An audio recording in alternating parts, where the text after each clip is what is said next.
mean, obviously there's an interest, you know.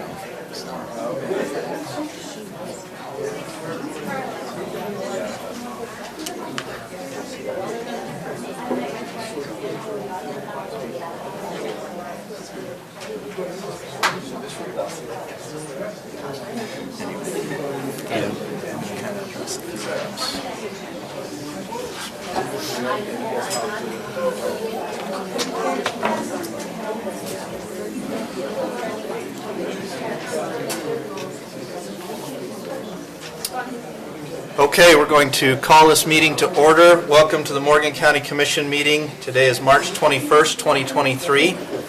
We'll ask you if you are still coming into the room that you do so quietly and find a seat. A couple of housekeeping items before we begin here. There are on our agenda this evening 2 public hearings. Those are under item G. The first public hearing is regarding the Family Food Production Code Amendment. The second is regarding Morgan County Final Plat Expiration Amendment. If you would like to address the Commission regarding either of those public hearings, there's a sign-up sheet for either one in the back of the room. You need to please sign up on that sheet. Just prior to the public hearing, we will gather that sheet. Julie, I'll have you go grab the sheets just prior to the public hearing. And then if you're on the list, you'll get the opportunity to speak. For any... You're talking about the 2 at the end? Correct. I didn't do one for public comments. Yep, correct. Yep. For any other items on the agenda, I'll just make note that we have had public hearings for, have already held a public hearing for the M&D Nelson rezone, item number 4, F4. We are required by law to have a public hearing on that item. That public hearing was held 2 weeks ago, was opened and closed. We will have a public comment section at the beginning of the meeting this evening, and you may address the Commission at that time. There are a few items that I want to remind you of regarding the public comment period. And these are actually part of our adopted rules and ordinances. Copy of this ordinance is posted on the wall at the rear of the room. Public comment period. If you would wish to address the Commission during the public comment period, please sign in at the back of the room. Again, just in the normal sign-in sheet, not in the public hearing items. Anyone wishing to address the Commission during a public hearing needs to sign up before the public hearing. So again, on those 2 public hearing items, please sign up for those if you wish to speak. If you would like to speak during the public comment period or during the public hearings, please come to the podium, speak clearly, state your name and location of residence for the official record so that we can get that in the record. Speakers should be specific when discussing the issues or concern, limiting comments to approximately 2 or 3 minutes. For this evening's public comment period, we're going to limit the time period to 2 minutes. So if you have something you'd like to say, please keep it to 2 minutes or under. If several individuals are addressing similar issues, speakers should coordinate comments to avoid repetition. In other words, if the person in front of you has said something that you wish to say, please refrain from that, and if you have any new or additional information, feel free to make those comments. In addition, because I believe we will probably have a number of folks who wish to address us during the public comment period, and because we have a very full agenda this evening, we will limit the public comment period probably to a period of approximately 30 minutes. So once we get the meeting started, we'll go to that point. We probably ran out of copies of the agenda that were available at the back of the room. There is, the agenda is available on the county website. You can pull that up via your phone if you weren't able to get an agenda copy. All right, with that, we will begin our meeting. Just want to recognize Commissioner Anderson is joining us via electronic means. He's at a conference down south. Commissioner Anderson, can you hear us okay? Yes, I can hear you. Can you hear me? We can. Great. Thank you. All right. All other members of the commission are present. We will begin with an invocation and Pledge of Allegiance, and I've asked Commissioner Fackrell to offer that.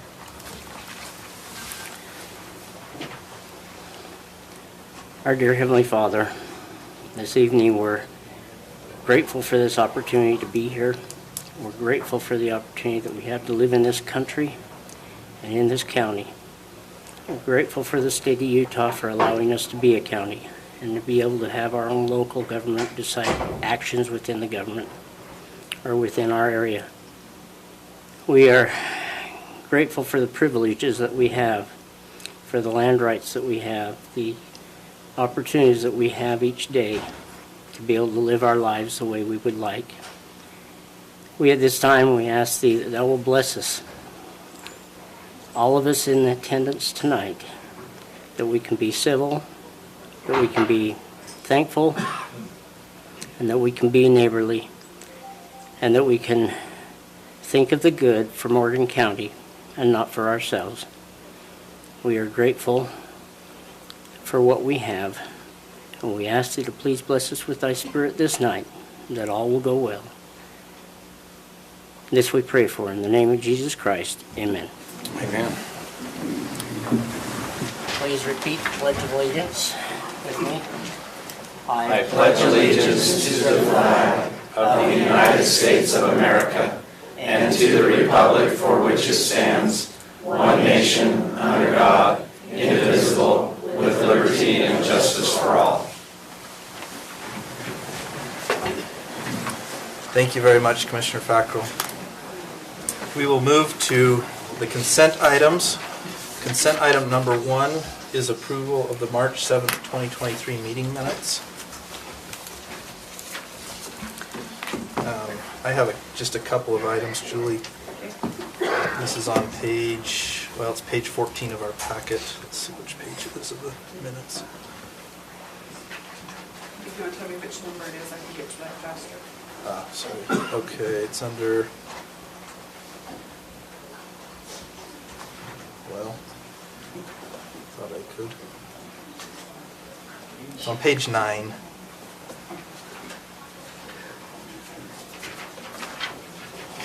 Just a couple of updates to my comments. Number 6 says Morgan County sees 15 to 17% of your taxes. Is there some way you can speak up a little louder and turn up the mics, please? Sure. Is our speaker system functioning? Does anybody hit the... I'll speak into the mic a little better. How about that? That's good. Okay, number 6, Julie, if you'll just note Morgan County General Fund. And then under number 5, instead of saying especially getting, just replace that with educating the citizens on what happens with their tax money. Those are the items I had. Any additional items, commissioners? Sure, those seem good. Okay, with that, we'll look for a motion to approve the March 7th, 2023 meeting minutes. So moved. I'll second it. We have a motion and a second. All those in favor? Aye. Any opposed? Motion passes. Aye. Thank you, Commissioner Anderson. Okay, item number 2, ratification of the independent contractor agreement with the courts. We saw this agreement previously. This is just final signature on the agreement itself. Do we need to... Any questions? No. Do we have to have a motion for it? Yes, please. Okay. I move that we ratify the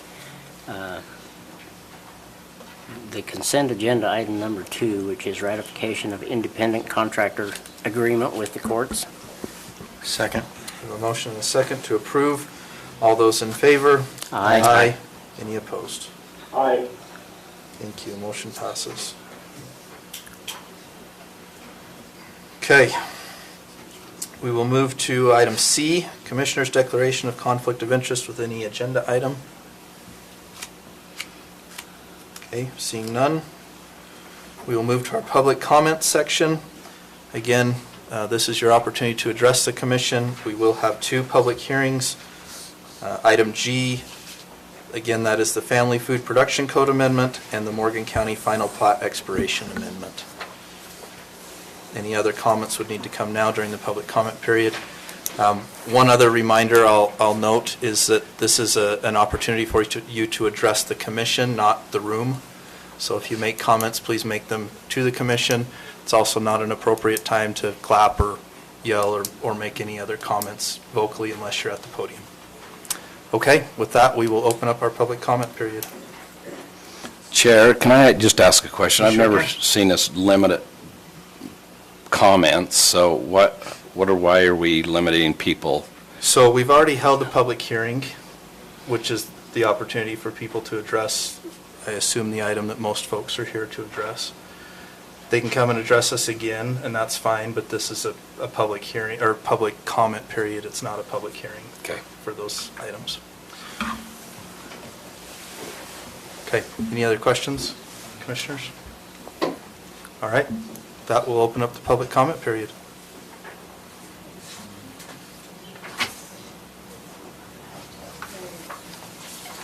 Stand over here.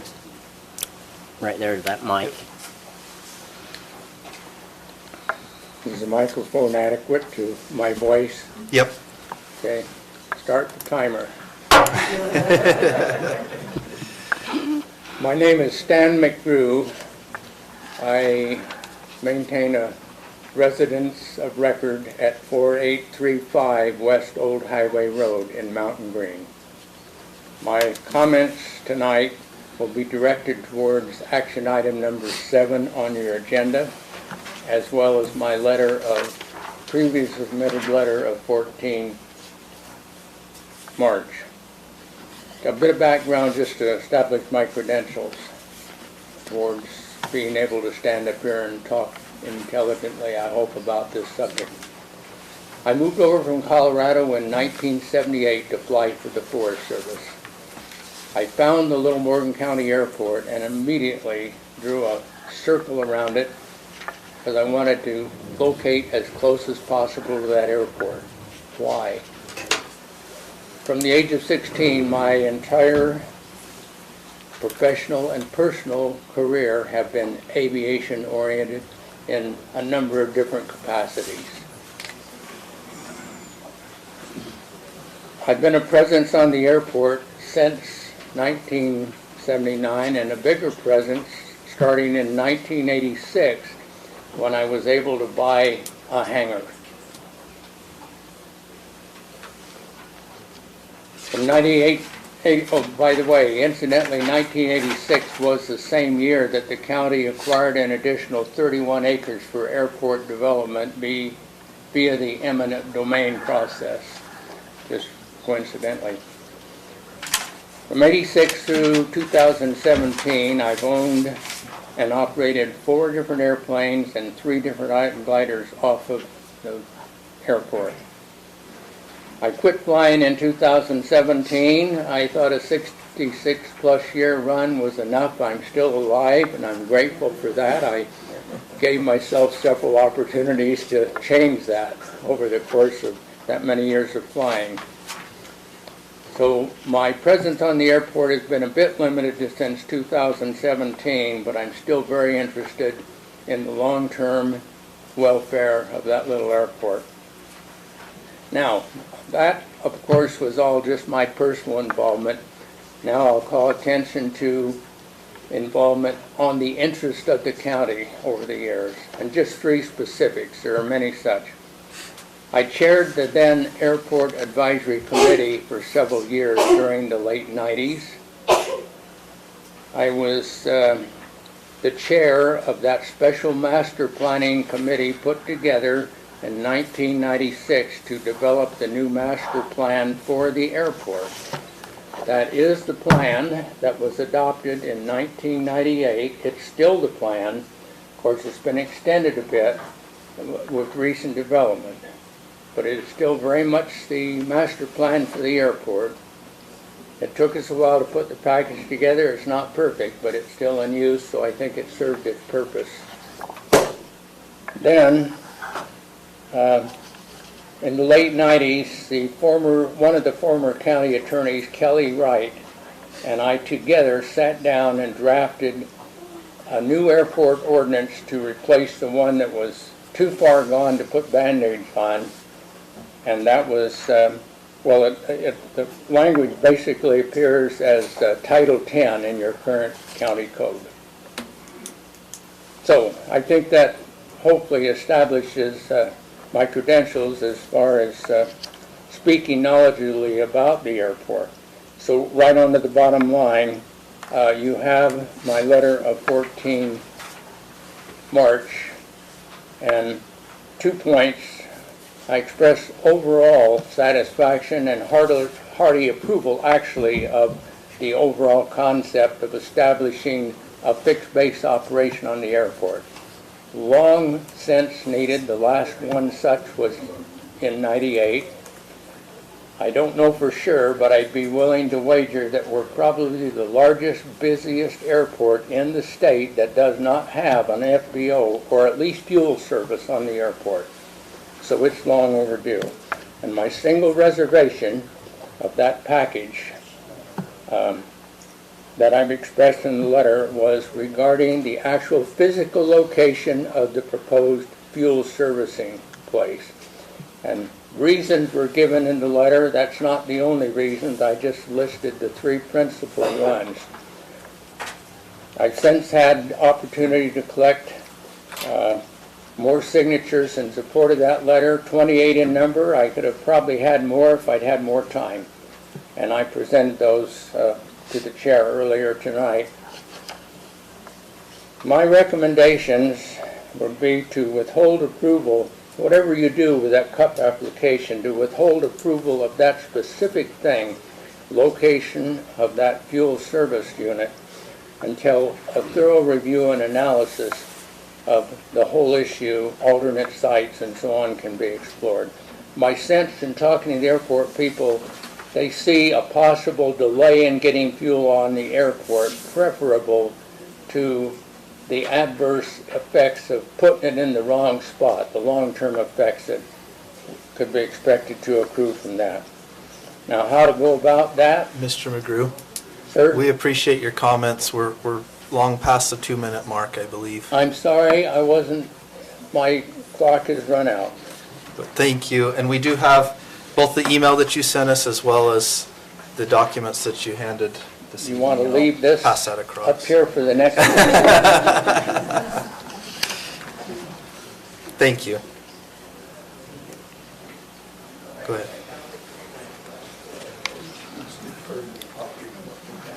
Good evening, Mr. Chairman and members of the Commission. I am Bernie Fullenkamp. I live at 3662 Quail Point Road, Mountain Green. I stand before you to comment also on action item number 7, the application for the FBO. I am one of those 28 co-signers to the letter that Stan McGrew submitted to you on the 14th of this month. I own Hangar Alpha 8. I pilot both powered and glider aircraft at the airport. I volunteer as the chief tow pilot, following both Mike Royal and Stan McGrew in that capacity, and we work very hard for safety issues, integrating glider operations in. I also volunteer as the glider steward for Utah Soaring Association, which maintains a glider at the airport as well as other associated aircraft, and again, working hard on safety and good community relations. I'm a member of the local Experimental Aircraft Association organization, and over the last few years have hosted Young Eagle events at Morgan out of my hangar, where we typically give 45 to 50 free airplane rides to any youth in the county that would like so. I'm also a member of the Royal Air Force, which is the small informal formation group we have here, namesake from Mike Royal. We support the Morgan High School graduation. We support the rodeo. We support the Morgan County Car Show. We support Memorial Day functions here at Morgan, in Huntsville, in Bountiful, as well as a myriad of functions in Spanish Fork and Provo, as typically reflected, all pro bono. I live immediately adjacent to the airport in Fox Hollow, so I witness both the sights and sounds of the airport every day. I'm in love with this airport. I'm in love with the culture of the airport. We have a beautiful mix of general aviation, gliders, sport aviation, as well as backcountry airplanes. The common denominator amongst all of those communities is the joy of flight. Our airport manager, Joe Garfield, coins that culture with a single word he calls sanctuary, that those of us that enjoy the airport use it as our sanctuary. I've tried hard to support Joe in continuing and sustaining that culture. I'm also predisposed to the concept of do it right the first time, and it's in that vein that I stand before you, concurring with the comments from Stan McGrew. I and the other 27 signers of that letter broadly agree with the concept of the applicant in terms of establishing FBO. Our single reservation is the location of the fuel thing.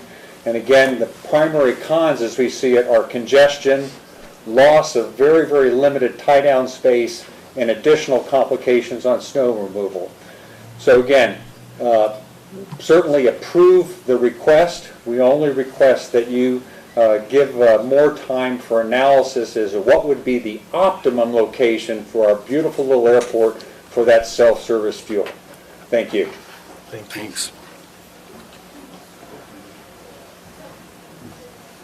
Tina Kelly, Mountain Green. I'm not here to beat a dead horse. Your town center ordinance. I'm worried about how this is going to go if it passes, that more people will come forward with applications and they'll be forwarded with staff recommendations because it's just another commercial ordinance. It's just another commercial designation. If going forward there could be a change to the town center ordinance, that being that, because you guys keep saying, and you guys know me, so I'm not mocking you or anything, don't take it that way. The development agreement's going to take care of all the concerns. Well, you can't ask for the development, you can ask and they can give, but you can't demand that the development agreement come forward, not with this application. But if you changed your ordinance for the town center ordinance to require the development agreement to come forward with the application, that might take care of some of the concerns that people have when there's a rezone application such as the one before you. Again, thank you for your service. You guys know I appreciate you. Thanks, Tina.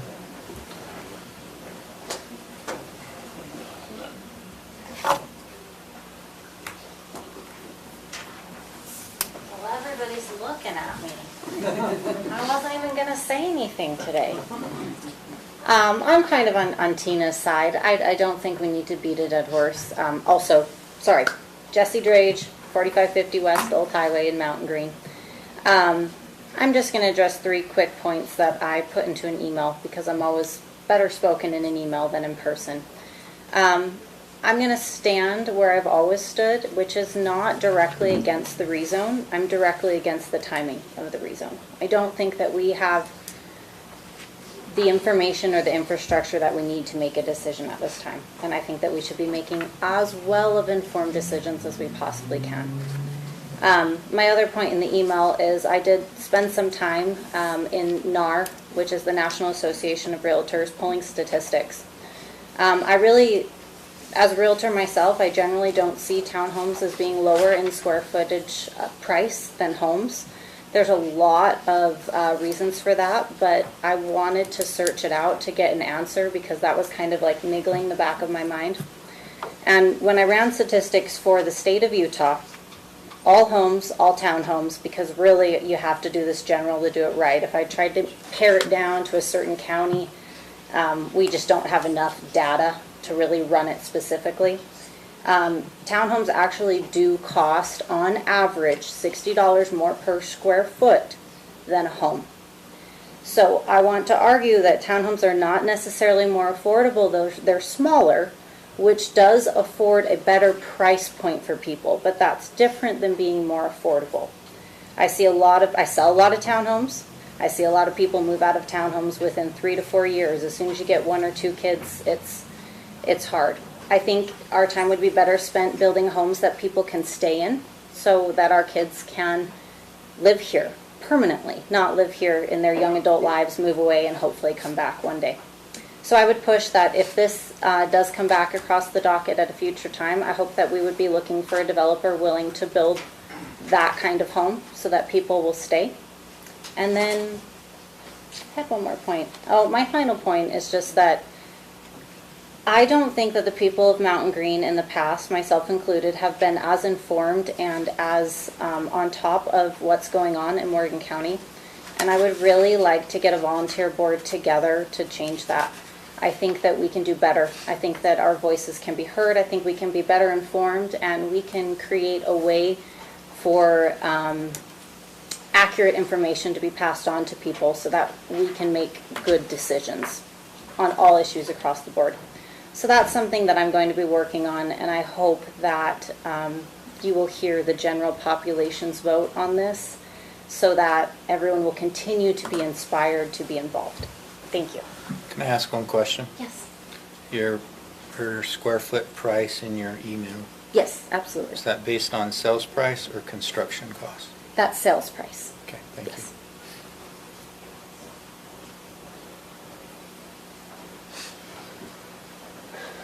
Good evening, guys. Blair Gardner. Been a resident of Mountain Green for about 17 years, and now I currently live in Huntsville, but I've developed and am very heavily involved in the growth of Mountain Green. I want to talk about the FBO and the fuel tank.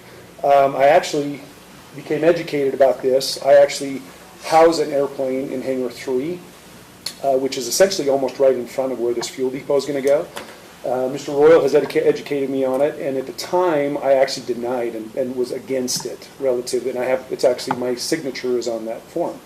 I'm actually here really quickly to say I want to be removed from that for a simple fact is now I have a clearer understanding due to the time frame and the location, so I wanted to go as record. I'm in full support of the safety of the airport. I fly there. I actually cause some of the congestion when I pull a plane out and people are trying to get around, and so I completely understand. Given the time frame of having fuel on site at the airport and where it potentially could go in the future, given the time frame, again, I support having a fuel station in a location that's very similar to where it currently has the infrastructure that the city's already put there.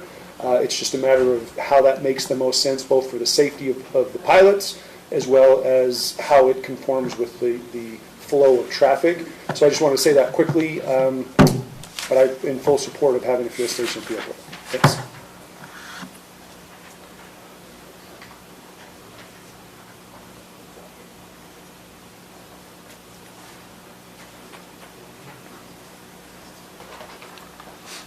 Good evening. My name is Carol Oldenborg, and my husband and I retired from Los Alamos 3 years ago. We came here right before the pandemic. And why we came was our son's a pilot. Shame on the Eagle program. He loves that. And we loved visiting our son and his family. And the openness is one of the pluses of this. We don't think they're prepared for the water. Luckily, we have a great winter going on here. But the water was a problem last year, and the fire was a threat. Traffic. Okay. The good thing about my husband and I living to this great old age is he's still a pretty good driver. I hate driving through that canyon. Every year since we've moved here, there's been a death. I talked to, I don't know right now, but I talked to one guy, he sent me an email, and while we were on the phone, he also said, well, the baby wasn't in the car seat, and we put up a sign for the trucks. Well, the sign, the trucks don't see that sign. I think more growth in this region for this town center rezone is way before it is needed because we don't have the new intersection. I live on Robinson, C6123 Robinson Lane, and there's a school bus that comes to our entrance that has trouble dropping off the children to go up the hill. It's a long walk for them, and it's so hard for us to even make a left out of Robinson Lane. I think the canyon can't hold all these people coming. And, you know, we need to be safe. Safe is always the first thing on any project. But I think putting more home sites, town sites, townhomes before the interstate is final is way out of line. And I don't think the old highway can handle the traffic. And so far, so good this year, no deaths in the canyon, but, you know, with Biden in office, who knows? But thank you so much. And the good thing is I don't know anybody here because we're new.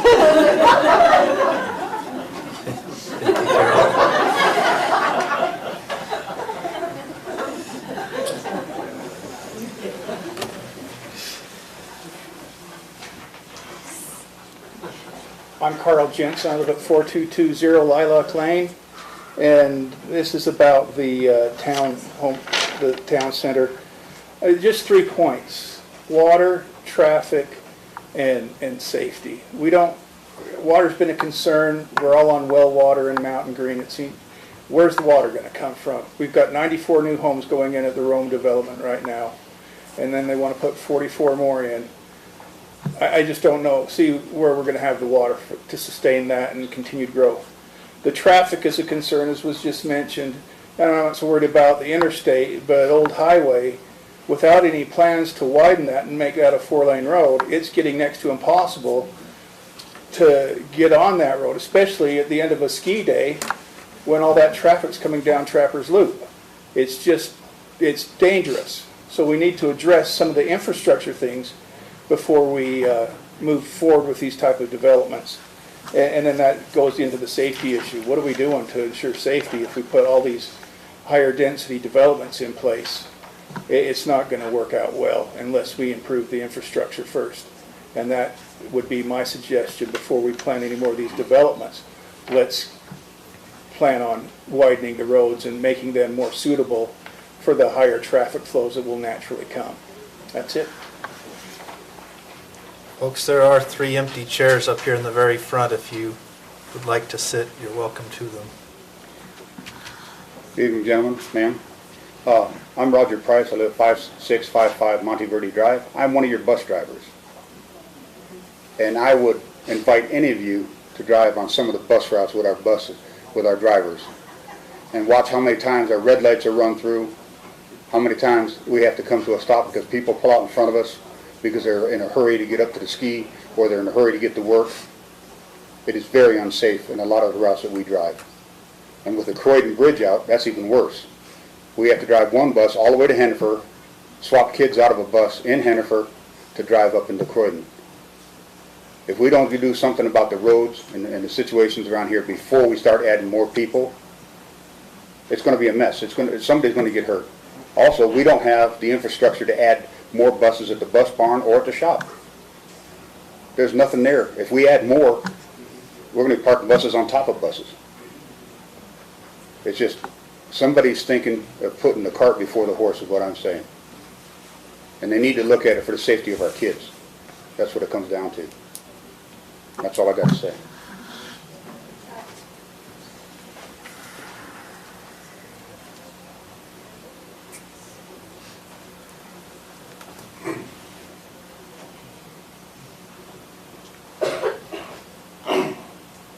I'm Roger Prescott. I'd like to address you about Legacy Hills Phase 2. With Phase 1 already being there, how long are the residents close to that? How long are we going to have to put up with the dust that created last summer? I mean, you can't have your windows open. If there is a way to do something, what is it? I know I talked to the planning planning office last year. Nothing we can do about it. Another concern, it's not a very warm day today, but the runoff water is trickling down the side of Legacy Hills Road. There's a catch pond there. The water doesn't go into the catch pond. It's running down into the bar pit, down to a pipe under the road and running onto me. I don't know that I should have to take that. Plus, it's wet up in there. They're coming down, tracking mud out on the road. I work construction. If we kick up a bunch of dust we get the job shut down. If we start tracking mud and dirt out on the road, you have to do something else or the job shuts down. What can be done here to work with the adjacent property owners so that maybe we don't have to put up, you know, let's make it tolerable. I don't like getting my car dirty when I pull out of the driveway, go down the road. And I darn sure don't like red dirt running down the road and running over onto my property. Thanks. Roger, quick question for you. Yeah. When you say the dust, is that vehicle traffic that's causing dust, or is it something else? Oh, it's the traffic. Okay. And here this winter, there's not a lot. But if it wasn't contractors going in and out last year, it's property owners in there on their ATVs.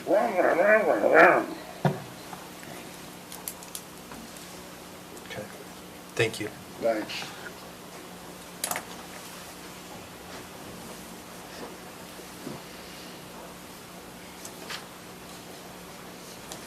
Hi, Michelle Lyman, Mountain Green. Just wanted to address you on your action item number 7, the fixed base operator. Local resident that lives in close proximity of the airport. One of my main concerns on that is a concern you guys have already shared about the location of the fuel tank and maybe the safety of where it's going to be located at. Of course, I differ a little bit. I'm not a pilot, so I don't. Traffic in and out is a huge thing living close to it. That the last few years, I think we've gone away from the master plan that was built, and we've really pushed. On our airport advisory board, we've been pretty heavy on pilots versus homeowners, and I think a lot has been pushed through in the last few years pretty quickly that maybe wouldn't have been if there was more equal representation on that. With that being said, right now that airport advisory board is dissolved, and I feel like this going forward, that should probably be in place before this is approved or discussed, because I think it would be a wise choice for that. I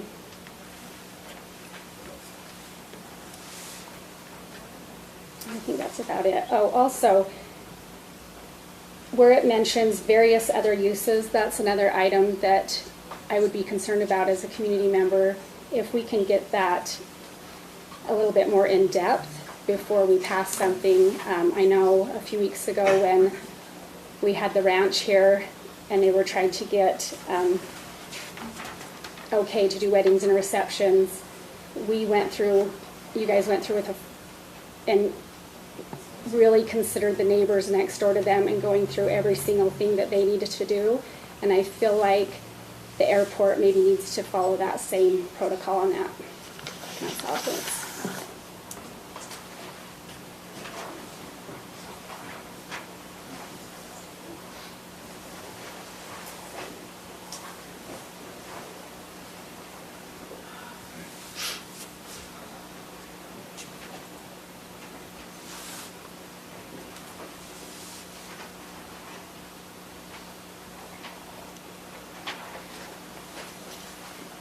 My name is John Triplett. I live on Highland Drive in Mountain Green, and I've lived there over 40 years. And my concern is with the general plan, and particularly not abiding by the general plan. A lot of work goes into that general plan to tell our governing body how we would like our community to look and how we would like it to develop.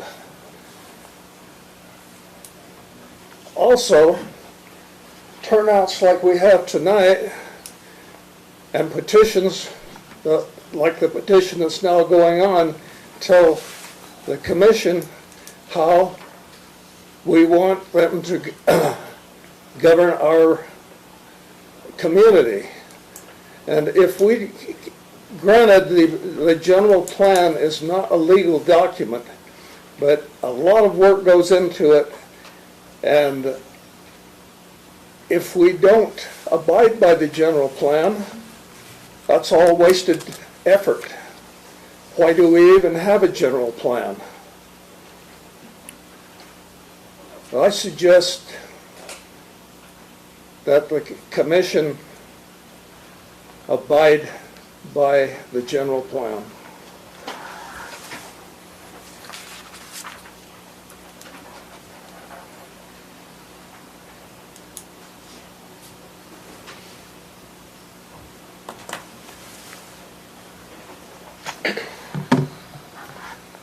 Good evening, my name is Dustin Olson. I live here in Mountain Green at 6233 Willow Creek Road.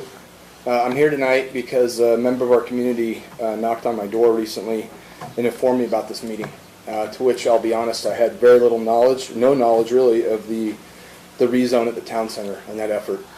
I'm originally from Utah. I grew up in Bountiful, and then I spent over 20 years in the U.S. Air Force serving our country, and during that time I had an opportunity to travel to every state in the United States. So I've seen every type of zoning, the good, the bad, and the ugly. And I will say that when I made a decision that when I retired from the military, I wanted to come back here to Mountain Green, I chose this location because it's not like many other places that we see in Utah, where the urban sprawl has gotten out of control, and there's been very little, I'd say, foresight in many cases. In this case, with this rezoning plan, I've heard from members of the community that we need more amenities here in Mountain Green, that we need more places to shop, maybe places to eat. And I would say that there is some truth to that. However, there's also a lot of value and a lot of goodness in not rushing to any of that, not rushing to become like what we see just on the other side of the canyon, where there's so much infrastructure that just wasn't planned, or development that wasn't planned out thoroughly, and now you have major problems with traffic, with access, and so forth. I think tonight we heard a lot of cases that I wasn't aware of, all the way down to busing kids to school, and how we don't even have enough infrastructure to provide buses. So I think there's a lot of basic steps that need to be addressed first, in addition to widening of the roads, thinking through how the traffic's going to flow, before we jump to developing and then hoping that all the other stuff is going to just work out, and not create safety issues, not create traffic problems, and not create ultimately a community that that is going to create problems in the future, because we didn't think through this, we didn't plan it in advance. So I just wanted to express my concerns, and again just reiterate that I think we all live here because we love how this community currently exists, that it's not like what we see just on the other side of the canyon. And so I'm a huge advocate for taking our time, planning this out, and making sure that everybody in this community, to the extent possible, is aware of exactly what's going to take place with this development. Thank you.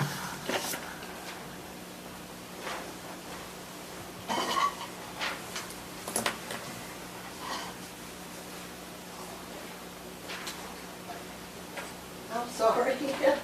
I have something else just real quick to say. We didn't know about, Carol again, okay. We didn't know about the meeting until we checked our front door for an Amazon package at 4 o'clock today. That's how we knew about this meeting. And we need better communication. I was just saying, good job for mentioning that. I'm going to address that comment right now, Carol, because there's been a few folks who have mentioned information. There is a public notice website that the state of Utah operates. You can go to that website right now on your phone if you'd like. Just Google it, Utah Public Notice website. It'll come up. And you can sign up to receive agenda notices for every county commission and every planning commission meeting. I would highly suggest you do that if you wish to remain informed of what's going on in the community. You can do that for any entity, any public entity in the state, so you can sign up for Mountain Green Sewer notices, Mountain Green Fire Department, any of the public entities. So if you're not aware of what's going on, you got to take responsibility to go out there and find it yourself. So that's a quick and easy way to get informed. Okay, were there other comments? Carla Burke. I moved here about a year ago. I actually live on Old Highway Road, and I addressed you last week. And I just want to reiterate that the infrastructure is not in place for more development, plain and simple. That is a raceway in front of my house. Whether it needs to be widened, I don't know. But you cannot add more housing, more people, and not change the infrastructure.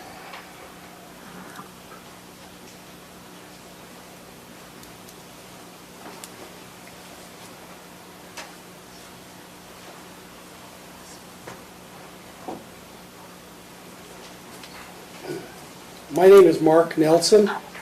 I own the 44 acres that's for sale that we're discussing about rezoning. A couple of things I just want to point out is a lot of people stand up and say, I've lived here a year, I've lived here 2 years, I've lived here 10 years. I've been buying property in Mountain Green area now for approximately 18 years.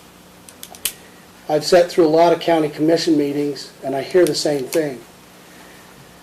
For all of you that have lived here or moved here in the last 10 or 15 years, these same conversations were going on about you coming to the county and being part of the county.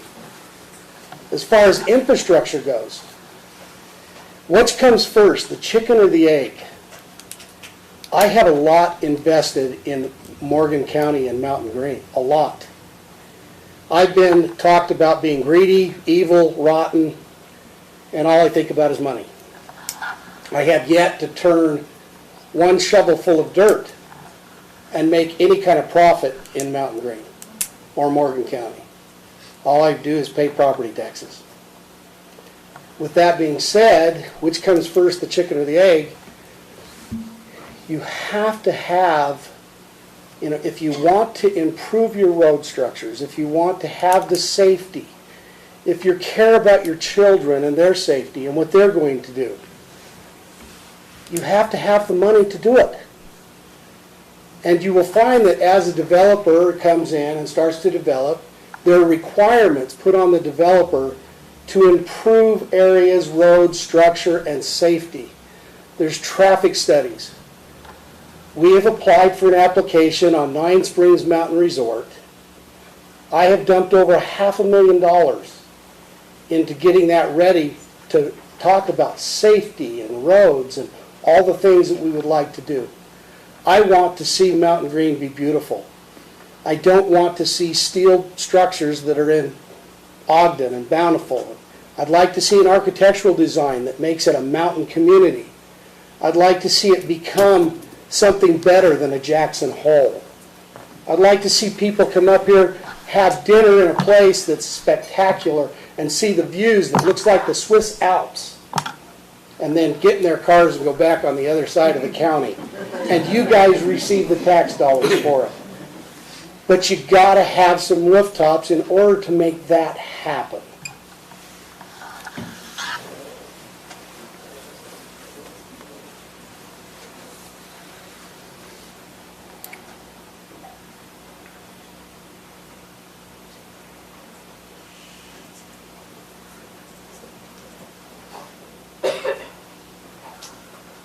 Lisa Gunn, 4309 Daisy Drive, Mountain Green. We've lived here 24 and a half years. We came up here, just like all the rest of you, to get away from the city, to get away from the people. We love the airport. We like the people that are here. We don't need to have billions more people come so fast and so soon. Gradual development, possibly, but this is crazy out of control from the numbers that I've looked at. So just to voice my opinion, I don't know. I would love to have everyone stand that is in opposition to all this crazy development. Lisa, that's not it's something we're inappropriate. going to do, but thank you. Thank you. I just had to say that because yay for the developers, but what about the people that are here?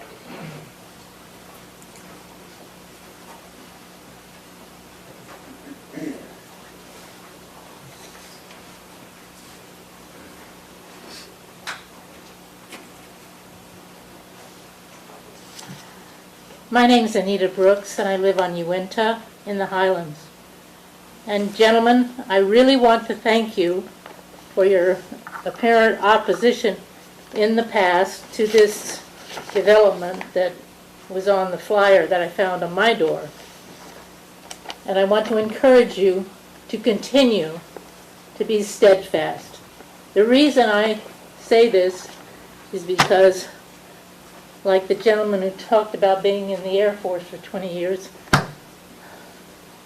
I've retired twice, but I've had my home up here since '91. And I think you have the power to prevent further urbanization of this area. I love this area. I love all that the rural nature of it.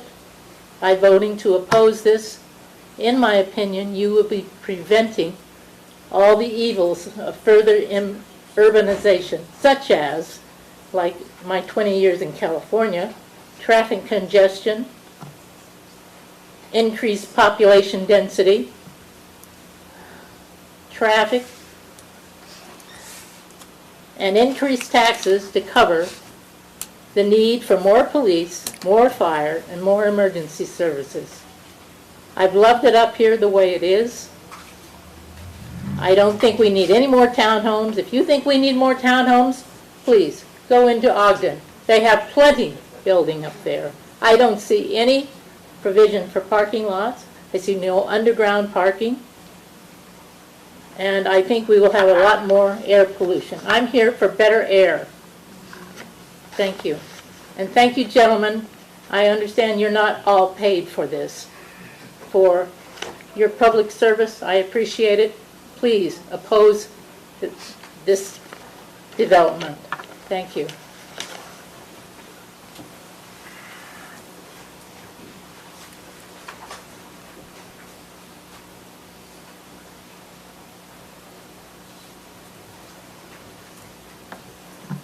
I know I spoke last time. I only have a comment or two to make. Why are we in such a Will hurry? you tell us your name and... George Pedersen. Thank you. I live in Rollins Ranch. Why are we in such a hurry to pass this ordinance to change the land to commercial? We've got 3 big projects going on right now in Mountain Green. Why can't we wait a couple of years and then we'll be better able to assess what we need? And when we approve another project, we need to know exactly what's going in when we approve it. And so I ask you guys, why can't we wait? We're no hurry. We've got a lot going on, and there's a lot of commotion in Mountain Green. You've heard it from those that are here. I'll bet you 90% of the people that are here are from Mountain Green that are opposed to the changing of the ordinance. Anyway, that's what I have to say.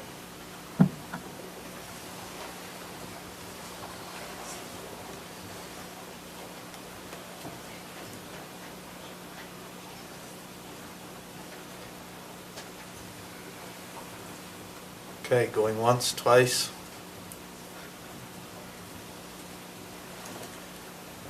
All right. We're going to go ahead and move to action item number 1. There are no presentations this evening. Boyd Kerrigan, our Morgan County Fire Chief, and Garrett Smith. This is a discussion decision, Fire Department and EMS final approval of the interlocal cooperation agreement for Seal and Secure Hazardous Material Services rotation list. Boyd, you're up. Time's up. I hope so. So yeah, Commission, I'm just here to discuss and final approval on the hazardous material and the boarding company contract between Morgan County and Ogden City. And I believe the issue was some of the contracts. I believe that's been taken care of now. And they've made the adjustments that Commissioner McConnell brought up. So it should be all taken care of. Is there any questions on it? Just a note that the agreement wasn't provided in the packet, but there was a separate email with that agreement every commissioner have an opportunity to review that. Yeah. Any questions?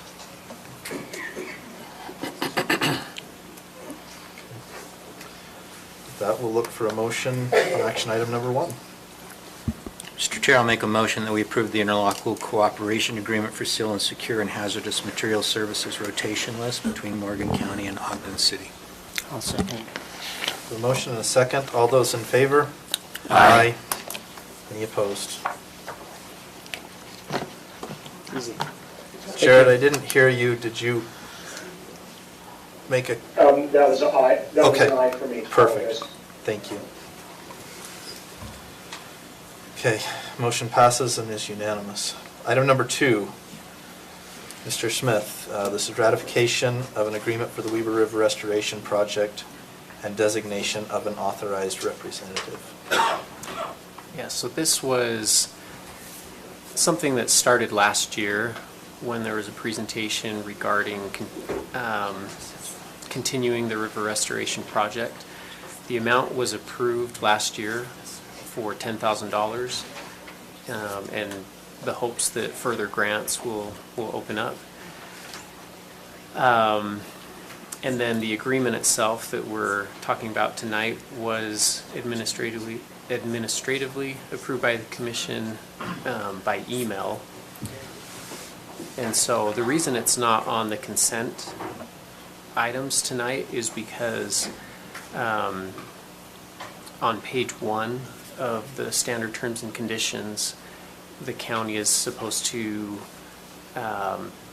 designate an authorized representative to work with River Restoration. And River Restoration suggested that Commissioner Anderson, who's been the point of contact and is familiar with the project, might be a good choice for that. Commissioner Anderson, do you have any objection to that? This is the first I've heard of that, and no, I do not have any objection to it. See, that's what happens when you're not here in person. You get volunteered for things. That's right. All right, sounds good. Okay, so with that, we'll look for a motion, and please include in that motion that Commissioner Anderson would be the designated representative or authorized representative. Mr. Chair, I'll make a motion that we approve the agreement for the Weber River Restoration Project and designate Commissioner Anderson as the authorized representative required pursuant to the standard terms and conditions. Second. We have a motion and a second. All those in favor? Aye. Any opposed? Aye. I'm glad you agreed. He's a little You were getting delayed. railroaded into that one way or the other. Thank you. Motion passes and is unanimous. Okay, moving to item number 3. You may recall several months ago I brought this item before the commission. It's renewal of the lease for the cell tower that's located at the fairgrounds property. At that time we discussed it, and it was requested that we get a copy of the original lease that was being amended. So that original lease was signed in 2005 and is in a part of your packet. I guess my only question on that is the automatic renewal for another, 30 years if you don't? Yeah, it is a long-term commitment. And the reason for a long-term commitment is that they are investing in infrastructure there. But yes, it is a long-term commitment. There is a provision to increase our rate every year, which is good. There's a lease rate increase year after year. Garrett, did So you have it's an comments? extension of 25 years. If you look at page 2 of the First Amendment to the Communication Site Lease Agreement, under Section 3 term, it says the agreement is hereby amended to include 5 additional successive terms of 5 years each. And the renewal? And that will be automatic unless the tenant, who is SBA 2012 TC Assets LLC, unless they notify the landlord of the intention not to renew the agreement prior to the commencement of the next renewal term. And the increase per year is 4%. And I don't know where it's at right now, but it is, since 2005, it has been, or it should have been going up 4%. So it should have been going up 4% every single year. That's correct. Okay. And under the terms of the renewal, it would continue to go up because that part isn't being amended. Which is not bad. Correct. Do we don't receive a property tax on that, do we? That building? No, because the... That's what it's in lieu of. Well, we The probably county's do the receive owner. property taxes for the improvements. We don't for the land, of course, Right. because we own the land. But the Right, improvements, for the yes, we improvements. would receive property tax. So that wouldn't be under the centrally assessed? I don't believe so, because it's Fixture. yeah, it's a Fixture, fixture. okay. I don't think it is. All right. I have a question or a problem with it. Okay. On page 2 of this agreement, Are you talking about the original agreement or the amendment? the amendment, Okay. okay, under section 19, it's number 2, it shows if the landlord, Morgan County Attention, and it has Brett Heiner as the director, that probably should be changed to the Director of Public Works versus a person, because Brett's not going to be around forever, and he's not going to be around for 25 years. So I would just like to make that suggestion. And other than that, I don't have anything else. Can you tell me where that is again? You said on page It's 2. in section 2 of the amendment, which is an amendment of section 19, which is the miscellaneous section, and it's the notice provision. Oh, okay. Gotcha. It's basically it's the second page in of the agreement. It's page 31.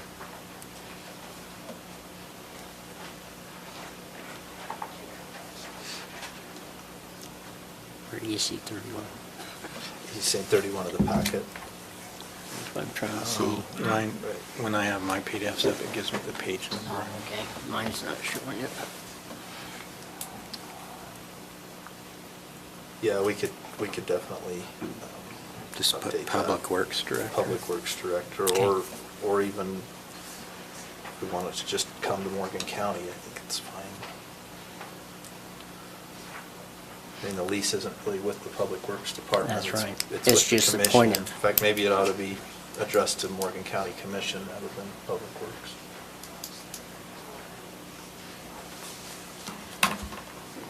But we could certainly ask them to make that change before we sign it. Okay.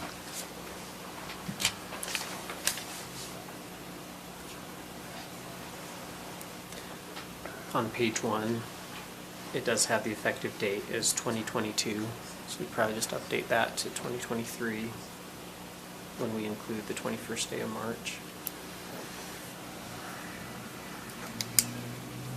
And in the title, First Amendment, they did flip the D in the N. Might as well update that. Yep.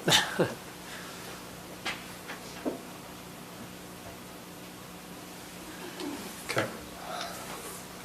Any other items of concern? Okay. With that, we will look for a motion on item number 3. So, one more thing, because it does have a couple pages before the unanimous written consent of the Board of Commissioners, and it leaves blank the signing officer and title, and so would that be Commissioner Newton as the commission chair? And we'd probably want to just indicate that that's what we'd fill in to be the signing officer.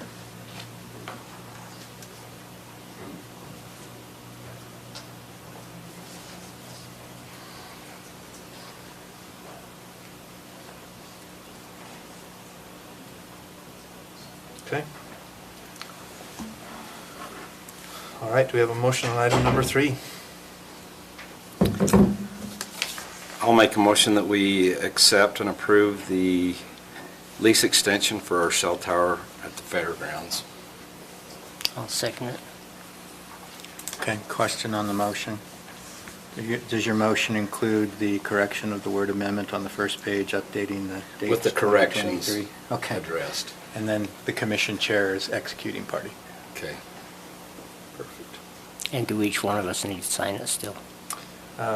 Yes, there is a page that they Okay, have. I wanted to And I make- actually have the written copy here. We could probably, well, maybe we'll get the corrections before we sign that particular page. Okay. I'll still second it. Actually, I think that portion of the document is simply.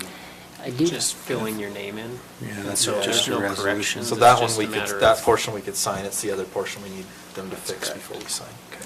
One other comment on the first agreement they had, and I don't know if this matters or not, but it says the premises, the owner owns a parcel of land located in the city of Morgan.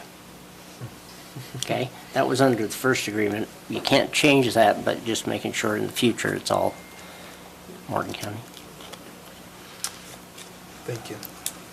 Okay, we have a motion on the table to approve with the amendments discussed this evening. All those in favor? Aye. Aye. Any opposed? Aye. Okay, motion passes. Thank you. I need a 60-second break. Okay. Let me give 60 seconds here before we jump into item number 4.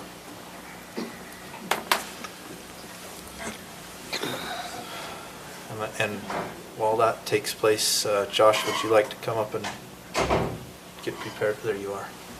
You're usually in the back there. I was looking for you in the wrong place.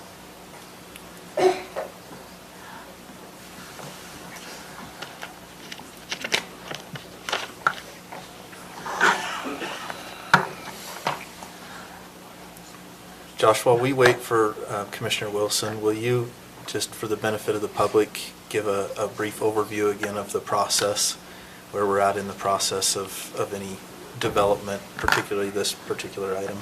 Okay. There's two types of items. There's legislative and there's administrative. Legislative items require approval by the county commission and can be based on findings of fact. Rezoning, which this is a form of legislative action. The other one is administrative, such as plats or conditional use permits. Those, if they meet minimum code requirements, cannot be denied by state statute. So as long as they meet the minimum code requirements, this body is required to approve it. So there's multiple items on the agenda tonight. 6 are mine. One of them was a legislative item, which we held 3 public hearings of prior to this. Those public hearings were open to public comment. Since we'd held a public hearing, your decision-making process tonight would be to decide whether to approve or deny the rezoning. If you deny it, the applicants will have to wait 2 years to bring back the exact same proposal. If they change the proposal, they can come back and submit a new submittal almost immediately. If it's approved, then there's multiple steps that still have to be followed. The first is they'd have to submit a development agreement. And based on my understanding and reading of Utah law, any development agreement that modifies entitlements, such as zoning, how many setbacks, lot coverage, architecture, landscaping, open space, parking, anything that modifies the entitlements is required to go through a legislative process again. And that legislative process would include a planning commission and a county commission meeting. After the legislative process, if the development agreement is approved, if the rezoning tonight is approved, then it would start going through the administrative process, which means they would submit for site plan review, they would submit for subdivision concept plan for the townhome portion, and if they were going to sell off the individual commercial business portions, those would also have to go through a condominium platting process as well. After that, the concept plan, then it would go to preliminary plat, and then after the preliminary plat, then they would submit the final plat. All of those administrative and legislative items include additional meetings in the future. Does that cover your question? Thank you. Yep. Okay. You want to go ahead with staff? presentation here? Sure. It'll be shorter tonight since I've given it multiple times and I'm sure you're aware of it. If you'd like me to clarify or add, I can do that. So the application number 22.065 is for the M&D Nelson rezoning. The property is approximately 44.75 acres on the south side of Old Highway Road near Cottonwood Canyon Road intersection. Current zoning is A20. The general plan designation for this property shows commercial. They're proposing to rezone the A20 from A20 to Town Center. Town Center is a commercial zone. As such, we have looked at that and staff has recommended approval since we feel that that's in line with the designation in the general plan. That said, there was some comment about improvements to street and infrastructure and weighting, adopting new codes and ordinances and applying those new codes and ordinances to this application. I don't believe that would be legal. This application was filed under the current codes, which we have adopted, general plan and zoning, and there is some level of expectation for developers when they submit an application to go through the process based on currently adopted codes. If the codes were to change, it would apply to future applications that come in after those codes change. That said, infrastructure and streets and design are improved one of three ways. One, the jurisdiction sees that there's a problem, has the money, and goes in and pays for those improvements themselves. This is rare. Another way is a developer comes in, they go through the process. As part of that application or development, they are required to widen streets and infrastructure and put in water, sewer, things like that. The other is if the street is owned by another jurisdiction like the state, then we wait for the state to come in and put in those infrastructure improvements. Which basically covers Old Highway.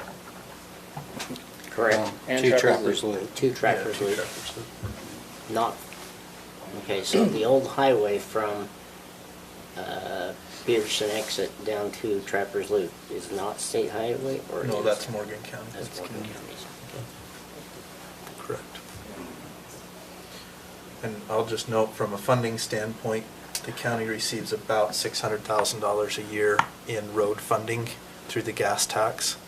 That will cover, according to the latest bids we've got, that covers about 3 miles of paved road, of repaving a road in the county. Assuming we don't use it to maintain That's the roads we repaving, have. that's overlay, that's not reconstruction. So Yeah, if it was the vast majority of the projects in the county over the last several years, Morgan Valley Drive, the bridge projects, both the Peterson Bridge, the Stoddard Bridge, and the current Croydon Bridge project are all federally funded through a grant process. The county's on the hook for 6% of that cost. But to give you an idea, the Croydon Bridge is going to be close to $9 million by the time we're done with it. So if you figure what 6% of that is, that's a year's worth of our road funding, just for the match on that project. If you were going to do new construction, new streets, $600,000 would probably get you half of a lane mile, maybe a little bit more. Yeah, it's very expensive. Infrastructure is very expensive. Okay, Josh, can you pull up the future land use map on the board here? Is that? Yep.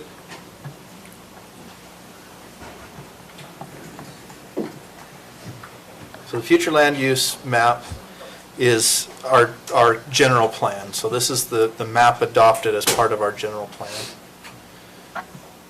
The county does a revision of the general plan on a regular basis. The last plan update was about 10 years ago. 13? 13 years ago, okay.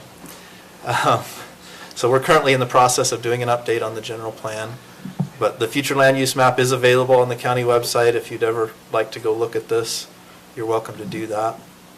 This is the Mountain Green area on the future land use map. So 13 years ago when the general plan was last updated, that's what informed this future land use map. There have been a few alterations made over the last 13 years, minor alterations made, typically in conjunction with a land use application. So if somebody came in and said, I want to have my property rezoned and the underlying zoning on this particular future land use map did not match that zoning, we usually require an update to the future land use map as well. Right, so there's two things here. There's general plan future land use map, which is more of a vision, it's a direction of where development should go. Somebody asked what the purpose of a general plan is. The purpose of a general plan is to direct development. That's its main goal. Where development should occur within the community. It provides no entitlements whatsoever.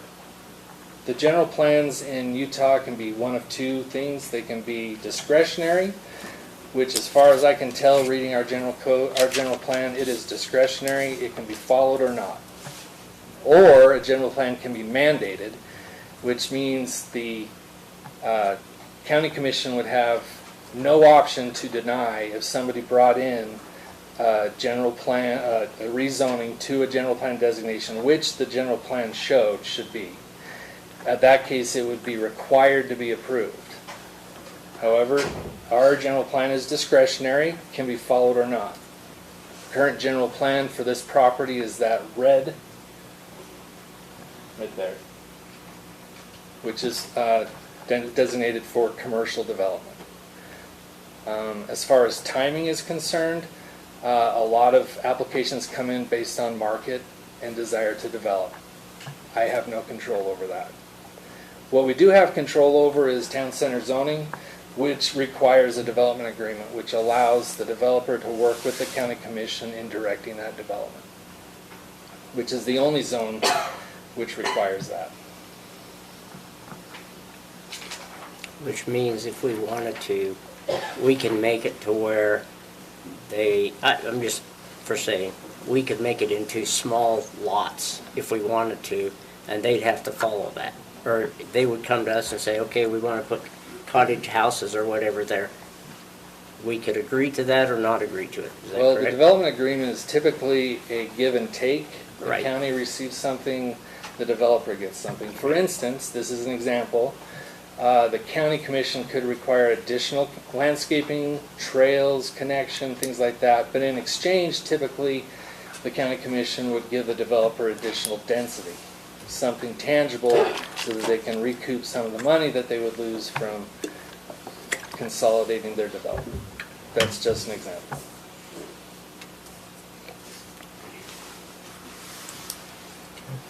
Questions for staff from the commission? Yes, I do. I've requested a couple of times to know how many town homes are already approved in that area. I haven't received any response on that. I would like to know that. Yeah, I help apologize. Make a decision on this. Okay.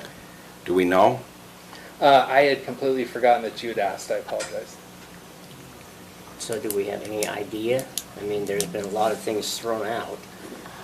So some of the developments haven't really decided yet how many townhomes. There's some zoning directly north of this site that's zoned for RM15. We have no plan for development, but it could go townhomes or apartments.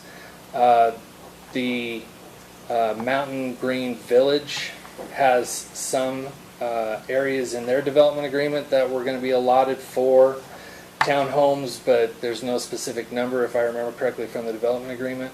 I think they had a total overall number of estimated residential units. There was a development rezoning that was approved last October. It was the Osler rezone on the north side of Old Highway Road to the west of Trapper Loop, a 5-acre. They're going through the process right now, but the total number of townhomes there is not known. The only townhomes that I know of are the Rome townhomes, and I can try to find that for you. And then I know that there's a townhome development on the south side a little bit further to the west, but I don't know how many units are in that one either. So quite a few townhome developments. There are quite a few townhome developments, yep. I don't have anything, and I wasn't trying to put you on the spot or Oh, no, embarrass you. I think you should have, yeah. I forgot. Wanted to know that, so. Yep. Any other questions for staff? Has the applicant come in and talked about having a development agreement in the interim? You mean to bring back a development agreement?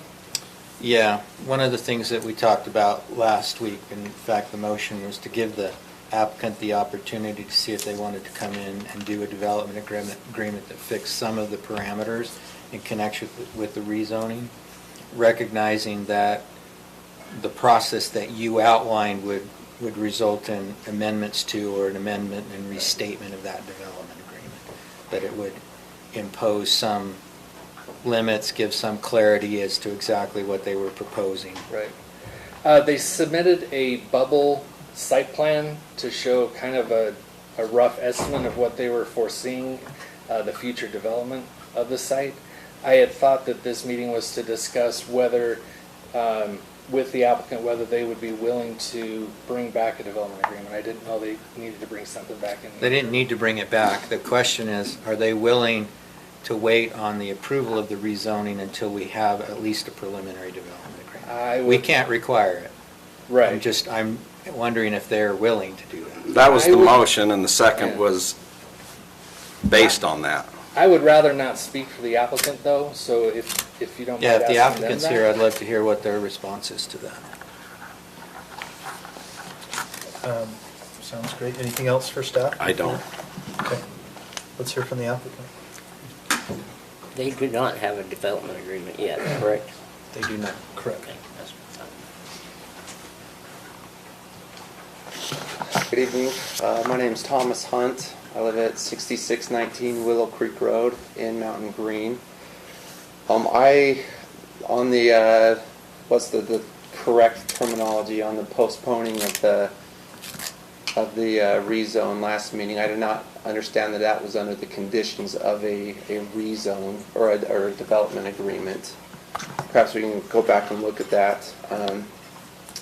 In my findings, a development agreement typically takes at least 6 months of back and forth with the developer and staff, if not longer, in order to find a site plan that works with the county and the developer.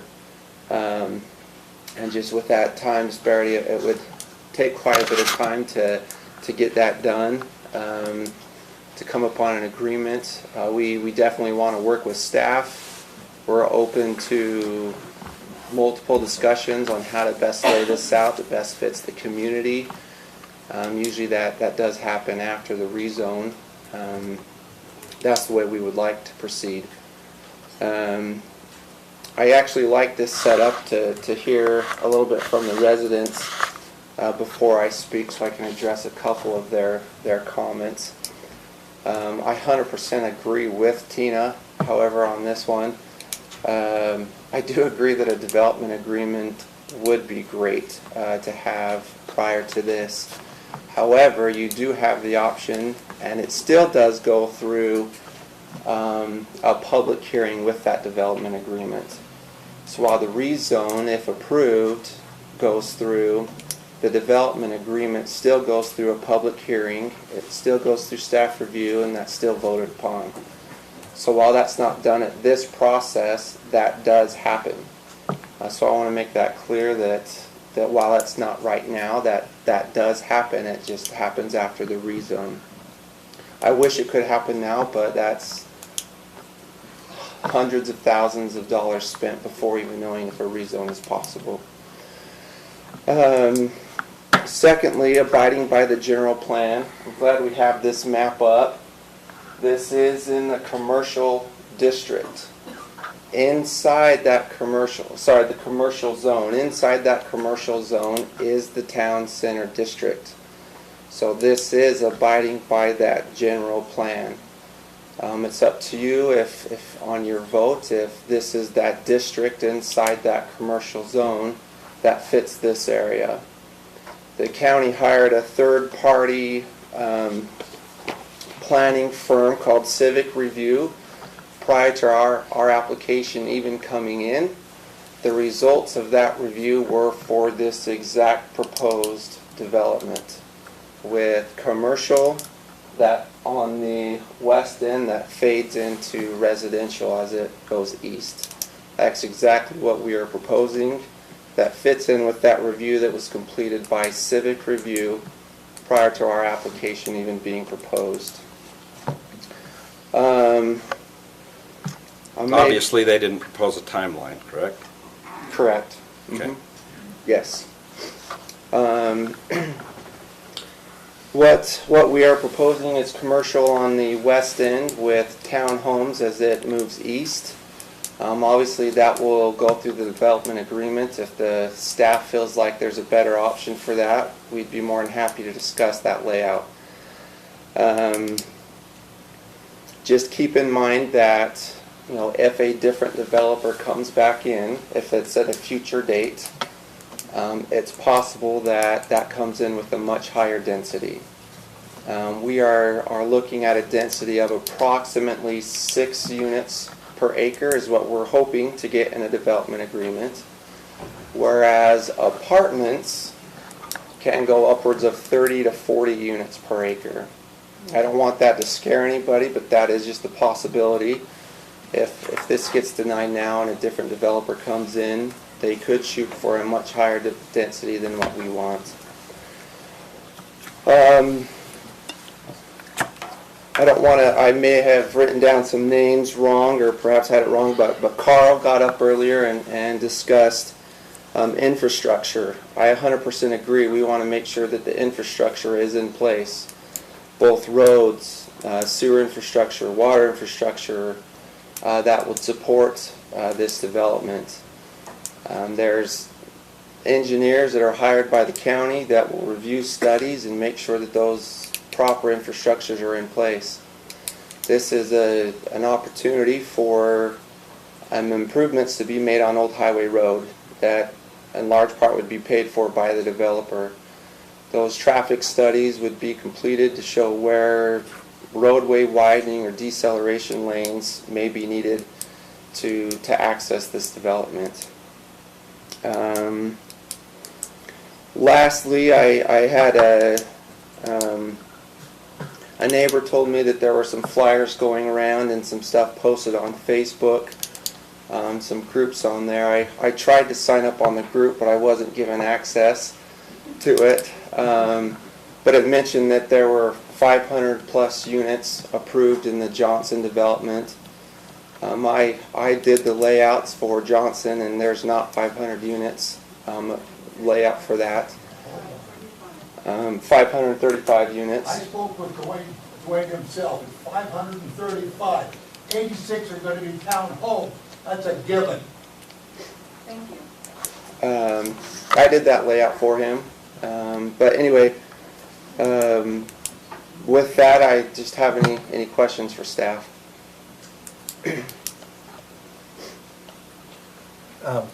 Can we pull up the current zoning map as well? I just want to look at the property itself. So I have a go ahead. question. So as I've thought this through my mind, the first meeting that we had, you guys withdrew yourself from the agenda. Mm-hmm. We came, you heard the public speak, you withdrew yourself from the agenda. You met with us individually or with 2 at a time, so we didn't have a quorum. And we told you what we felt like we heard from the public. At that time, in the meeting that I myself was in, we recommended that perhaps you present that differently if that's what you intend on doing. And they said, they pointed to you, can you do that for us for the next meeting? And you said, yes, that gives us a month or whatever it was. And nothing changed in my packet. I saw the same exact thing when it came through the next time. So then last week the motion was made to give the public a general idea of what's going on. Nothing. I've seen nothing. And it feels like there's like this continues to happen of we ask to see, to give our public something to go on, and no one responds to us. So, if you can respond to that. Yeah, it's definitely. We did create a bubble diagram that shows where we anticipate the residential units going and the commercial going.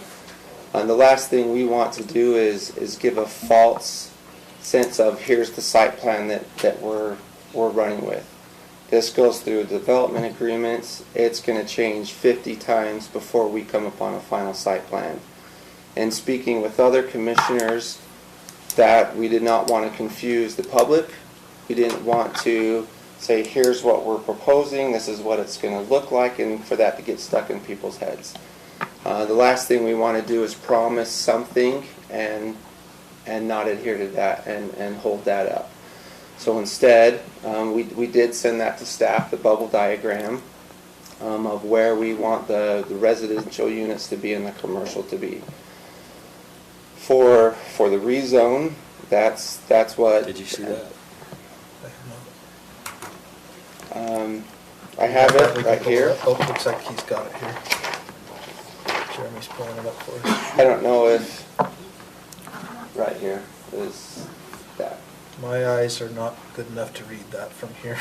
Can you tell us what it says in each And of those mine aren't areas? either, and I just had them Yeah, corrected. yeah, definitely. So here's Old Highway Road, coming through here. Here's where the fire station is. Here's that Cottonwood Canyon Road. Right here across from that intersection is where we believe access will be into this development.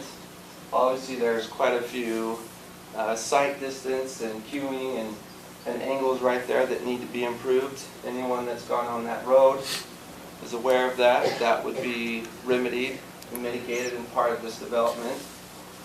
We're proposing that this would be the residential area with open space, walking trails, pickleball courts, pocket parks, things like that here that would morph into this. And then along this south boundary and along the west boundary would be more where we would designate the commercial. So what are, I can't read so it's residential in the yellow. And also here, up here. And then are they different colors because you're proposing different densities within those areas? That was partially the intent. That in the bubble just doesn't come around that way very well. But yes, we were thinking this would be a little bit lighter density, closer to Old Highway Road. And up here away from most of the single family would be a little, I don't want to say higher density, but. What does it say within the little boxes? It says open space, walking trails, pickleball courts, pocket parks, whatever's agreed upon in that development agreement. There will be a walking trail, well, at least we're hoping to propose one that would go along the Cottonwood Creek that's there. We've talked a little bit to the fire station, and they want a little bit more property so that they can have better circulation around their firehouse. Hoping to help them out with that, so that would cut into the property a little bit, but.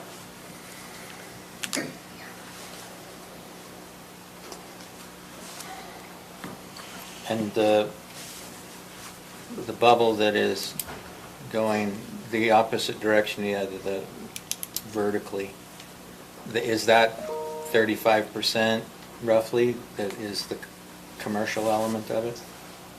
Yeah, so both of these would be commercial. Oh, both, okay. And so per the town center district and the requirements, we have to meet that 35% requirement. We also feel like this is a lot better for the residents rather than all of this going commercial all the way up into here. We feel like it's a great buffer between these single-family homes and the commercial. And you mentioned 6 units per acre is kind of your target. Is that so you're talking residential units at 6 units per acre within those residential areas, or applied across the total?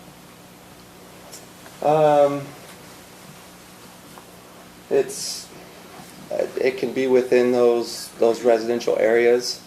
A lot depends on, what our goal is that 6-ish units per acre. We don't know if this is going to be small single-family lots up here, depending on how discussions go with the development agreement, and then that density transitions higher as we go west. But that's what we're aiming for per unit of the residential area, or per acre of the residential. So do you know your distance from the, essentially the rest stop where the interchange is coming in? Mm-hmm. The distance from that to your far eastern boundary? The interchange is going to be about right here, and I measured it where I believe it's going to be, and it's right around 2,800 feet. So about half a mile, maybe a little bit more. Okay. And I made a mistake, Commissioners, last week, 2 weeks ago, when we were discussing the proximity to the town center zone.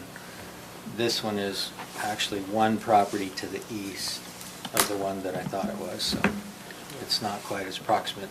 It's not immediately adjacent. Jeremy, will you go to the current zoning map and we can see the property parcel itself? Thank you. If you click on the parcel, it should highlight it for us. That one right there. Yep. It's highlighted in blue.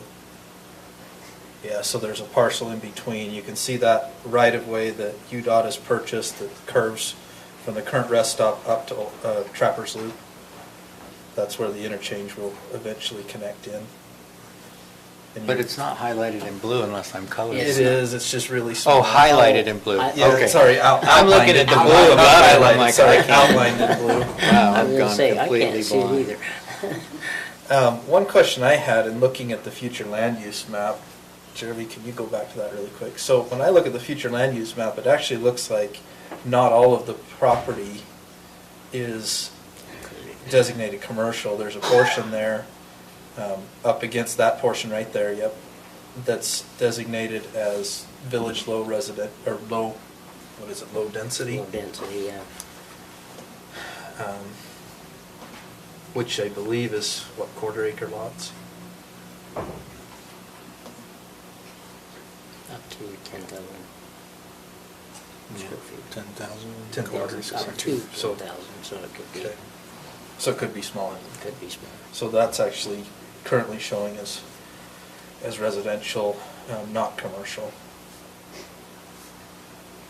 The other portion of the property, so essentially if you go back to the zoning map, if you will, what's currently zoned there in the darker yellow and the darker purple color is showing on the future land use map as continuing as residential. The portion that's green, the rest of the property, and that light purple is, no, just below it, the light purple, is the commercial designation of the future land use map. Right. And that's not within their property. No, I Except meant- the other part. Yeah, he scrolled a little too far. I meant the Yeah. other little That's the square flight there. plan. It's the flight The overlay. flight, That's why yeah. it's different Yeah. colored, but it's currently zoned 820. It's agricultural currently.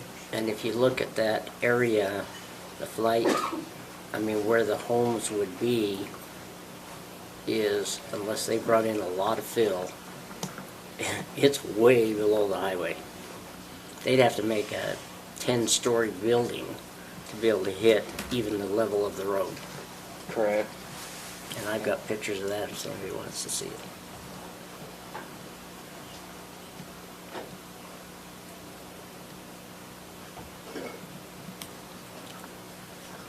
You're correct with that though, Chair, and that's what that zone designation is. Additional questions for the applicant? I just want to make certain that the development agreement, that you're going to work with us. And it's not just going to be administrative and you're going to dot the lines and check the marks and all that kind of stuff. I've completed it. You know, we've got to have a good talk, good discussion on what happens.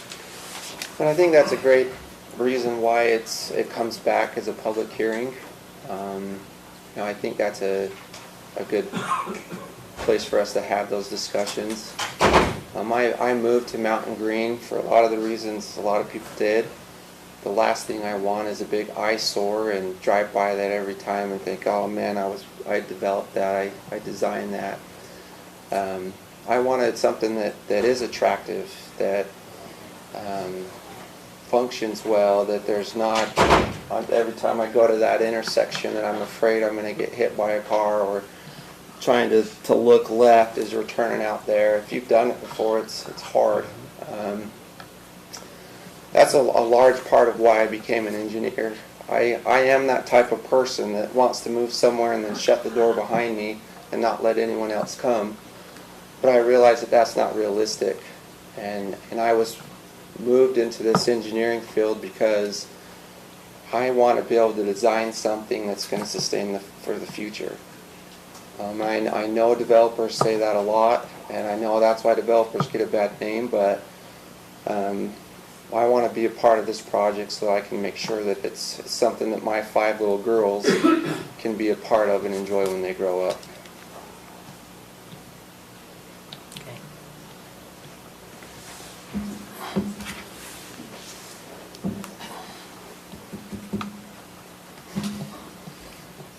So what I was suggesting with the development agreement comment last week, I understand why you wouldn't want to go through all of the time and investment to create concept plans and everything required to meet the full panoply of requirements under the town center zone. There's a lot of them. But you've said a couple of things tonight that could be implemented in a simple development agreement that contemplates that fuller development agreement.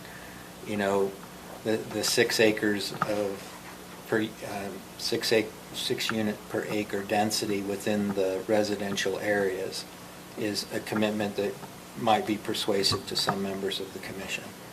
The way that you're proposing to put the residential elements up against Old Highway and then the 35% commercial commitment down along the freeway and adjacent to the or in close proximity to the town center as it's currently planned and zoned.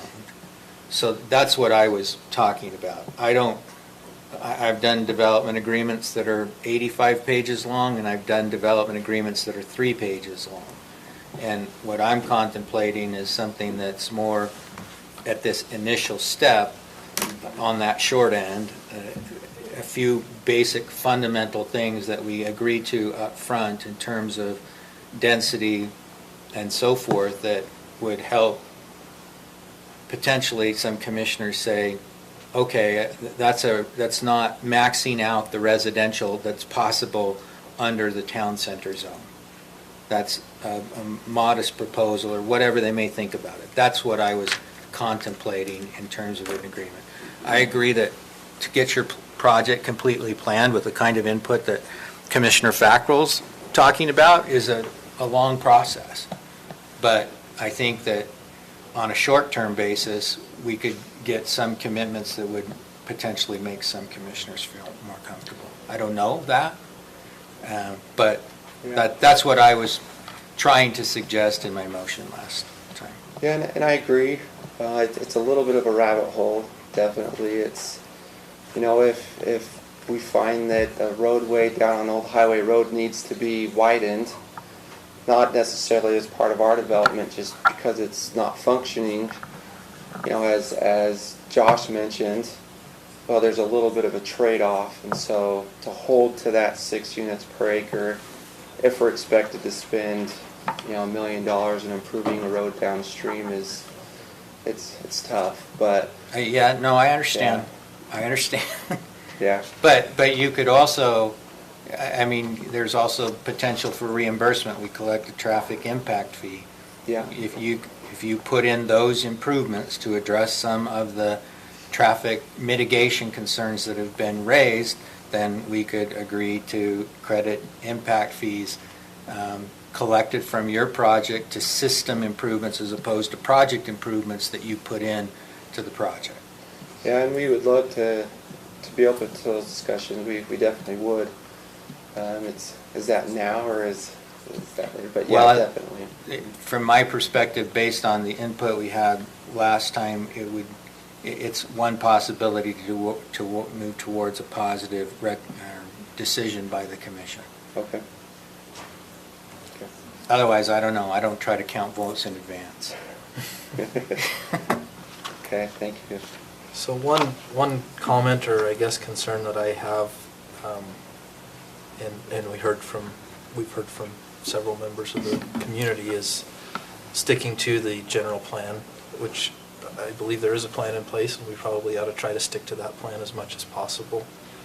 And the general plan, again, if we go back to that map really quickly, Jeremy, doesn't call for the entire parcel to be commercial. It still has a residential component there. Now, could that be addressed through a development agreement? Absolutely. If it was all rezoned, yes, it probably could. But that's something that, for me, I think would be important, that we maintain the feel of what was intended with this plan in having that village low residential or low density residential along the highway directly adjacent to the current residential area. Now, the question is, how do we get to that point? And I think that goes back to what Commissioner McConnell mentioned, and maybe that's something that could be, agreed upon to some degree, even prior to rezone. I don't know, maybe not. But that's one, I guess, comment that I have and concern that I have. Typically, when we've had somebody come in, and this is, again, I don't know that it's required, but it's been our typical process, is if someone asks for a rezone and the underlying zoning, or excuse me, the underlying future land use map does not match that rezone, we typically ask that they do a future land use map amendment at the same time. So in this case, that section that's yellow there at the top of the property would have been part of a future land use map amendment.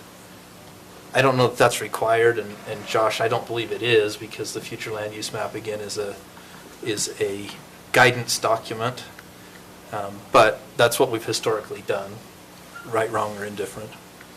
So I guess it's just something to consider, and it probably could be addressed through a development agreement, but it's something that I'm a little concerned about.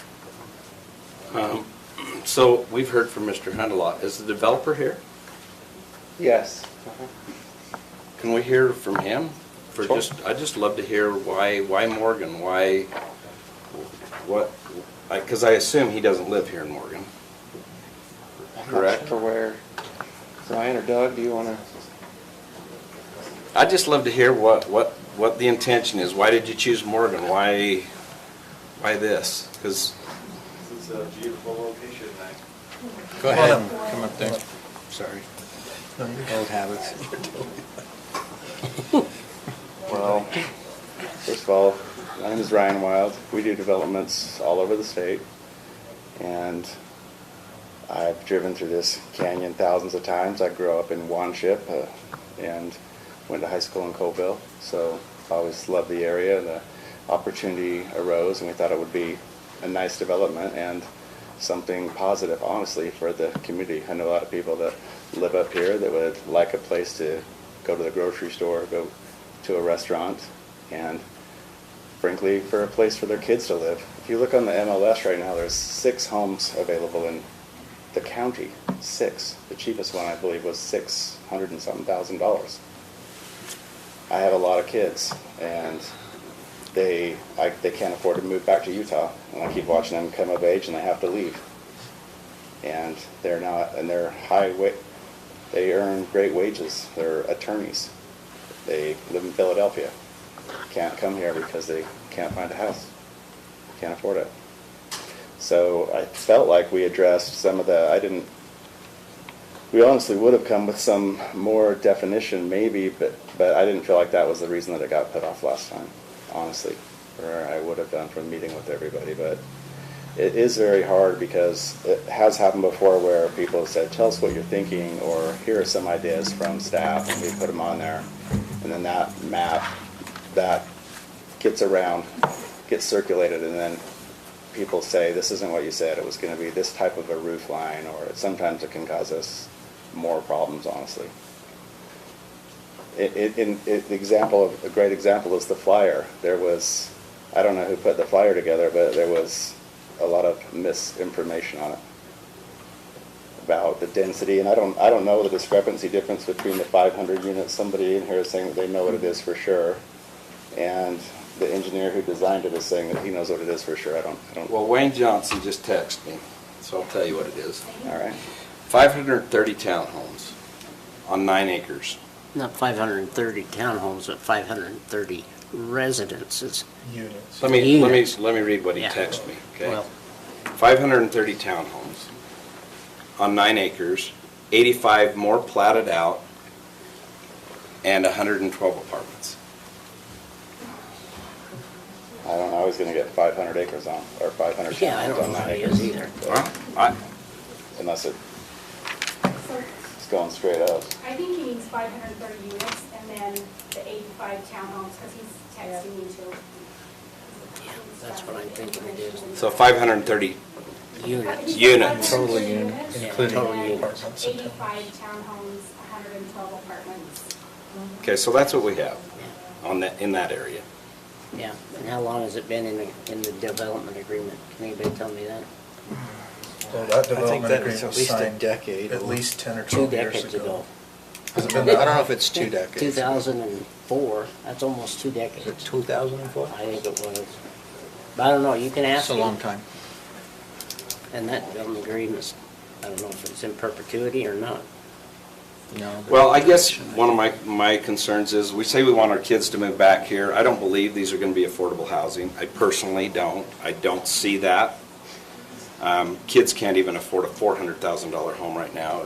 If these are $400,000 townhomes, I will really be shocked, because they couldn't even get these to be 400 after a while. And as we change our community, they aren't coming home to Morgan anyway. We say we want them to come home, they're coming home to Layton after we approve so many of these things, you know? So we got to kind of look at it like, I mean, I know I live in Porterville, great. I don't even have to deal with this in my neighborhood. But I feel for the people that are having to deal with it, too, because it's in their neighborhood.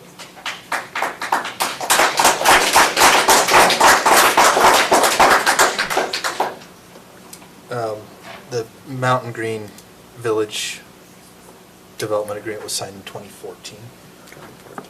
7 years, 8 years, 9 years. I went to Morgan. Well, I have no idea what Dwayne's doing, so I can't really speak to it. That's my only thing, is we've got a lot of stuff approved, and I don't know when it's all gonna come to fruition. I don't know when people are gonna start, I don't know, but I'm concerned that this could just blossom, and we just don't have any control over those things that are already zoned for those areas. None. Check the boxes, it's done. Right. So if Wayne started tomorrow, that would be his, he's gonna make it pencil. These guys aren't here because they do it for nothing. They're here to make money, and I have nothing against making money. I want to make money myself. But at the same time, it concerns me. When people don't live in our community and they come in and develop it and then leave, they don't have to live with it, and that's my concern.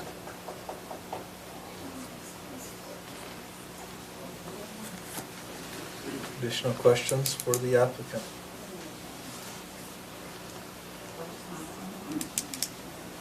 I have no more. I don't, not for them.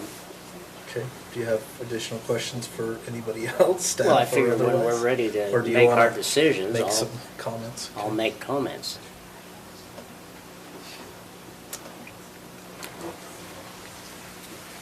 Okay, you ready to have some, we'll let you sit down. Okay, good to have some discussion here. Can I show a picture of the area? Have you guys seen it? I've seen it, yes, but sure, you can put a picture up. Let's see if it'll Ridden work. my bicycle, ridden my motorcycle all over it.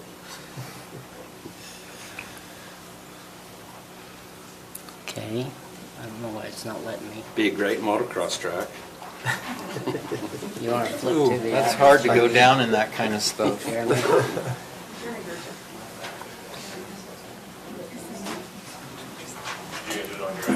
Yep.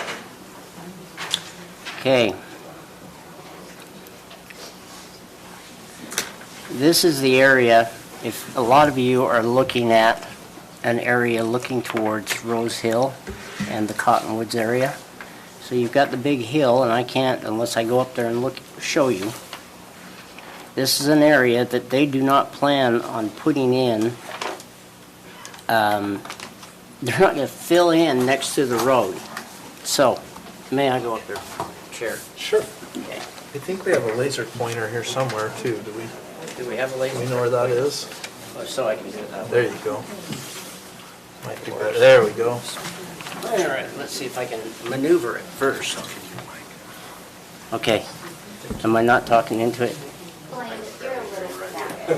Am I quiet? Yeah, a little bit. You know, my wife tells me that too, but I thought it was just because she didn't want to hear me. Okay. Let's see, how do I do it here? There's a little button to push. I'm trying to, which trigger? Oh, you're Where the trigger finger would be. Oh, right there. Okay, and then, okay, somebody else smarter than me want to come and do it? I think he's going to put out an eye with that thing. Tried it, Garrett. Let go at the top. Okay. You're just on the trigger right here. Okay. Just put it out there. Well, it was working a second ago. There, maybe I was pointing in the wrong direction. Okay, here, hold Okay. it. You tell me where. Okay, right here. Okay, right there in that spot. Shaky dakey. Yeah, he's a little shaky. But right there in that spot is right next to the highway. Okay, they're not going to take away from the highway. The highway is going to still remain there. All residential areas, at least this is what they've told me that they're planning on doing, is all that area down there in this bottom area right here. Yep. That area there is going to be a lot of residential. And in fact, the residential is going to keep coming towards this direction. That hill will be gone because they've got to remove it to make a little bit more sense of their project. Over here on this side is another area that they may decide to take out stuff or may put stuff up on it. I'm not sure. Over, let me go to the next one. What kind of residential, Blaine? That could be small homes. It could be townhomes. I'm not sure.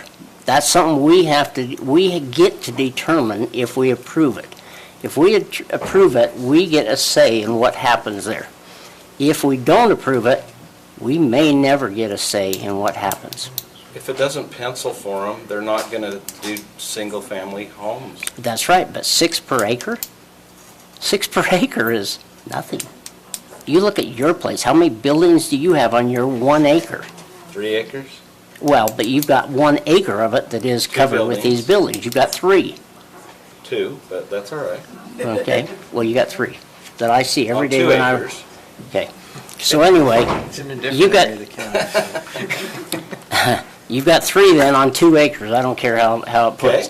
Okay, those are far apart. Well, if you go into the Cottonwoods and you look at the Cottonwoods, or even the Rome project, there's an area there that is supposed to design to have houses close, real close. They're called I think they're called cottage homes. I may be incorrect in this, Robert, but that is something that could be done. A good thing for anybody to do is to go and look at this. Now, if I can switch to a different. While you're doing that, I'm just going to make a comment for the benefit of the developer, and I think the public would probably agree. I think we have a severe lack of housing for those who are aging in our community, and I think patio-type homes or cottage-type homes are something that really are needed in our community.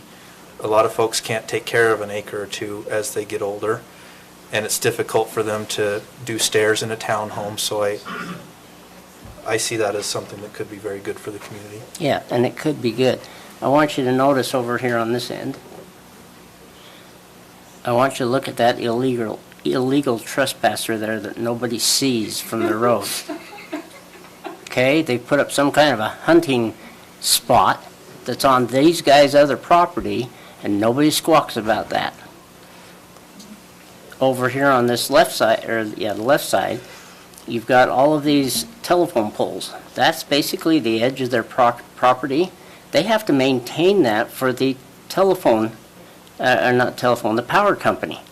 Either they have to remove those and put them in underground. Well, they probably can't put them underground, but they have to remove them and put them down lower, or they keep them there with the access point for that.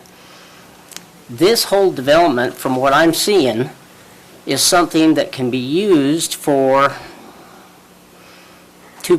actually three purposes. What they've decided to do it, or we could do it for a purpose of more gravel removal, which that's all it is. They're going to have to, I doubt they could put in basements because of the gravel, but they might. I'm not an engineer, so I don't know that.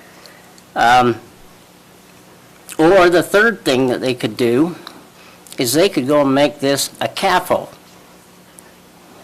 Now, I'm bringing up the CAFO unit here in this county because we have no laws for it.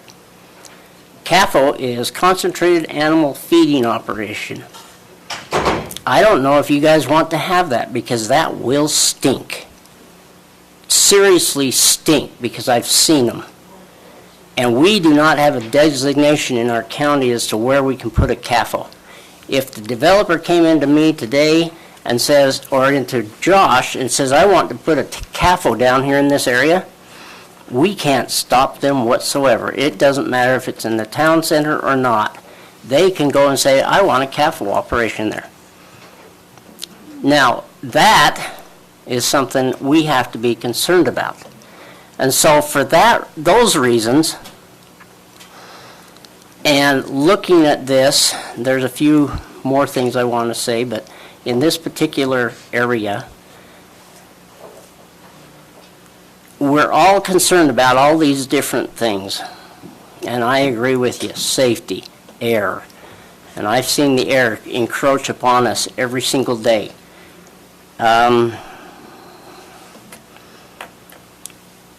With this with what is being planned for our town center, and yes, maybe it's not the right timing, maybe it is the right timing, but if we don't do something, we could end up with something we don't want. And that's where I think with the planning that we're trying to do as county commissioners, to plan for the future, to have a little bit of say in what happens in the future, I think this might be a good development. I think it might be a good choice for being a town center designation where we can have a say. Otherwise, we don't get a say. Now, that's the only two pictures I'm going to show at this point. But urbanization, you guys have all talked about urbanization. You don't want it. I can promise you I don't either. I don't want it whatsoever. And I've even been working on different legislators at the legislature to try to get a way to keep our county rural. Now, if you want to keep our county rural, there's a couple ways you can do it. One, you can move your directions of everything you do to our county. In other words, your businesses, your shopping, you're going out to eat, all those kinds of things. But we don't have any of that here. The only thing I can see that we need to do is in this town center, Mountain Green, is to start developing those commercial areas. Those commercial areas will not come in unless we have some rooftops. If they're only going to put 6 per acre, sorry Matt, 6 per acre is for an area of this gravel pit, and this could become a very beautiful area. It's better than what it is right now. The taxes we receive on that area are nothing. And I'll give you an example of that.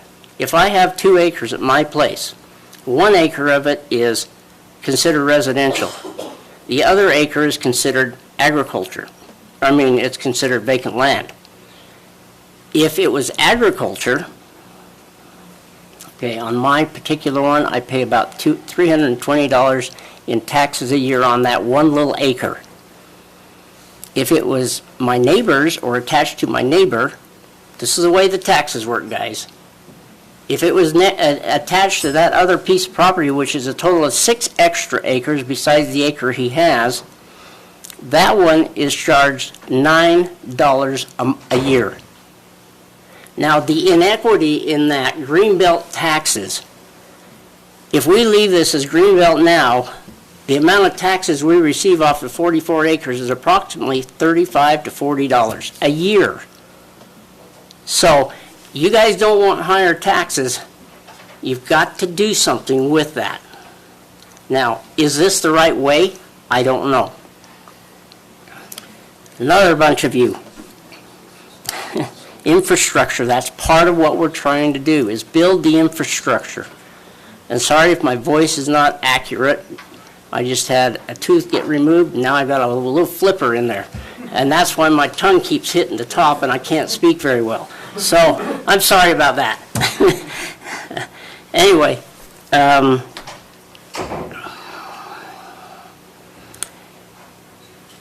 going to go back to what I said 2 weeks ago. And I know Robert's getting tired of this. No, you're good. 2 weeks ago I said, if I were to have blocked the Weber Canyon when I moved here and says nobody else gets in, I wouldn't have all of you here.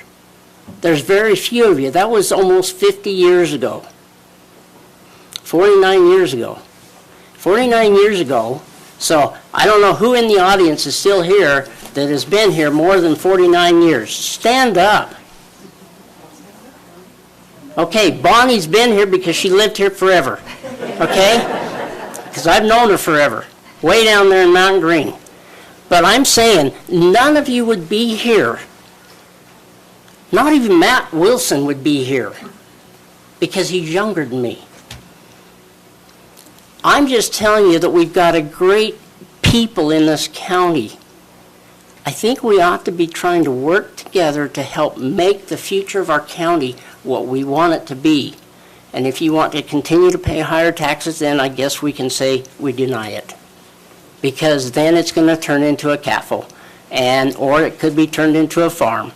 And at that point, they're going to have to bring in a lot of dirt for those cows or the pigs or the chickens or whatever you want in this county. You're going to have to bring in a lot of dirt to be able to make this productive ground again, because the gravel companies took the good soil. And all we have left is what we've got left. And it's not good. So I'm proposing that we make it better. And yeah, I think I've heard a lot of things in the last 2 weeks where people were they wouldn't let their neighbors play with their neighbors if they opposed this project or if they agreed with this project. And I seriously see that because it happened with that Vision Morgan or whatever it was. Whoever put that out there, they have been denying people to get on there. And then the people would find out who their neighbor was and their kids could no longer play. That's not Morgan. Morgan County has been an inviting place, but we don't want to have the kind that Jessie Dredge said 2 weeks ago. She does not want to see the big parties, those that are STRs, the short-term rentals, the Airbnbs, those kinds of things. Well, I can understand that, but that's where we get a chance to make those rules. If we don't make those rules, we cannot do anything. I'm just telling you, I've done my homework, and after the last session, I was ready to give this up and give it to one of you guys. I was serious at that point, because we have got such a divide in our county that we need to get together and start helping the future of Morgan County out instead of hurting it. So let's work together on this whole thing, whether it be this development or Dwayne Johnson's development or Matt Wilson's development, because he is a builder. He enjoys building. I like trying to help people. get together. Let's work together. If we can't work together, then I'm in the wrong position, and I think all of us are too. And at that point, it's your turn. Because I know Matt Wilson does not want to run again. Robert McConnell doesn't want to run again. What's the next choice? We're trying to unify this county, and I'm just saying that we need to unify together, and let's help those good developers that want to come in and work with them if they want to come in. Slowed would be nice. It takes approximately 2 to 3 years before they can start even turning the dirt. It may be less because it's going to take them 6 months to a year to get through our process. So they're spending a lot of money getting to that process.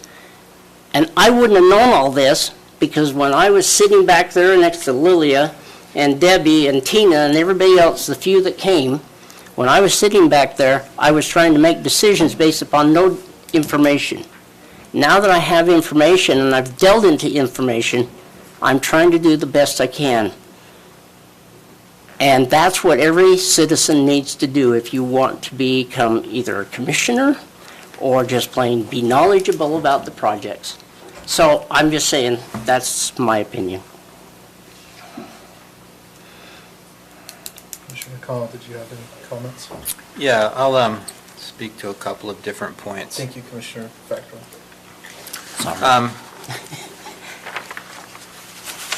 So first of all, I identified the mistake I made. I wanted to make sure I did that in the public record. There was also a suggestion in some written comments that I spoke with derision towards the people who were here and in opposition to the project. That wasn't my intent. You may sense some frustration in me. I don't have any animosity towards any of you. I appreciate the fact that you're here, that you're willing to communicate your concerns and your desires. As I said last time, I don't think you can make, there's no correct decisions, there's only a balancing of various options that need to be evaluated. Blaine and I are on the economic development portion of the county commission assignments. And we meet regularly in order to try to do things to promote economic development within the county. And one of the things that always frustrated me as a resident was the county paying for economic development directors and or consultants, but never actually trying to move forward with any economic development. And it becomes difficult. The developer's representative or the owner of the property mentioned the chicken or the egg. We do have infrastructure needs, but most of those determinations as to widenings of roads, signalization, and traffic controlled measures are done on the basis of what are called warrants.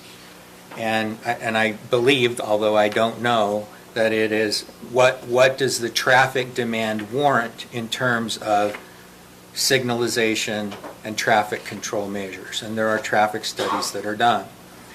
We can wait and continue to take volumes of traffic from the other side of the canyon, principally headed up to Snow Basin, and at some point that volume may be sufficient that it will warrant a traffic light at Trappers Loop, or at least a stop sign, or maybe some stop signs a couple of places along the way.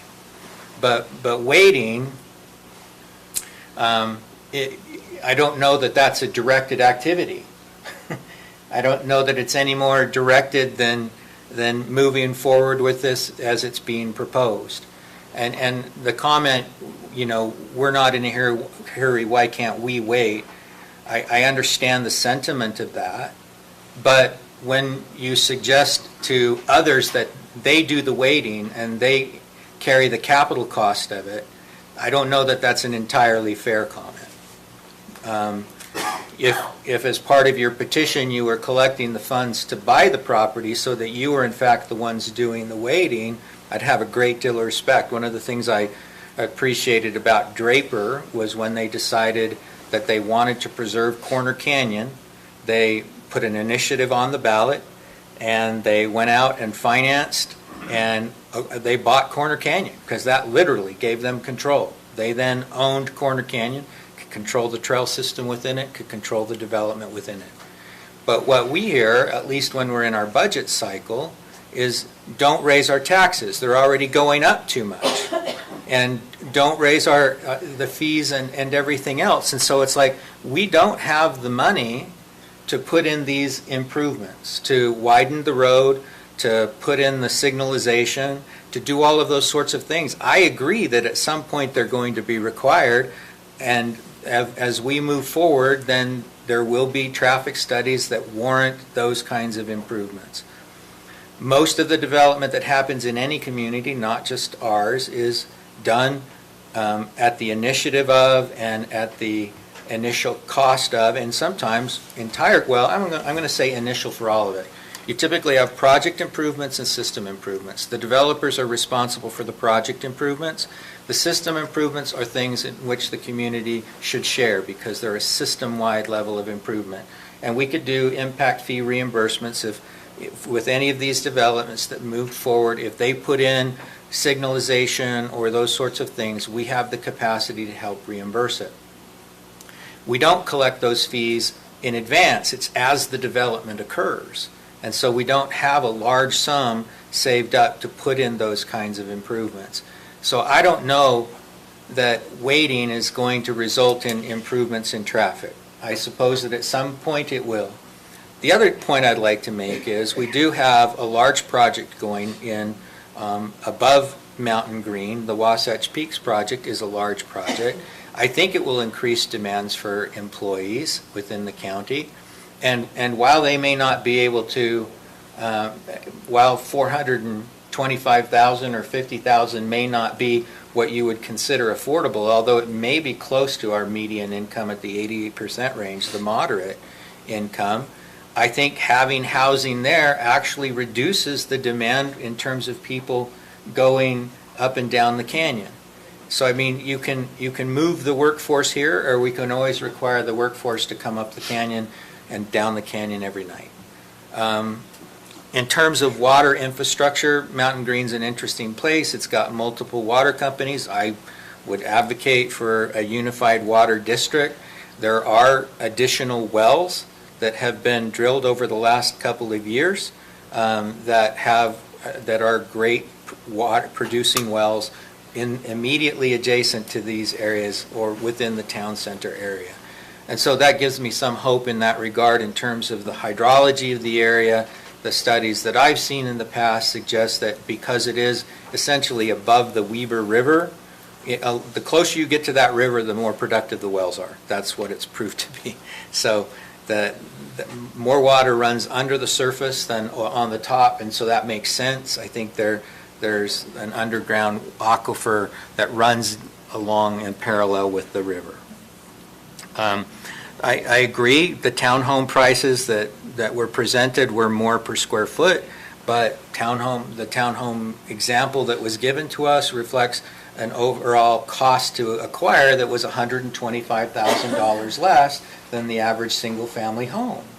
So that's a significant difference if you're trying to make something more affordable. And the fact that it was a sales price suggests that they do hold their value. So if somebody were able to move in and buy a product, whether it's townhome, cottage home, small single-family home, whatever it was, they apparently hold some value in terms of their price per square foot that would allow somebody to say, we've now got 2 kids, let's try to move into that next neighborhood up.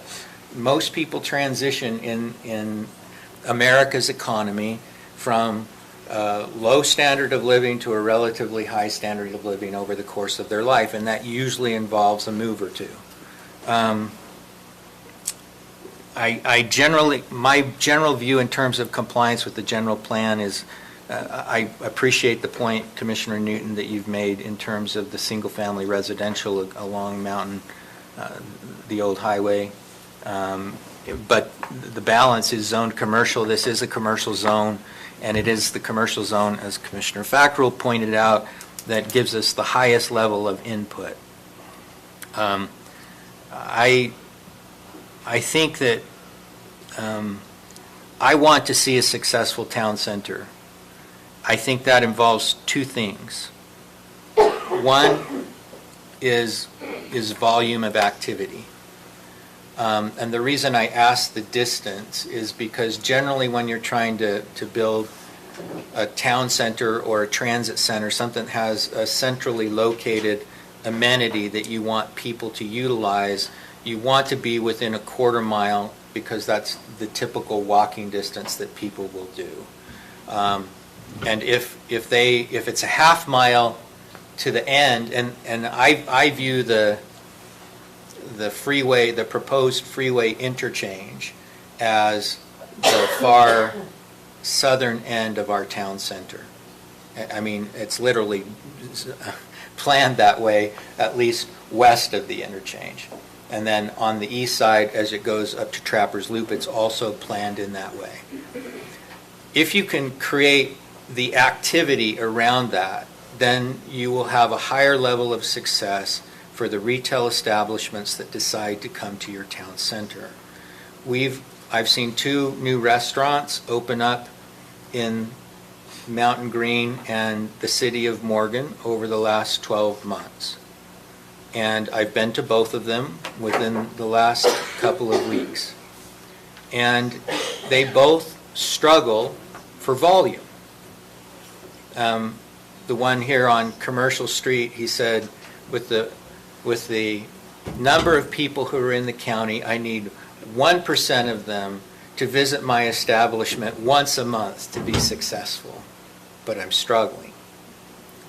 And if you think that people, there are some people who are hopefully optimistic that will come in and they'll put in the restaurant that you want to go to on, a hope and a dream, and then it'll work out for a short period of time because they have some seed capital maybe to kind of get involved, and then they struggle. And restaurateuring is a very tough business, but they're not. He said the first 3 months were great, and then the volume has dropped off, and I don't know what factors into that. I just know that it's difficult. I used to love the little Mexican restaurant. What was that called? Alberto's. What's that? Alberto's, or which one? I don't think it was Alberto's. Louise's. Yeah. Yeah, Louise's, yeah. Great cook. I mean, Yeah. he's actually a chef in Park City before he came and did this. But he struggled. We don't patronize the business. And so if we're going to do a town center, and you can tell me, Bobby, you're just a dumbass.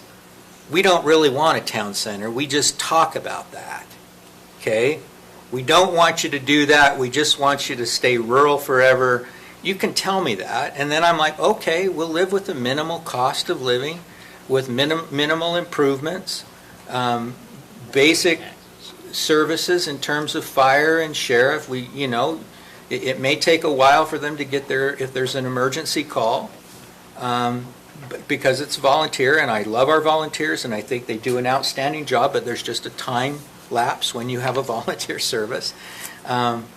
Okay, we could do that. I think that there's problems with that in terms of the legislature and their view of what will be done in terms of the volumes of what their projected growth is on the other side of on the Wasatch Front, and whether or not they will let communities control their destiny when that destiny is seen as purely as kind of exclusionary and keeping people out. I'm highly suspicious of that. I just think, one, I don't agree with it personally, but I'm highly suspicious given the makeup of our legislature. The CAFO legislation is one example. Yep. And there was some legislation this last time that was specifically directed at some communities that were acting in that way. Anyway, just to finish up on my town center calling, volume. And that you create a sense of place, and you try to have the people within close proximity to it. And that's why I would support this here as opposed to 1.5 miles away in Peterson. Because from my perspective, even if the Johnsons develop everything that we just talked about, okay, 530 units, and we developed all of this, and Rome was built all in this area, and it won't be built in a day, okay? But if we built all of that in that area, and then you have the supporting stuff around from the Cottonwoods and Rollins Ranch and the Highlands and all of those, I think you could then potentially have a decent town center of size that builds that sense of place. If you don't, then I really struggle to believe that those establishments, one, will locate, and two, will be successful.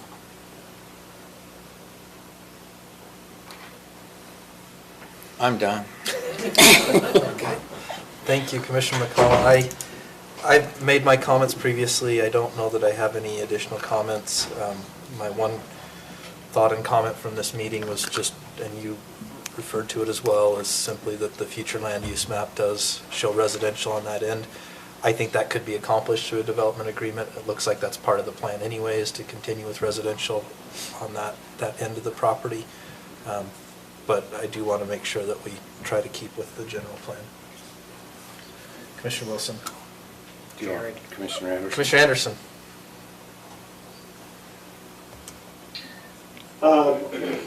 I just got a couple things I want to add. I appreciate Commissioner Fackrell, appreciate Commissioner McConnell in your words. And I think the two things I want to add, I was going to talk about traffic, but I think Commissioner McConnell spoke to that well.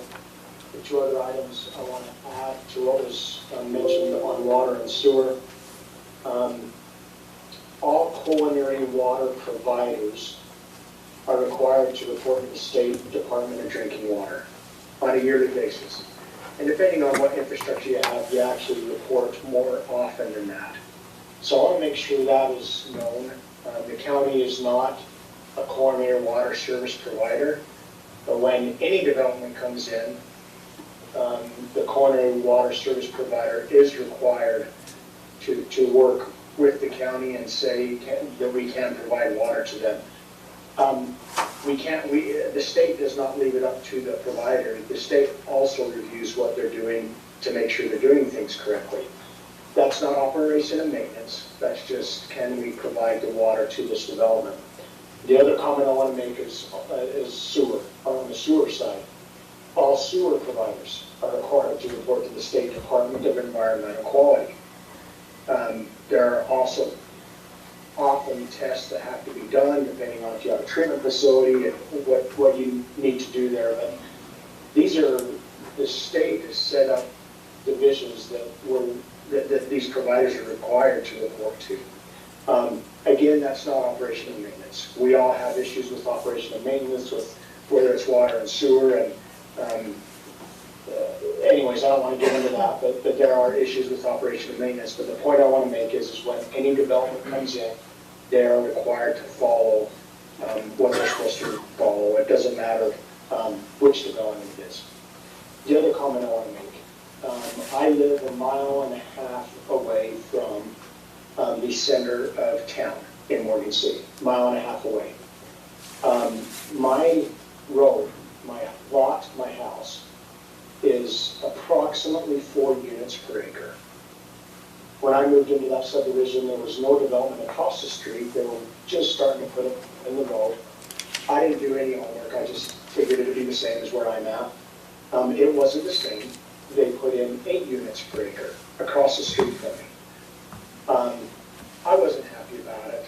I voiced my opinion to the city, and that was that. With that said, I don't know if it was a huge or big a difference as I thought it was going to be. And I enjoy my neighbors. I enjoy where I live. Another comment similar to Commissioner Fackrell, my dad purchased his lot of 10 acres in 1978. As a kid, I could stand on my dad's 10-acre lot and see 3 homes. I didn't see anything else. All I saw was 3 homes. Now, maybe my little piece of heaven one day will include that view. I don't know. But I sure loved it growing up. Where I live right now, I love where I live right now also. It's a big difference, huge difference. But I enjoy where I live, and I enjoy my neighbors, to be honest. The reason why I'm bringing that up, I did a quick analysis on the townhomes that are right next to Kent Smith Park. They are just under 12 units per acre. They're 11.7 units per acre. We have a developer coming in and willing to work with the county on how this will look. If we move forward with the future land use map as is, where it's just commercial, we do not have the ability to work with the developer. They come in and follow the existing code and ordinance and do what they want to do. I would much rather have the ability to work with the developer moving forward on this parcel of land. I'll echo everything that Commissioner McConnell said. He's well with words, and to be honest, he's paid to be well with words. So he does a good job of that, and I appreciate him in his comments. For this developer to come and say, hey, we're willing initially to look at 6 units per acre, I think that's a phenomenal step in the right direction, to be honest. So those are my comments on top of the comments I've made, and that's all I've got. Thanks. Thank you, Commissioner Anderson. Commissioner Wilson? I guess there's only, I've said most everything that I think, and you know how I feel, because I've written you guys letters too, but I guess the only thing that I think, I have developed a few little teeny things in my lifetime.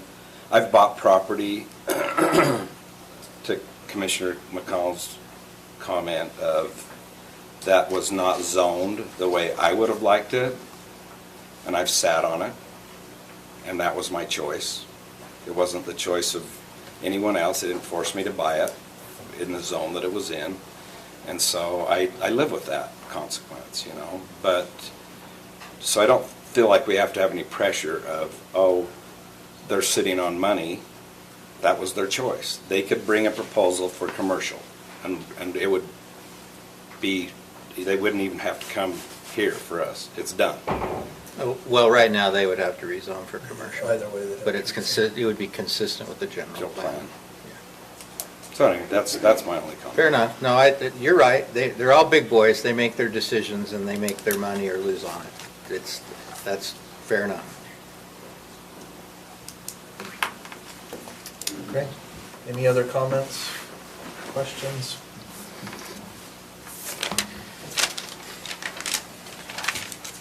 Okay. Seeing no additional comments or questions from the commission, we will look for a motion on item number 4, M&D Nelson rezone.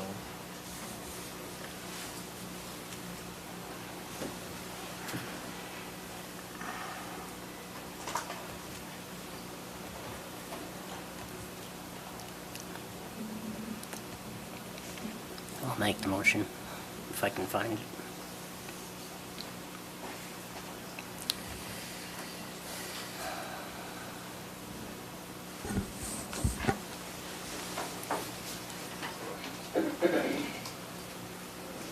Unless you're better, quicker than I am, Rob. I'm just looking for it in the packet now.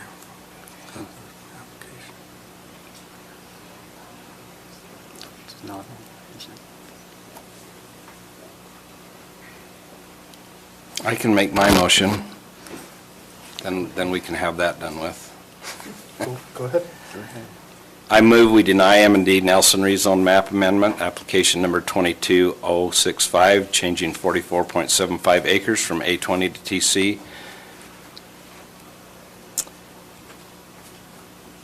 Okay, we have a motion. Is there a second?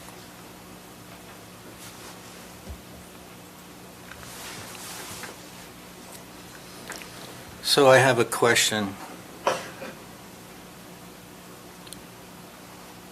So this is the 44.75 going from A20 to town center. Do you want, I'm wondering if we bifurcate. If we do what? We actually probably have a little bit of an issue with that because it's 44.75 total, but not all of it is currently There's a portion that's currently zoned, looks like,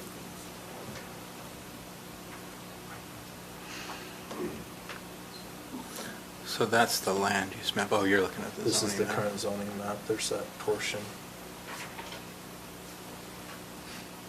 here that's not zoned A20. It's R1-20.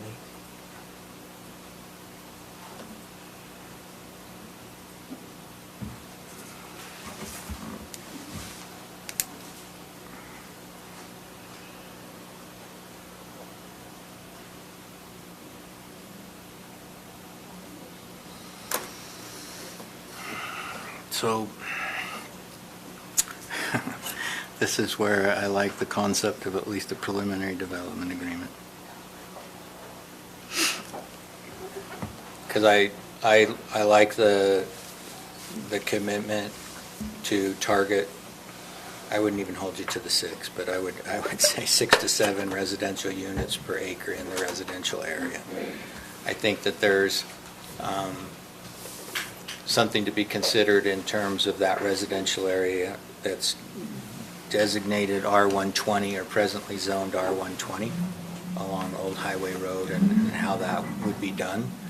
And I'm somewhat flexible on that, not knowing that I fully understand the depth from the back of the highway before you start to lose your elevation. Does that comment make sense? Because I go to that intersection every day and look left, but I've never driven over and down the hill. I don't know how quickly you lose the elevation there. It's quick and it's steep. There could honestly be there could already be 30 units in there right now and you wouldn't know because it's, I mean, I walked around it with Commissioner Fackrell. How deep would you say that is? At least 100 feet or more. Yeah, no, I understand that topography. I just don't know if it drops off immediately at the edge of Old Highway, or if it, if you could have a lot that was 60 foot deep before it dropped off. From what I recall, you cannot, until you get down close to where the fire station is.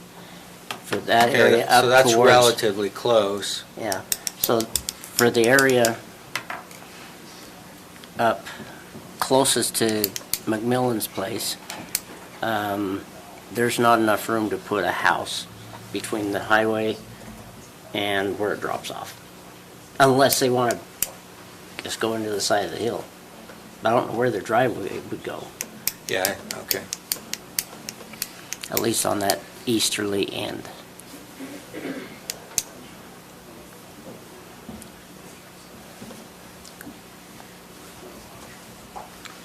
Hey, Chair, this is Commissioner Anderson. Do we still have a motion? Yeah, we actually need to probably deal with that. So thank you for reminding me of that. There was not a second on the motion, so the motion fails for lack of a second. That doesn't mean it couldn't be made again, Matt, just throwing that out there. If it fails Okay. once, it might fail twice. Thank you, Commissioner Anderson. See, if you're looking at this, there's not much space right here. Okay, that right there is McMillan's edge. They don't have, it basically comes straight back. Well, but this is the highway here, right? This is the highway right up there. And so it falls off Yeah. a little more graduated. Commissioner McConnell, he said that it is 160 feet. So if there was we would be for sure willing to put single-family residence up there along there because we would never build that whole thing up. So that we're kind of putting down in that drop. So if there is room for it up on there, then Okay. so there would be a buffer and there would be, I would have no problem saying that we single family.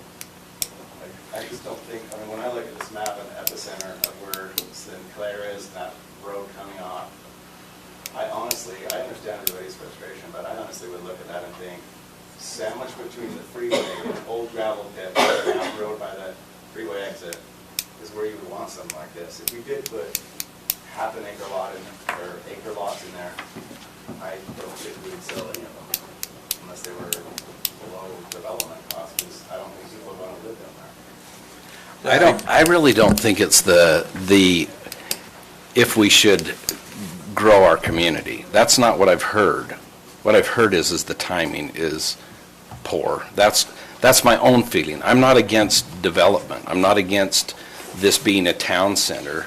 I just would love to see that we can sustain what we've got going already. That's my whole worry. Because I haven't heard them say that we don't want a development.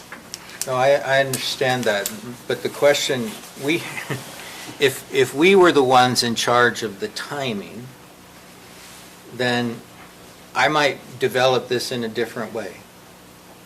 And you can say, well, we're in charge of the timing in terms of how we zone the property. Correct.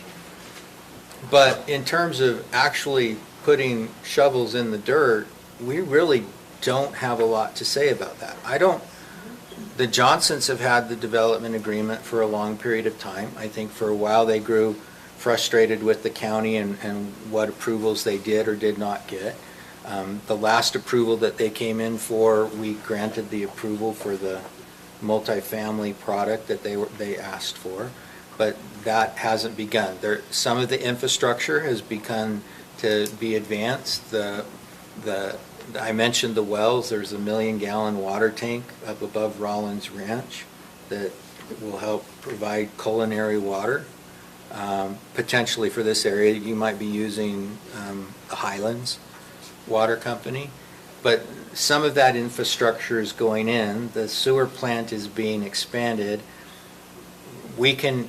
Are we going to, it's like I mentioned 2 weeks ago, if we wanted to be more purposeful in what the county were doing in terms of infrastructure, to prepare the infrastructure for development to come, we could do that, but it takes a lot of money. And I think we would have to pass the bonds necessary in order to put that infrastructure system in. Otherwise, we're responsive in terms of shovel to dirt. And this is someone that's willing to move forward. I mean, I think Snow Basin made a public announcement today that their deal with Club Med, yeah. they're not moving forward with that. And that's not in our county, but again, it's a high stakes game. You're somewhat familiar with it.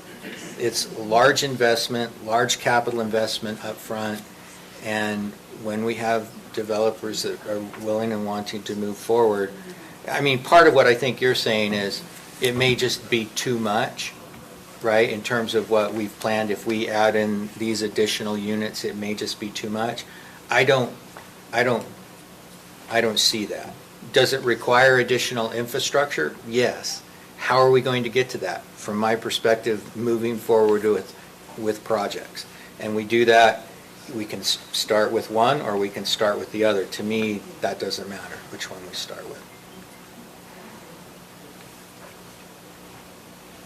But I made my motion last time for a specific purpose, and because I made a motion to approve it last time. I could be more comfortable making a motion to approve it if we had a development agreement that made some basic commitments.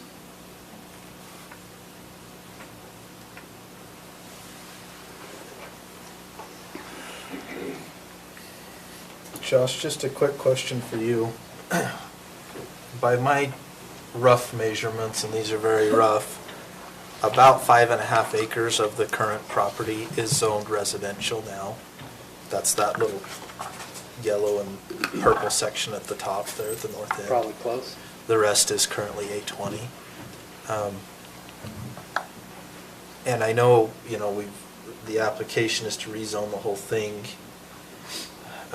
It sounds like that portion along the road will probably end up being single family no matter what, just by necessity for the fact of the slopes of the ground. So maybe it's not an issue to rezone the whole thing, but just a comment that I think we probably should note that we're talking about rezoning from A20 and from R1-20 to, or talking about that, to the town center. It's not just from A20. I guess that's more of a comment than anything. Okay, that's fine. Okay. So do we need to have two designations then, when we're making the motion?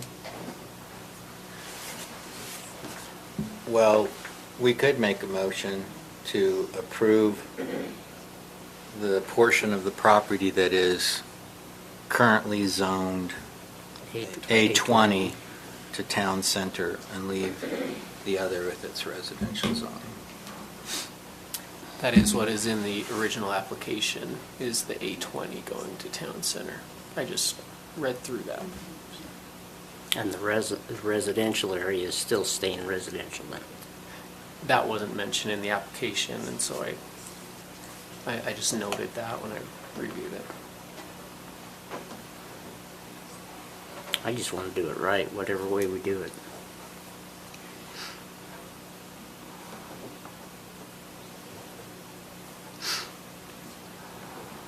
I feel like that keeps with the idea of following the future land use map or the county general plan as closely as possible.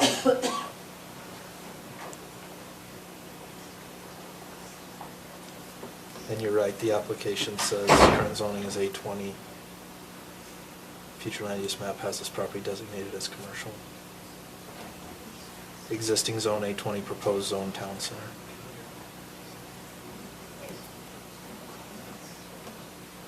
So that cuts that piece out. What's the acreage? By my measurements, about 5.5 acres. So the whole parcel, the 44.75? Correct.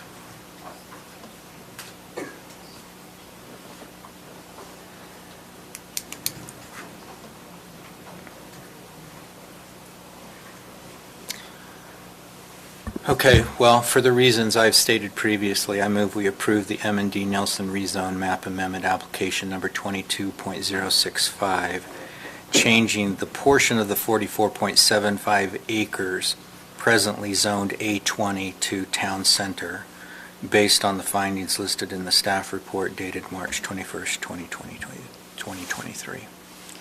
I will second it. Okay, we have a motion, a second. Any comments on the motion? Okay, all those in favor? Aye. Aye. Aye. Nay. And those opposed? Thank you.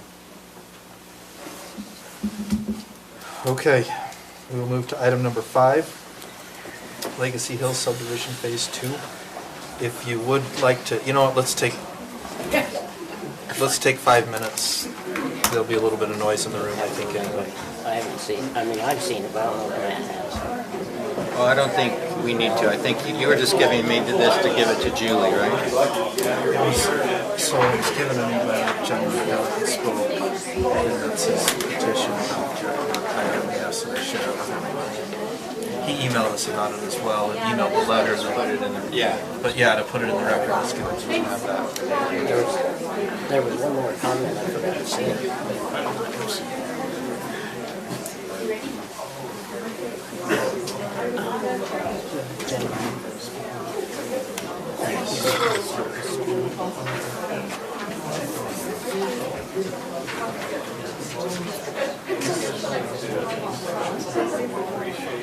Now we know when the land was acquired.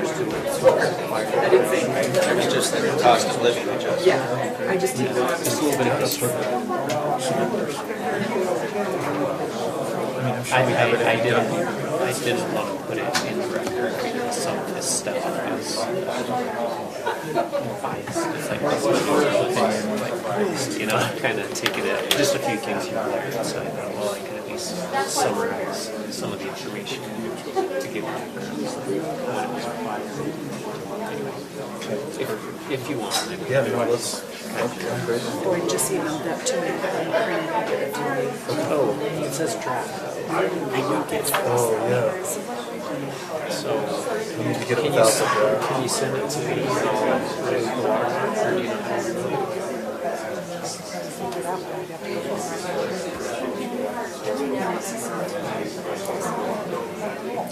Maybe, well, if he's around, I should see if he, oh yeah, Jeremy. Is Jeremy around still? He might be home, but we can probably still send it to him. I'm sure he's watching, he usually is. I can go to the restroom too. Oh.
So this will be the first choice. Yes, they've sold 50 units. These are the second homes. As soon as this one is she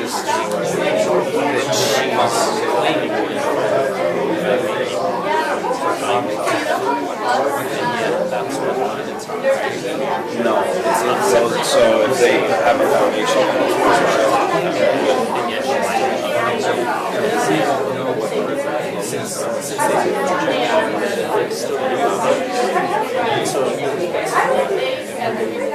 Again, if I recall back 3 years, she could have gone against the they're going to like, hey, we're going to apply the code. Technically, they didn't apply the code. So even though they were just original fire, still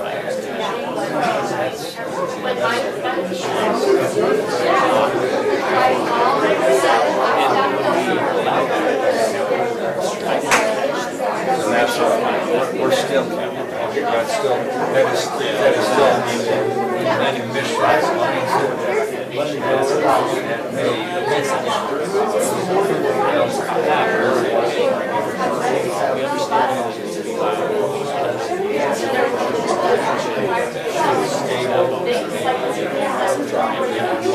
unless we start sending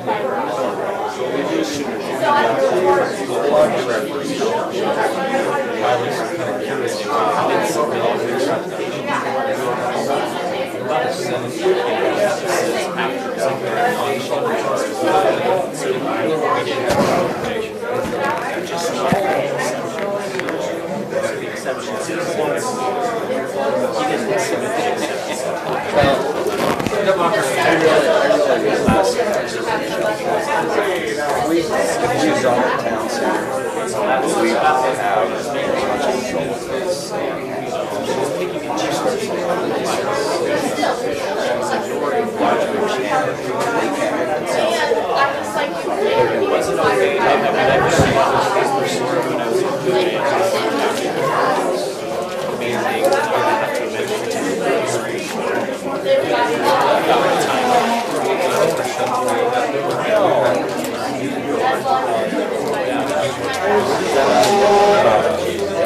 Sometimes I get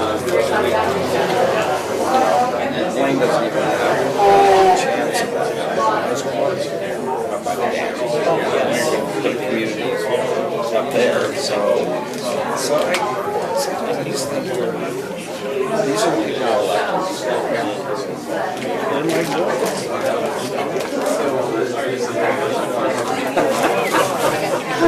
Absolutely. It's good to see you. Yeah, I mean, I gave it our best shot. I like the idea of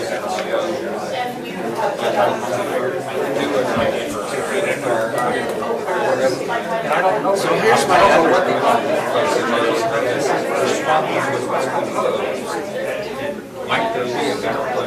So my understanding is, and this is because I've tried to do a little bit of research on this since I've been down there hearing this scuttlebutt, is this tank is on a skid and it's mobile. Is that not your understanding? I don't know. I don't know what it is.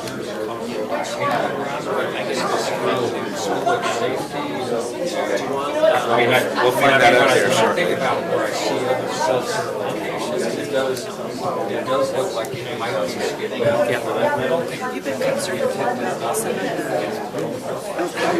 No, I was under the impression it was when Try to simplify things other stuff and just do a little bit briefly, but if you guys think I'm getting too late, just tell me. But I'm going to find this out. Yes.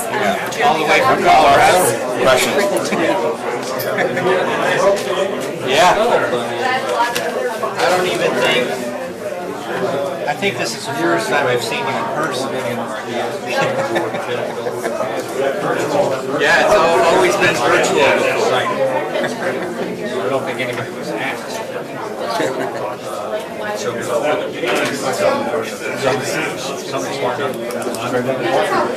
Oh, really?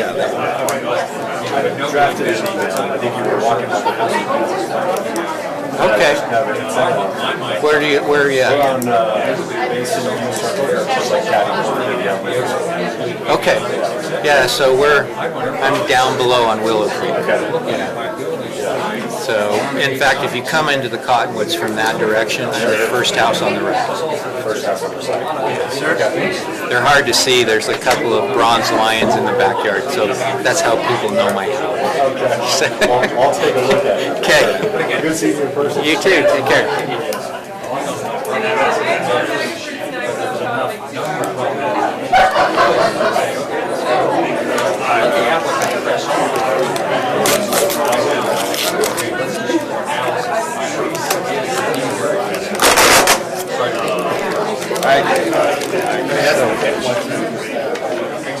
You bet.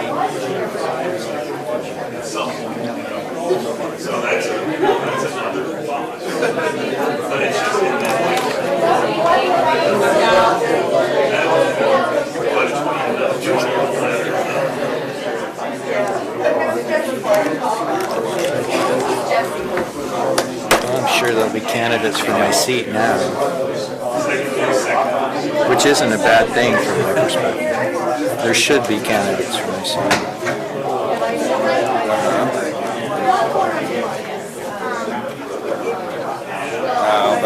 That's because of that. You have a key?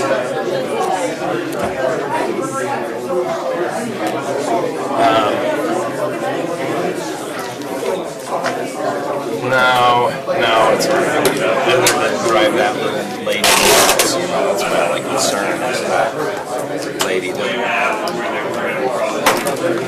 lives there, the poor lady.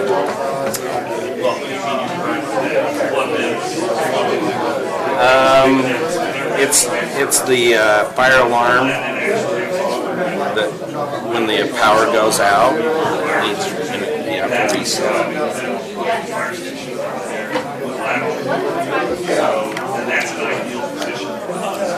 Okay. But you don't have a key, right? All right. Thanks for calling.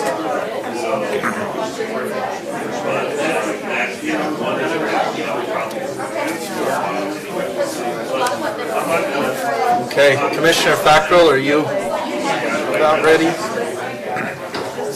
All right, we're going to call the meeting back to order. We appreciate those who have dedicated some time this evening to be with us. We are now moving to action item number 5. This is Legacy Hills Subdivision Phase 2. This is a request for approval of a 3-lot subdivision located at the end of Legacy Hills Road, approximately 65.7 acres, zoned A20, preliminary and final plat. Thank you. This is application number 22.073, and as stated, it's approximately 65.7 acres in size. The zoning district is A20, and the property is located further along the Legacy Hills Drive, which has started construction with the original subdivision, which was also 3 lots. This would be 3 additional lots further along that road. Typically, small subdivisions do not come to this body for approval. Small subdivisions are typically 9 lots or less. 10 lots or more are large subdivisions and require approval of final plat by this body. However, it's coming to you for decision. The Legacy Hills Drive is longer than 750 feet in length, and our code requires that if a street dead ends or doesn't have a secondary access, that it requires county commission approval for that road with fire department recommendation of approval. We discussed with the fire department. I believe we included that letter in the staff report that was provided to you. The fire department has given their recommendation of approval. As such, we believe the applicant has met all minimum requirements for a small subdivision for preliminary and final plat approval. Comments from the surveyor and the engineer, final comments of the plats will need to be addressed before it's recorded. With that, staff is recommending approval. Do you have a depiction of this one that we can bring up? Yeah, we can bring it up.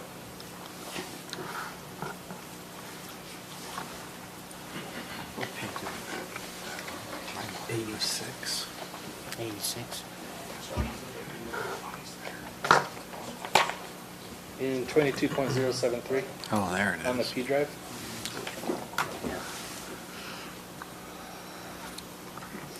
So there was a comment made earlier in the public comment section pertaining to the failure to mitigate dust and then mud on the highway and so forth. Do we have in the improvement plans and so forth requirements with respect to that? They could be mitigated through the improvement plans requiring water trucks to mitigate the dust and to sweep the mud off the roads as part of the construction process. That is something that we can do. Well, and there even ought to be a clean-off provision, you know, where as they come out onto the road, they clean off. But at least we ought to clean it up and require them to maintain that in reasonable condition. I can talk to the county engineer about maintaining that. Don't we adhere to the SWIP guidelines?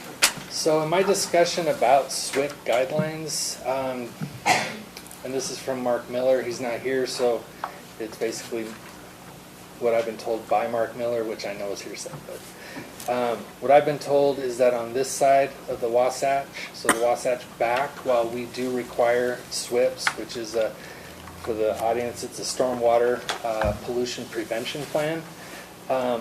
It would deal with erosion control, things like that.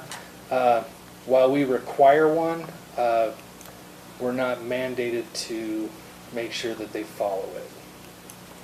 Because there's some pretty big penalties for not following it from the state. True, yep. So why don't we have that here in our county? We do, and we do require them to submit a SWIP, but I don't believe that we're required to Police it? Police it, yeah. Maybe we need to.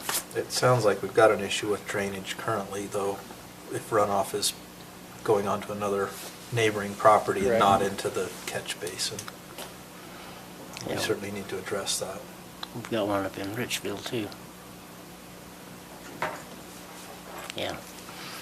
So what is our mechanism to address that particular item? The way that we would address it is the county engineer would make trips like they've done for the Wilkinson excavation, and they would have the developer comply. If they don't, then we would send out code enforcement letters requiring them to comply. Okay. Well, we've got on record a complaint from a neighboring property owner, so I think that warrants us at least making sure that it's being taken care of, especially this spring where we're going to have some pretty major runoff. I want to make sure that we're not diverting water to an existing home or structure. If you want to include that as a stipulation of approval. I have a question on this. In the packet, it only shows 2 lots. Where's the others? Right across the street. It shows 3. Where? On this, in the circle. Yeah. On the other side of the circle. So, Morgan Valley Drive's up here. 4, 5, 6. The road splits. So here on this map. If you look at like page 88, that's probably the best one to see. That's all I got. And then this one here shows the same. Brett, those are location maps, that's why I provided the And then this one here shows us that. So where is this? Lot 5, lot 6, it's further down, so Morgan Valley Drive is up here. So where is Legacy Hills compared to Coventry Cove and the Ridges? This is. I think it's You know where east of the Kinsey's ridges. live by chance? Who's? Kinsey? You don't know where Roger Prescott Or lives? Roger? Probably, Right across the but I street don't from know. Roger and up on the bench there. Behind Dave Wright's Okay. place. All right. It's that new gated area. The new gated area is Legacy Hills. The one where they put the house right on top of the hill. Yeah, I love it. It's really right along Dalton Creek is what it is. You go right up that draw kind of. Okay. I have some questions on it when Josh gets back. Yeah, there you go. It is considered A20. Yeah, it's on. Yeah, and each lot will be 20 acres in size. Okay. Are they using it for agriculture, or are they just trying to get a place to have a nice home with lots of open space? That's not something we look at for subdivision plat review. There's a checklist, and in the checklist, as long as they meet the minimum code requirements for a plat, subdivision plat, and they have the zoning entitlements, they can subdivide their land how they want. And this was a beginning, how many years ago was this project? I really can't tell you that. I wasn't here when it started. No, neither was I. Well, I wasn't in here. Yeah. The applicant's in the audience. You could talk to the applicant. I'd like to. If he wants to answer that, whoever it is. Did you want him to answer it now, or? Sure. Okay. I'm Brent Anderson. This project was started in 2020. And the first, Jeremy, can you slide this down a little bit right there? Like that. Yeah, right there. So this first phase was 3 20-acre lots. It was approved as a A20 subdivision, which does not require a paved road. I have covenants and some restrictions with the property owners that the road will be paved, and it will be paved this year, up to this point this year. You know, my neighbors here, the Kinseys, and Roger Prescott lives right there. It wasn't. Have this house straight across from that. From this home. Right where the road is? Oh, okay. It was a dry year last year, and it was dusty, and trying to get companies to come up and brine my road. It will be paved this year. the two lot owners that have built these homes, they will be moving in there, and they don't want the mud into their garages, and so that will mitigate the dust. It is a A20 zone, dirt road, and it's a dirt road. But it will be paved. And we will, on the next phase, we'll wait and go through a couple winters and let the road settle and improvements get pounded down in and build a good road. But it will solve the dust problem to my two neighbors down below. And we did create 2 retention ponds that collect the majority of the water that used to historically go through Mr. Prescott's property. So very little will go through there now. It has been a good snow year, and we're going to have water in a lot of different places that we typically aren't going to have them. But I think it's a nice development. I'm not overdoing it. So are you saying the catch basin is catching the water right now? The catch basins are catching the water. There is. You've had a chance to speak, excuse me. It's not hitting the drain. Roger, we're going to ask you to talk about that later, okay? Thank you. We can have the county engineer come look. The road, there is a portion on one side of the road that it will, from where it turns out of the ditch into the furthest east retention pond, but there's probably 150 feet on the south side of the road that will run along the road and hit Morgan Valley Drive and go and miss the retention pond. Has to. The water has historically been going there forever, and I've retained the majority of it. I don't know how you solve every problem Mother Nature throws at us.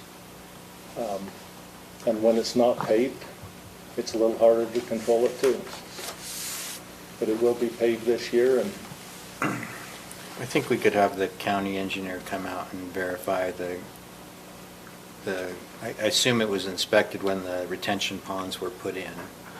We could have them come out and verify that it's still in the as designed and as constructed state. And I think that the standard is that you can't accelerate the flow. And you can't release at above the historical discharge rate to the neighboring properties. So I'm assuming that's the way that it was designed, but if there's been something that's blocking it or something, that ought to be taken care of. And I've been working on it for the past 3 years, and to my knowledge, I do not believe it's gone over the overflow and gone into the culvert along Morgan Valley Drive over onto his property. So I believe I have retained almost all of it that used to go through there. So. How big is this project? How big is this? Yeah. How many phases are there? This is the second phase. This is all that I own right now, so. Because you said in future years, so I'm just trying to figure out. Well, I've owned the property since '07, and prior to me developing it, the majority of the water that was on that property went to Morgan Valley Drive and or into Dalton Creek. What didn't go into Dalton Creek went across into the culvert underneath the road onto his property where it has historically gone. And I think I've solved a lot of that issue. It's the intention for these roads to remain private. Yes. So it's not going to be a county road at all? Excuse me? I say it's not going to be a county road at all, or we take care of it, okay? I have another question. It may be more for Josh than for the applicant, but either can answer. So the fire department's recommendation or letter indicates that these will be fire sprinkled. I didn't see that, meaning the residents will be fire sprinkled. Yes. the home I didn't see that in the conditions in the staff report, but there is a statement on the plat note pertaining to the fire system. Is that intended to be the sprinkler system for the home? I mean, it makes sense in terms of the building permit reference. That was one of the conditions the fire department had if they were going to approve the road to be that long, is that the homes need to be sprinkled. So that's the fire system. There's no water service provider out there that can provide the hydrants or the wells. So it says fire system design shall be approved by the district fire official prior to issuance of a building permit. And what we're talking about there is the fire suppression system within the structure. Yeah, it'll probably be a small tank on each lot. I mean, I don't want to speak for Rich or Boyd, but what I've been told is it's about a 10,000 gallon tank, and then it feeds the sprinklers in the home. Okay. And they'll meet the WUI requirements, wildland urban interface. Okay. Thank you. And that will be each lot that will have 10,000 gallons, or just one? Whatever the fire, no, I think it's each, but I think the fire official will approve the system for each home. That's what the... I just hope they can get that much water. Are there turnaround areas on this road for fire apparatus? There's 2 turnarounds that are proposed. They're proposing a cul-de-sac between the 2 homes on lots 5 and 6. Okay. And as they met the minimum code requirements, I didn't think it'd be a problem for them to also add in Hammerhead because of the slopes where the Hammerhead is, a cul-de-sac would Okay, I see that hammerhead now. Yeah, there's 2 different turnarounds. That Hammerhead, Basically part of their driveway as I saw it. yeah, but it'll be a full-size cul-de-sac in between the 2 homes for the fire department apparatus to turn around. And if in the future the county commission approves the hammerheads for private streets, then this development would still meet that minimum requirement.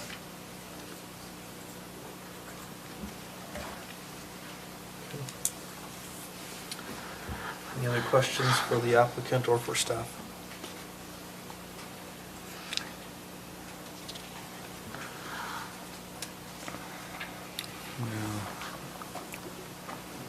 Okay, thank you, Brent.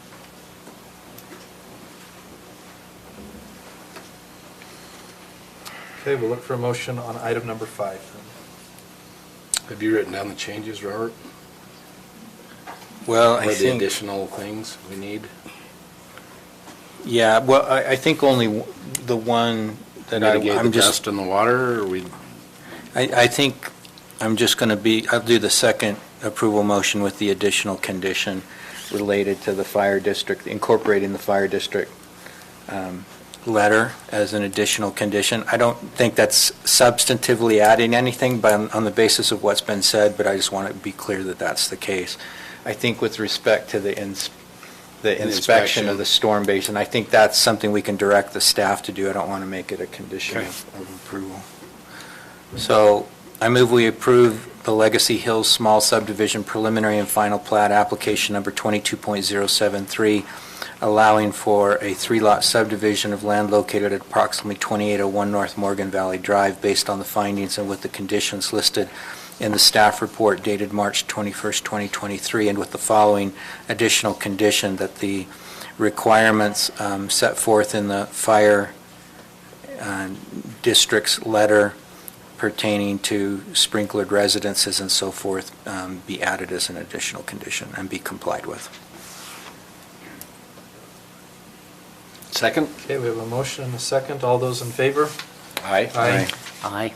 Any opposed? Okay, motion passes. And then, Josh, will you ask the county engineer to go up and just let's just make sure that detention basin is still consistent with the as-built and functioning properly.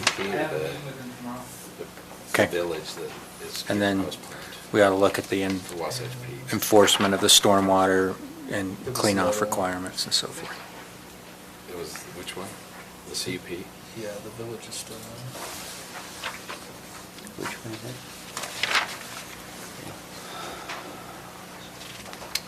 Okay, moving to item number 6. WPR Village Amenities Site Plan.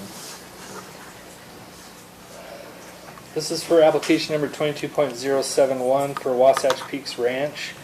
This is not related to the division of land or a plat. This is a site plan review. I felt that their amenities that they were proposing, since they were commercial in nature for the residents, that they should go through site plan review.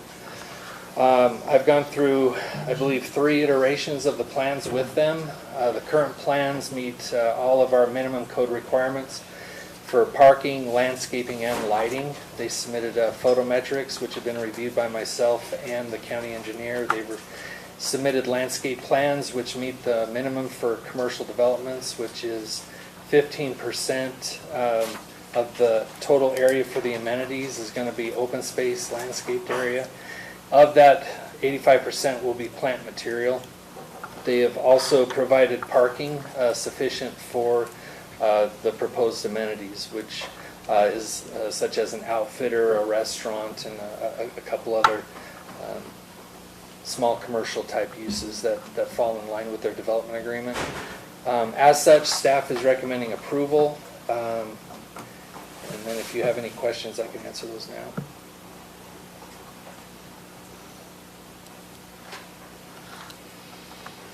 So are we the only body, was there a planning commission recommendation? Planning commission recommendation was for approval 5-0. There were 2 commissioners that were missing, if I remember correctly. That's right.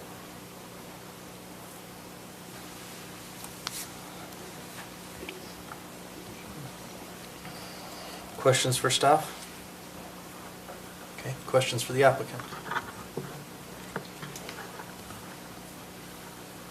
Ed, would you like to address this, or? Sure. Or one of your team members? I think the important part, there's been a lot of talks about taxes and what's happening with Wasatch Peaks Ranch. Just as a quick update, we platted and recorded and then conveyed 50 home sites last year. So for the community, as a quick update, those properties represent $176 million of taxable property value for Morgan County and are going to generate $2.17 million payable by us and our members and owners to the county. And then that gets distributed accordingly. So just wanted to give a quick update because I know that's been a topic of discussion earlier this evening. And otherwise, happy to answer any questions on this little site plan review. Is your intention to break ground on this year? Correct. If the snow ever melts? When, yeah. We have our fingers crossed. And then the mud dries. You're in a predicament up there. You want snow, but you don't want snow. It's a hard balance. It's a hard balance. So, if it's snow up high, life would be perfect. It does snow up high. It does. Good luck with that. Yeah. How much do you have up there? About 10 feet at the top of the first chairlift. And I think we're going to be close to setting a record, over 500 inches here by supposedly another 24 inches coming by Saturday. So it's good for the water, good for the skiing, very hard for construction. I got one question that I have people ask me on a regular. It has nothing to do with this portion of it, but are there alternative ways to break avalanches than bombs every morning? Yeah. Unfortunately not. We have talked to our head of patrol. He has reached out to the community for people who have reached out to our website or called us individually to talk about the life safety. We know varying different variables. The temperature, the humidity, that noise does reflect out of that bowl in there. I was actually hoping that the snow would help absorb some of that sound. But on some of those days with prevailing winds, they can get loud. And it's a life safety. They were shooting them this morning, if some people may have heard, and they kicked off probably 6 different avalanches. We had a number of stakeholders in the community up there, and it was both stimulating with the noise and then seeing the avalanches come down, it just is a life safety. So. Okay. I just had heard that they sometimes deal with natural gas, and yeah.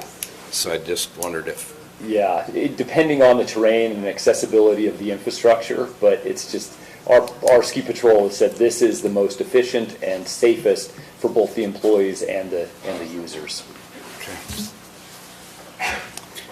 The good thing news is from my house, I can't tell whether it's you or Snow Basin. It's Snow Basin. And I don't know if it's an Report, earthquake or not. counter-report.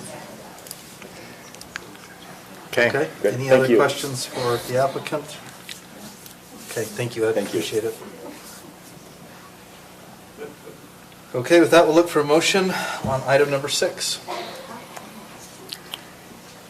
I'll make a motion to approve the WPR Village Amenities Site Plan Application Number 22.071, allowing for the proposed commercial and residential development located within the Wasatch Peaks Ranch development in unincorporated Morgan County to be recorded based on the findings and with the conditions listed in the staff report dated March 21st, 2023. I'll second it. We have a motion and a second. All those in favor? Aye. Aye. Aye. Any opposed? Okay, motion passes. Thank you. Moving on to item number 7. Josh, you got a busy night tonight. I get a break this time. Jeremy's going to address us. Okay, Wasatch Industries, CUP. If I could take a small point of personal privilege, Mr. Chair. Sure. I introduced myself to the commission 2 months ago, and so this is my first real presentation, and it's great. We're looking forward to it. I'm happy to be here. Item number 7 on tonight's agenda is for application number 22.080. This request is for the approval of the Wasatch Industries CUP for the building that is currently leased by the county to the U.S. Forest Service at the Morgan County Airport, which lease is transferring to Wasatch Industries and is to be used as a fixed base operator with various other uses. The entrance to the lot in question is on West Willow Creek Road and identified by the parcel and serial numbers located in your staff report. The proper uses allowed at the airport, of which a fixed base operator is one, can be granted with the CUP conditional use permit and a business license according to Title 8, Section 58-7 of our code. I've actually printed a paper copy for you, and I'd like to read part of that code to you tonight. It's item number, or it's the second bullet point, talking about commercial aeronautical activity. I'll read that quickly.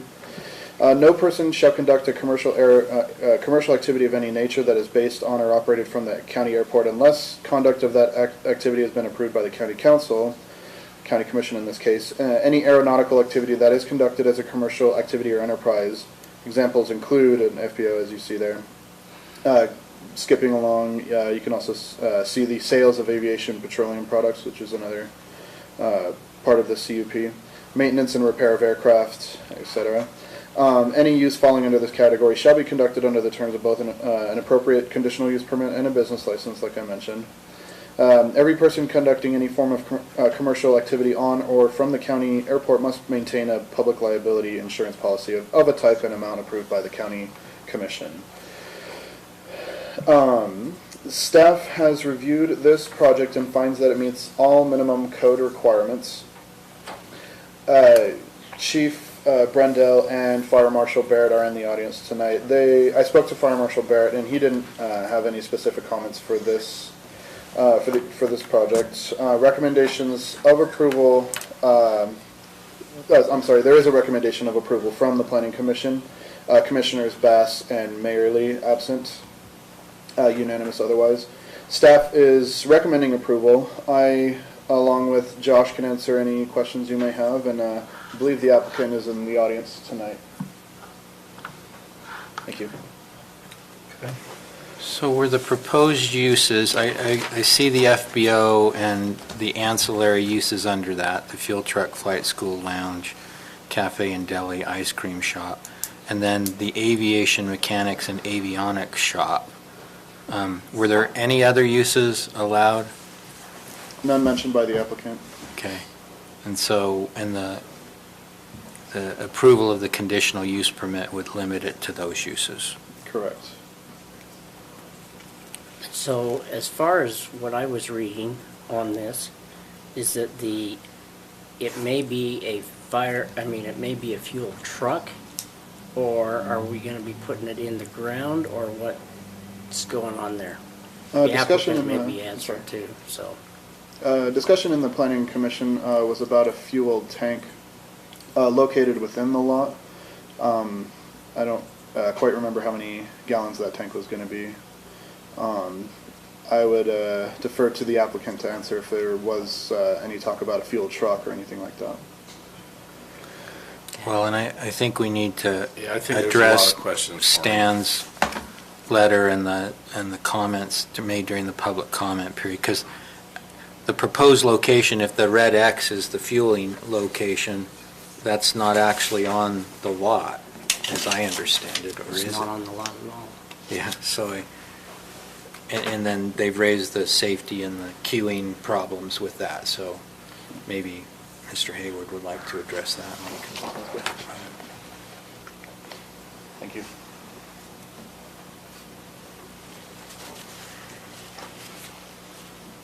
Thanks, Brad Hayward. And to address Stan's letter, and I'm very happy that everybody's here. And thank you for all the support. And I think the overwhelming support of everybody at the airport is, yeah, we need fuel. The proposed spot is right here.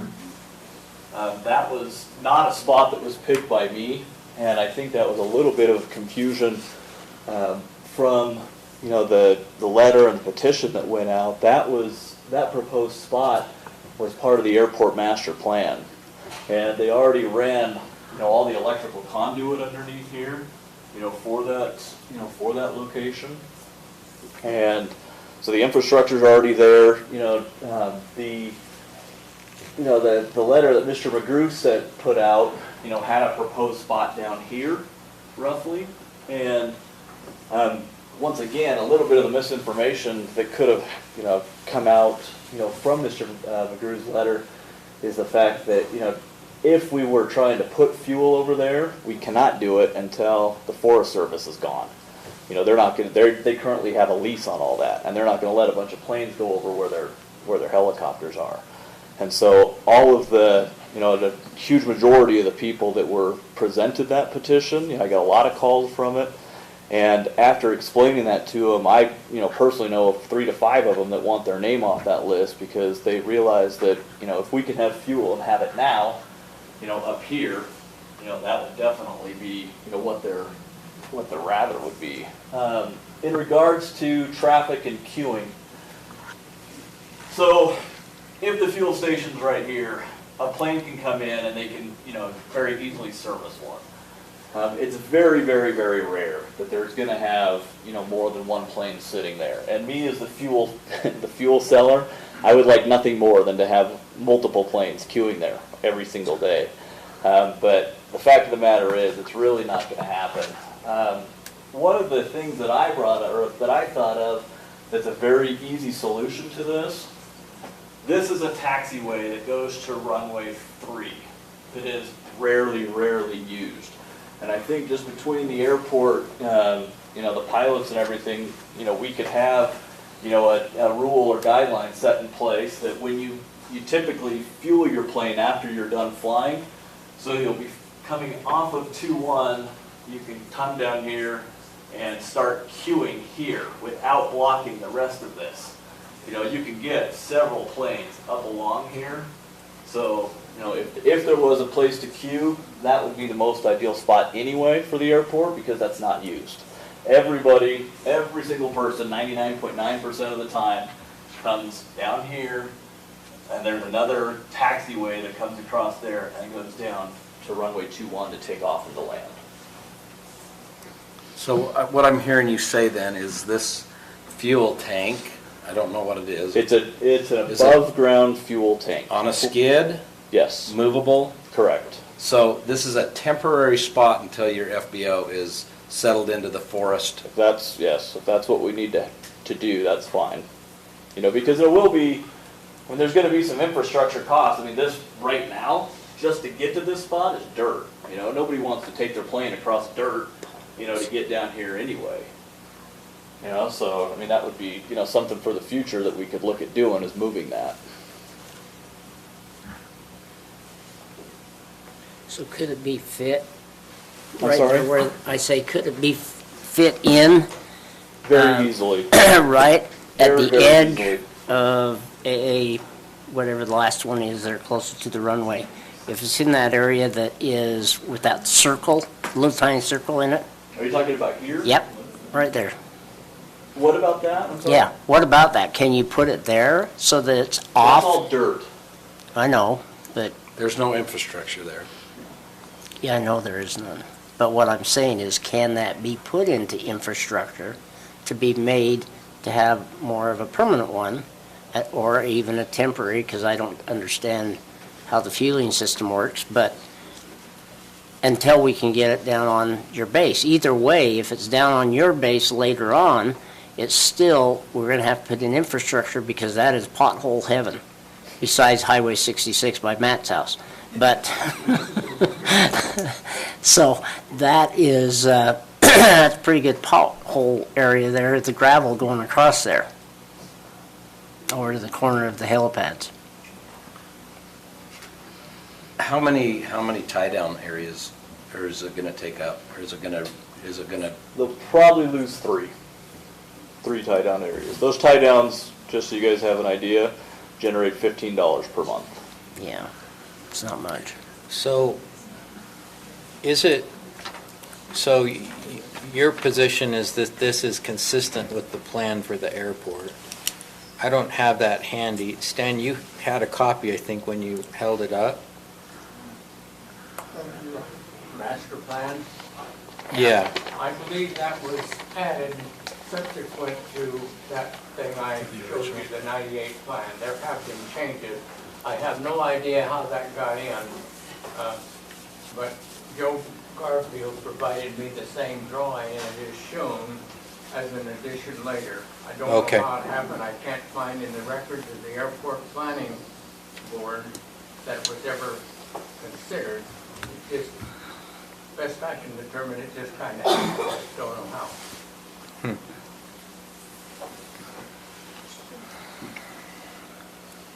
And when you say the infrastructure's there, are you saying the power to run the pump, or? The conduits, I think there's 3 conduits that are run for the power to get over to that spot. and where do they go run to? There's a transformer somewhere on there. I'm not sure where exactly it is. So the wire would have to still be pulled. Right.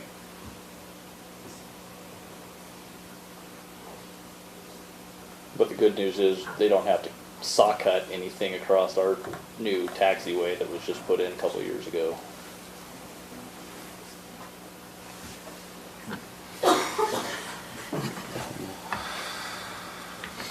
And then Commissioner Fackrell, what you're suggesting is essentially a widening of the taxiway as it makes that bend.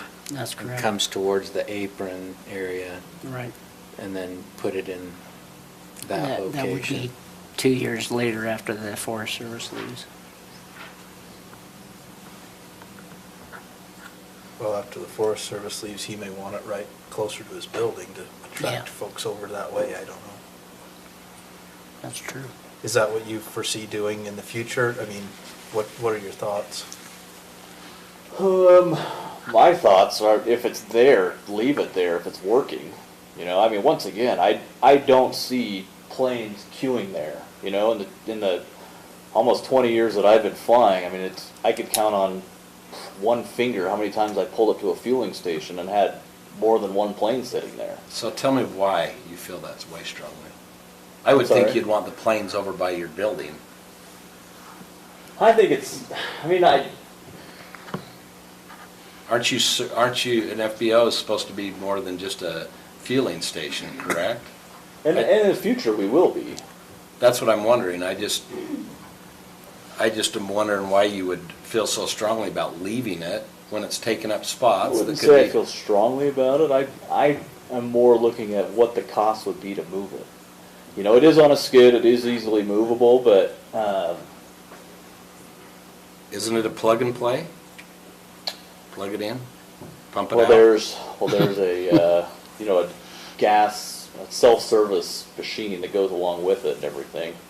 You know, that's got to be mounted, and I mean, yes, it is all. Oh, so there movable, is but going to be something permanently mounted there, is what you're saying then? There's going to be something mounted into the asphalt. Yes. Oh. The self-service machine for the credit card reader.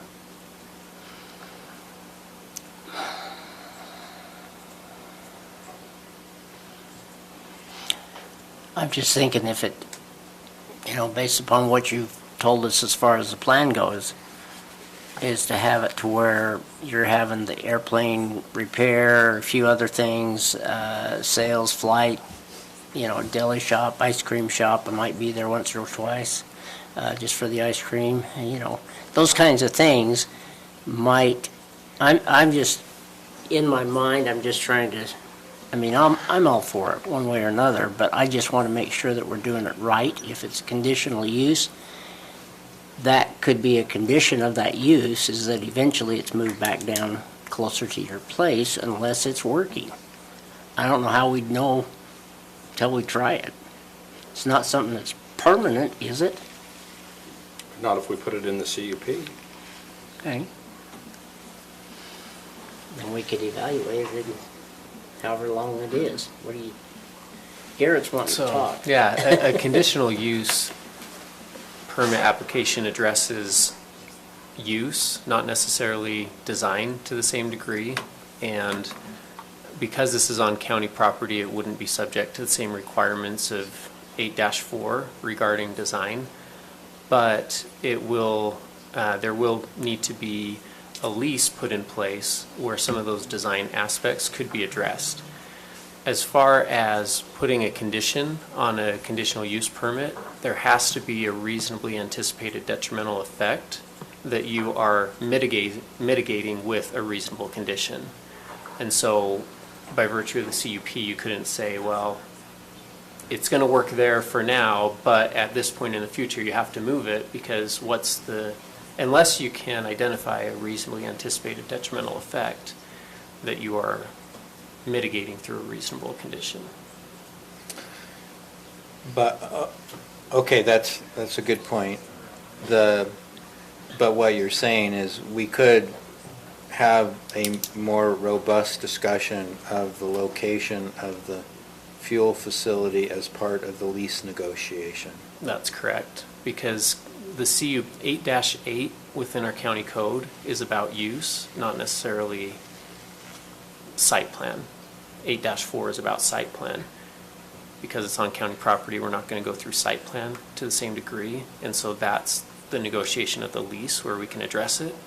And the county did a similar thing with 9 Line and adopted as an exhibit to that lease the site plan, which became phase 2 of the airport master plan because our code only addressed phase 1.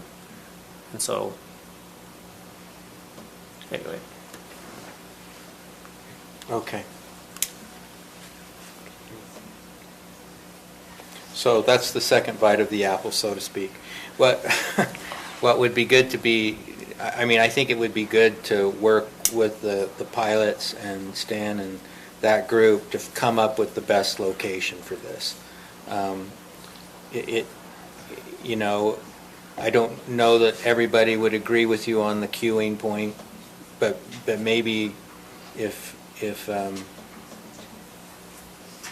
maybe I understand your point with respect to the Forest Service lease and not being able to utilize that property in the interim for that station, but I would like to see there be at least some agreement among the group.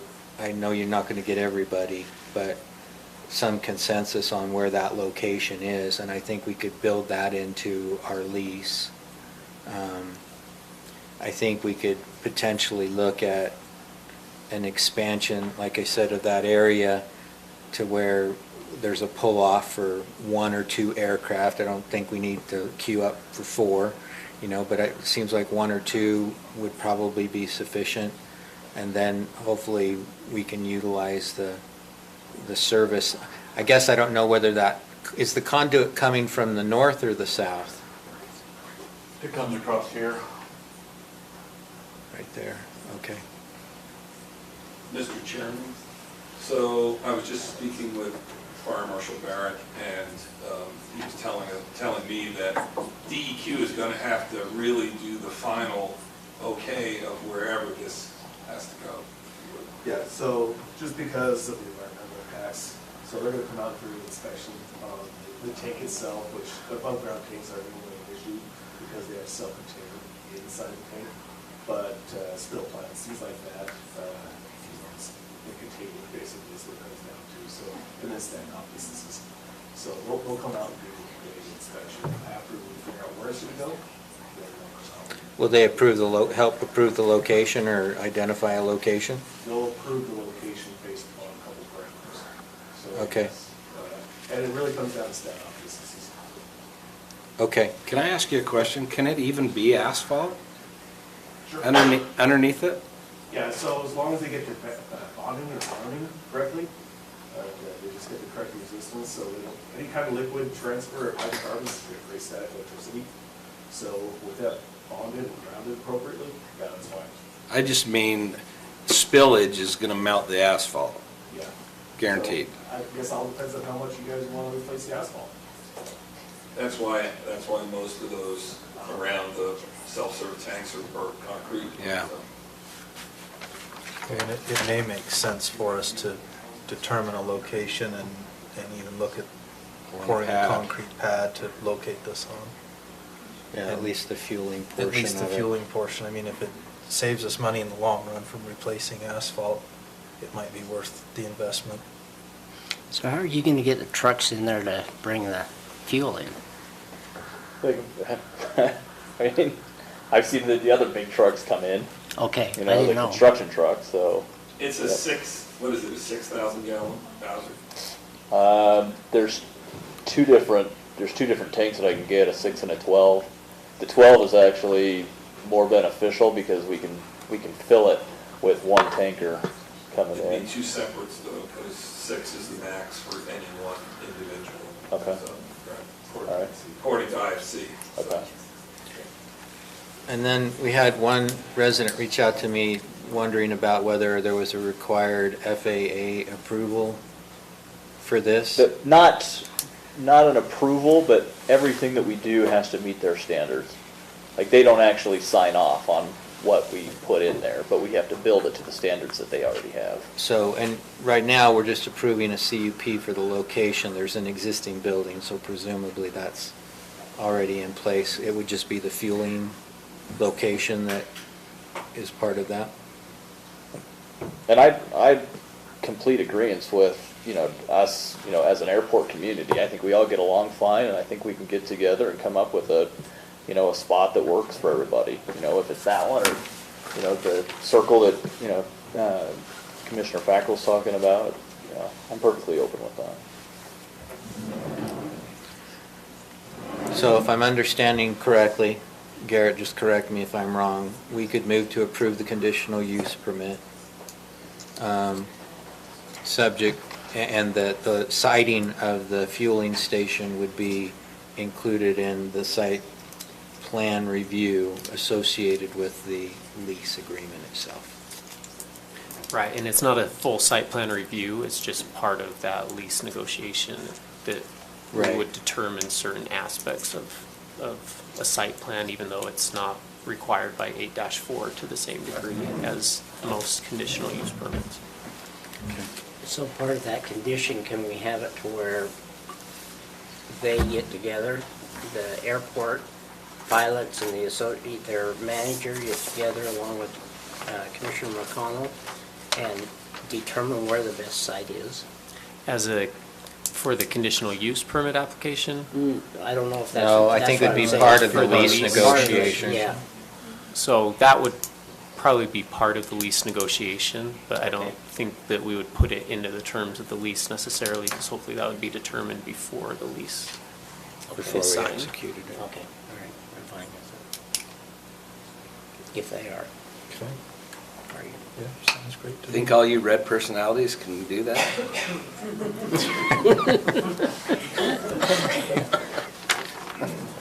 What's the time frame on this? When I spoke to the tank company, when I submitted the conditional use permit, that was at the end of December. They were 90 days out on tank delivery. Might depend on whether, can we get snowmobile fuel? Can't you put avgas in a snowmobile? Avgas is the best thing for snowmobile, so yes, the answer is yes. Okay. Okay, any other questions for the applicant or staff? All right, we'll look for a motion on item number 7. I think you're gonna have to do that, Robert. Well, okay, but I actually think it's just the straight up motion, because. So everything else is done in the lease. Yeah, that's And right. we're gonna let them get together and decide that so we can put it in the lease? Is that what we're doing? Yeah, we're going to negotiate the lease.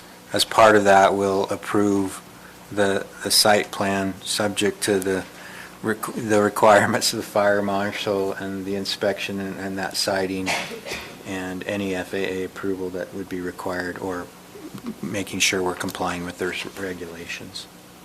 And to the extent that they can have a consensus on that location, that will make that negotiation much easier. Yes. So.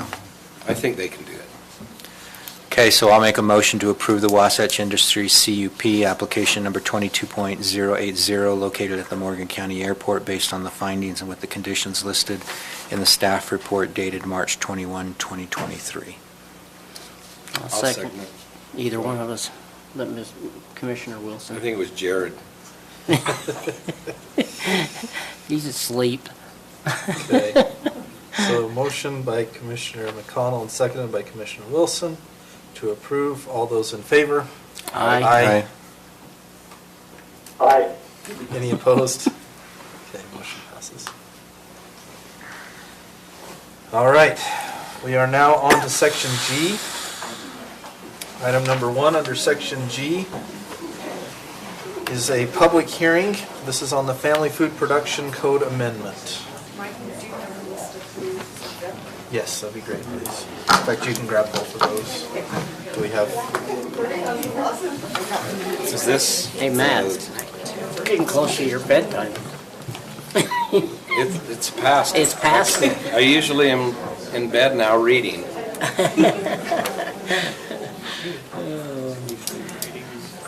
But my wife's not feeling well, so hopefully she's getting some rest. Hopefully we don't have too long. Okay.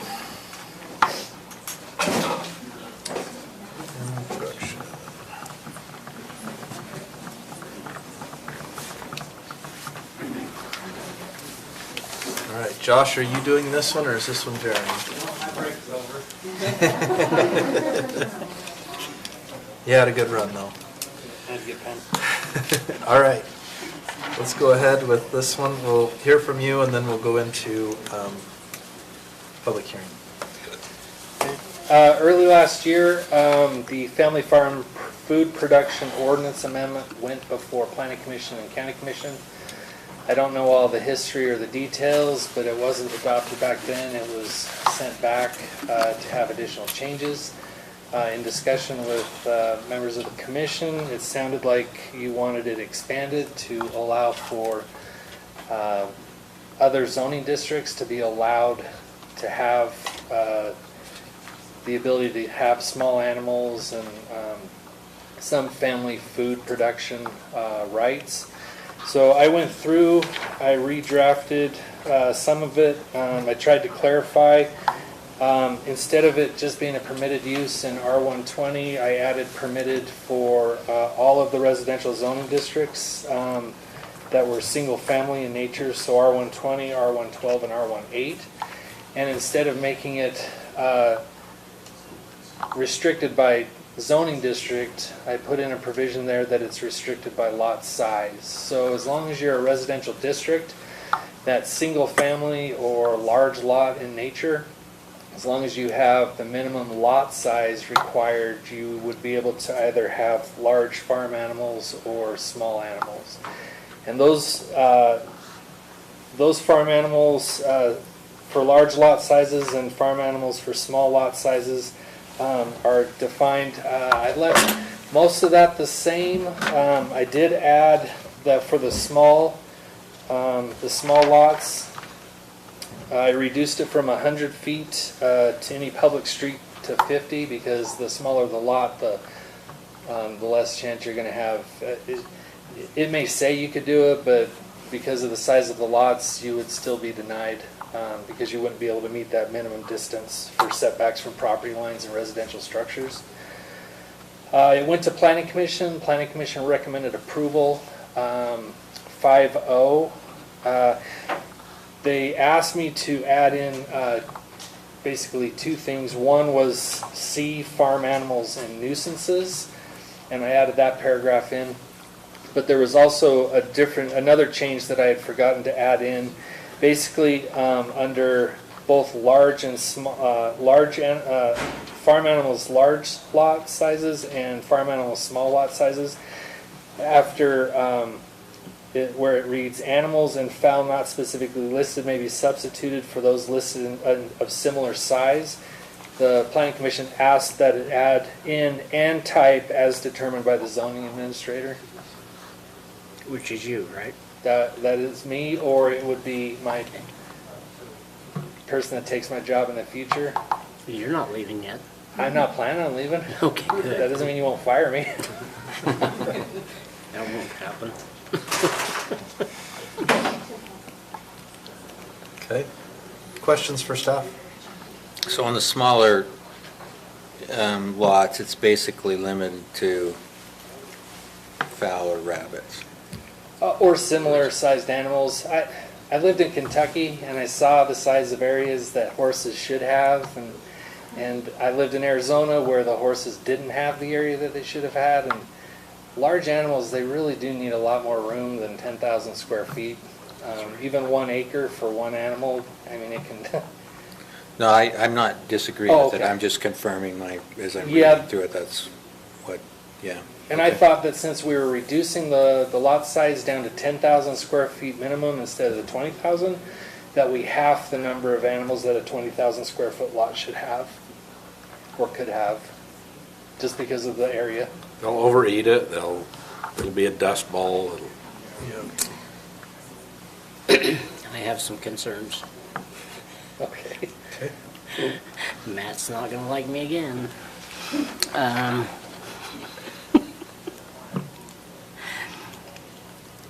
I don't necessarily, when you're talking about on large lot sizes. Okay. 1 cow or 1 horse, or 2 sheep or 2 goats. How is that, or 2 hogs? Where was that determination come from? That was in there before I got it, before I started reading it. I don't know if that was part of the original code or not. I don't have an answer for that. What I do know is that in many jurisdictions that I've worked in, that's pretty standard. They limit it per acre. This, I added in the provision, though, that for every additional 10,000 square feet or whatever, you could add one additional animal of the type. Okay. I'm totally in disagreement. In fact, if we're changing the rules and everything else, we ought to change the whole thing. Or not the whole thing, but at least under number 2. And that is, on both of them, it's the same. You've got no more than any of the following are allowed. 1 cow or horse, or 2 sheep or goats, or 2 hogs, or 25 pheasants, or chickens, or rabbits, or pigeons, or 10 geese or ducks. Now, animals and fowl, okay, so the part where it says larger animals listed above require a lot or parcel size of 1 acre minimum. Okay, I've got to go back to my training and my experience on this one. It depends on the type of ground you have as to how much animal units you can put on that piece of ground. You're telling me in this that on my piece of property that I can only have one cow. You can go straight to you know where, as far as I'm concerned. Because my farming operation, I can put 5 animals, 5 cows, on my 1.5 acres there at that point, or 1 3/4 acres. Now, if you're going to limit me personally to... I'm not limiting you. I know, but I'm just saying, under this code, that would be limiting me or anybody similar to me to only having 1 animal. Now, if I had a horse, yeah, they're a joke. I love horses to death. I really do. But, yeah, a horse takes a lot, and all you need is a 12 by 12 foot area for them to sit, but they need to be exercised. Sit and eat, and that's all they do, is eat. So, what I'm saying is also sheep and goats are 5 animal units, parts of an animal unit. It takes 5 sheep and goats to equal 1 animal unit. 1 animal unit month is a cow and a calf. So, that means in this provision here, it seems to me like we're trying to make ourselves an urbanized area, even in a farming community. I think that needs to be, it's nice to have that as a requirement for somebody that wants to put something in, but my heck, me as a producer, and a true agricultural producer, I want to be able to manage my property according to what I have, not according to what the rules, especially when I was here long before anybody else, besides Bonnie, and she left. That I want to limit. You're telling me I can't have 2 I'm not telling animals you there. anything. I'm providing you text according Yeah, to I what know. you So asked me to basically, what provide. I'm asking is that you If can you- change this in that code. If That's you all. want to change it, you're welcome to change it. I'm not Well, married to the that's text. up to these guys too. So. Right. So I'm your staff. I work for you. I'm not Right. married to this text. If you want it changed, I'll change it. Right. All I'm saying Everything- is for these everything in guys. bold black like that, in that text, bold black, was in this draft before I looked at it. And that's why we asked you to change it to according to whatever. So Right, all I'm so- saying is for you guys, we need to really look at that portion of it before we go and approve it, because that could hurt somebody that's a true agriculturalist. Not just somebody that's got a pet horse or a pet cow, or 2 cows that they want to eat every year, or however you want to do it, a rabbit requires basically 3 feet by 2 feet by 1.5 feet high. That's all they require. Chicken, I don't know what they require, but they can become a nuisance or they're great. I love them for eggs, and I'm getting eggs finally again. So the direction I was given. Right. 9 So all I'm months saying ago is was that I needed to change it to Right. allow for it to be added to Yeah, I smaller know. lots. And I appreciate that. I really do appreciate it. All I'm asking you guys is that we look at that requirement or that part of the code. Since we're the legislative body, we can change that code to where we can allow according to agricultural standards. So I'm willing to look at that, but I think you need to propose the language and show me what you're talking about. Okay. How about if how about if we work on this one more time and postpone it till 2 weeks from now, and we can get it all straight. Other than that, I love it. Okay? I think the animal units that we had listed previously, I agree with, that were previously in the code and have been stricken. That's in 8-2-1, A and B. Well, and I feel a little differently about this in terms of large animals depending upon the zone. So if you're in an A20, well, it's kind of hard. If you're in an agricultural zone, I guess you're supposed to have more acreage. So this shouldn't be applied to that. Well, it is, except that you have additional animals for every acre. Every 10,000 square feet above the first acre.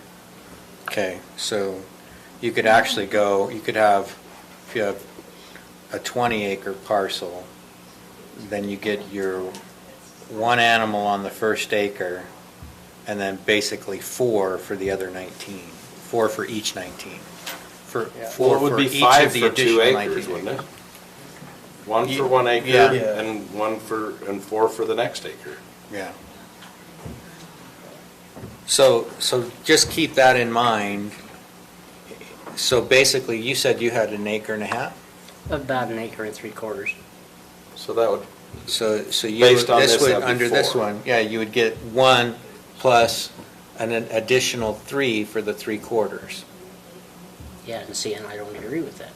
Okay, But all right. The current code says 15,000 square feet per animal, right? So in theory, in a 1 acre parcel, you'd get not quite 3.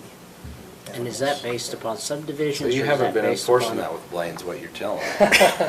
I don't actively enforce, I enforce based on complaints, otherwise people claim that we're targeting them.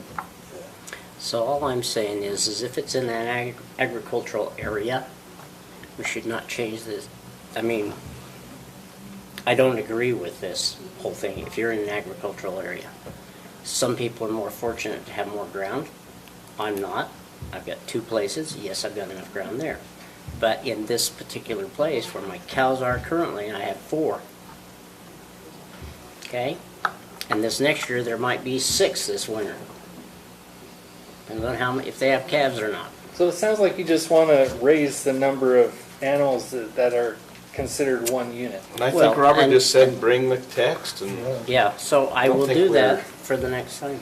you know. Or I Since mean, I'll this give it to was him. advertised as I a think we public need to do a hearing and public hearing. Yeah, some we people are should do a here. Public hearing, absolutely. I think the intent overall was to ensure that we were allowing for food Right. production on the smaller lots. The question of whether we're changing anything on larger lots is yet to be determined, but I think the intent overall was to Was say, the smaller hey, lots. it's okay for people to have chickens in their backyard, right? That's, Yeah, that was what we. that was really their the concern. intent of the discussion. So I think maybe for the benefit of the public, that's the direction we're going. That's the intent. We'll probably have to keep working on the text to get it to that location. I think actually, the text does allow for that as it stands right now for chickens and ducks and geese and rabbits and small animals on smaller lots. So family food production, essentially. Okay. With that, we'll look for a motion to move into public hearing. I move that we go into public hearing. Second. Okay, we have a motion and a second. Go into public hearing. Yep, we got the list, it's right here. I'll call you up after we go into it. All those in favor? Aye. Any opposed? Okay, motion passes. We are now in public hearing. We have, it looks like 13 individuals that have signed up here. I'm not 100% certain that all are here or that all intended to sign up, so if I call your name and you didn't intend to speak for this one, just feel free to wave and say, I'm good. So we'll go from there. Jennifer Hadley. I'm just in support of the small animals, and at that meeting last spring, someone made a comment about why would anyone want ducks, because I have 3 people in my family that can't eat chicken eggs. So I'd also like to point out, I don't have any goats and I have no intention to, but goats can be smaller than dogs, and they are also a food source. I actually have no one in my family can eat dairy, but I know people that have goats. And I think that should be maybe, and you did say small animals, right? So I didn't know if that was, but I just wanted to say that sometimes there are other reasons, and I can guarantee that a lot of us all were talking about how our dogs are probably way more annoying than anything else, and I think we should just put it all under, when I lived in Riverdale, I lived on 0.16 of an acre, and they moved all animals under nuisance and noise ordinances. So that way, if the chickens were flying in someone's yard, then they'd have to clip the wings. Or 0.16, so it's just 6,000 or less. Okay. Yeah, but my Pretty house small. was only 955 square feet, so I actually had a bigger yard than any of the neighbors. Even though I have the smallest lot on the street. But I do just want to point out that I think that we should put this under the nuisance. And then, I like how you added the animal control and the nuisance stuff. So I think we should look at it more that way, because then there's more power behind actually enforcing that. So, do you need my name and address? We got your name. I guess for the record, if you want to just tell us where you live. It doesn't have to be your address, but approximate. Oh, Mountain Green on Valley View Drive. Perfect. Okay. Thank you, Jennifer. Let's say. Is it Hardy? Nat Hardy? Something Hardy? No, Does that sound Nate right? Hadley. Nate Hadley! Sorry, Nate. He's probably a doctor. No. He's not bringing water and sewer. Nate Hadley, that's my wife, and I'm in favor of this as well. And I mean, sometimes I wish we'd stayed in Riverdale because it was way easier to garden, and I pulled more out of that 0.16 of an acre than I can out of what I have, like the 3 times of what I have now. So, but I'm in favor of it just so we can have help provide for our family. So, thanks. Awesome, thank you, Nate. Joe Garfield. Joe's in the hall. Do you want me to grab him? Sure. Okay. Joe had to be about the airport. I would have thought so. Yeah, I would have thought so too, but. Because he doesn't, in his camper, I don't think he has room to have an animal. He's got a lot of. Okay, so we're gonna move on then to Janie Hart. Janie Hart? Well, my name is Janie Hart, and I live in the Rose Hill development of Mountain Green. And I'm really excited that you're considering changing this. I have 8 children, and as you know, children in this day and age have a lot more limitations on what they do than they have in the past, and their tendency is to turn to video games. And I just feel like this is so great for not only food production, but just for kids learning responsibility and doing things other than, Mom, can I have the whatever, the computer. So anyway, I'm really excited about this. My boys would like to do 4-H and raise a sheep. So it looks like what Josh put in place, we're on half an acre, would allow them to have that experience where they get a lamb in the spring, raise it, sell it at the county fair, that sort of thing. And I just think this is a wonderful thing for the youth of our community. And thank you for considering, fewer limitations on our personal freedom and the time we have and the freedom that we might have with this to, continue in our pursuit of happiness. Thank you. Thanks. Thank you. Is it Sharon or Shannon? Shannon. Shannon. I'm just gonna ditto. Okay. All of the above. Perfect. Thank you, I'm in Shannon. support. Matt? Yeah. I'm in support too. All right. We're gonna do it fast. Aaron Farnsworth. Okay, I will be brief because you've been working a really long time. I live in Mountain Green. I, like all the rest of you, I love Morgan County because it's rural, and I love that I drive past horses and cows, and I love that I can hear sheep and geese from my property, from the bigger lots near me. I just am strongly in favor of allowing those of us who are on slightly smaller lots than a whole acre to raise small animals. It's something that you can do in Layton and you can do it in Riverdale, and we ought to be able to do it legally in Morgan. I also happen to know that there are many, many, many families already doing it, and they don't even know that they're not supposed to be doing it because they live in Morgan County, and they thought that that was what you do in Morgan County. So that's about it. I'm in favor of that, and there were a lot of other people here who made it 2 or 3 hours into your long meeting and had to go who are also in favor. So. Awesome. Thank you, Aaron. Greg Vidrine.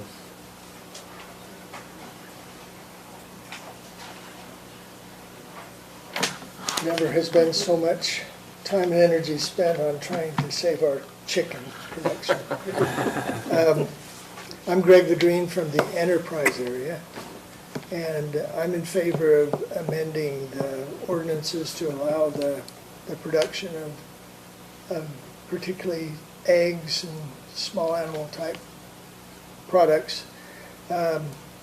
Mainly because we're living in a time, as we've all seen recently, where national politicians or bureaucrats or irrational world leaders can make decisions that totally disrupt supply chains, including the food supply chain. And it only makes sense or seems wise to allow as many local friends and neighbors to be able to become a little more self-sufficient in food production in today's world. So we can barter. Yeah, we may need it. Time may come when an egg is worth more than a piece of gold. Anyway, the other thing I would suggest is not to focus so much on the size of the lot, but focus on avoiding the noise or the nuisance. For example, I currently have like over a dozen hens, layer hens, and no one complains about them. They just kind of wander the yard and eat up the bugs and lay eggs, and my family and the neighborhood families all benefit from it. But if I had roosters, and they were crowing at 4:30 in the morning, that would be a nuisance. So I think the idea of focusing on avoiding the nuisance and the noise is better than just focusing on the absolute size, because as Commissioner Fackrell said, if you have a nice piece of irrigated ground, you can support a lot more animals than you could if it's non-irrigated. Correct. So I think the fact that, and since we only enforce it based on complaints, then the noise and nuisance focus makes more sense. Thank you. Thank you. Tina Kelly. Originally, and I'm from Mountain Green, I already said that once tonight. Originally, I was looking for what Josh clarified that had been left out from the Planning Commission, but then listening to Commissioner Fackrell, this was not about agricultural property. So this wouldn't have affected you because in the code, agriculture, including allowing the raising, keeping, grazing, and pasturing of animals, the tilling of the soil, the raising of crops, horticulture, and gardening is permitted in the agricultural zone. So I don't see you needing to go to a lot of work to amend something or change this, because this was talking specifically about residential zones, small lots. They put in the having that you could have it in an R120, the large animal, in an R120 if you had an acre or greater. They weren't even thinking about the agricultural land. They were thinking about the subdivision in Mountain Green that's on small lots. So I don't think you need to go to a lot of work there. I was trying to text you, and I know that's not right. I saw it. It's loud, but you're busy. So those were my comments. Thank you. Thank you, Tina. Leslie Hurst.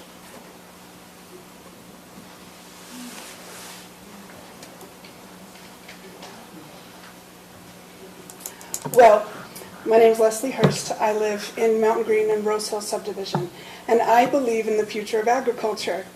And I believe that it teaches our children wonderful responsibilities, including small business and profiting and learning how to manage and care for these things.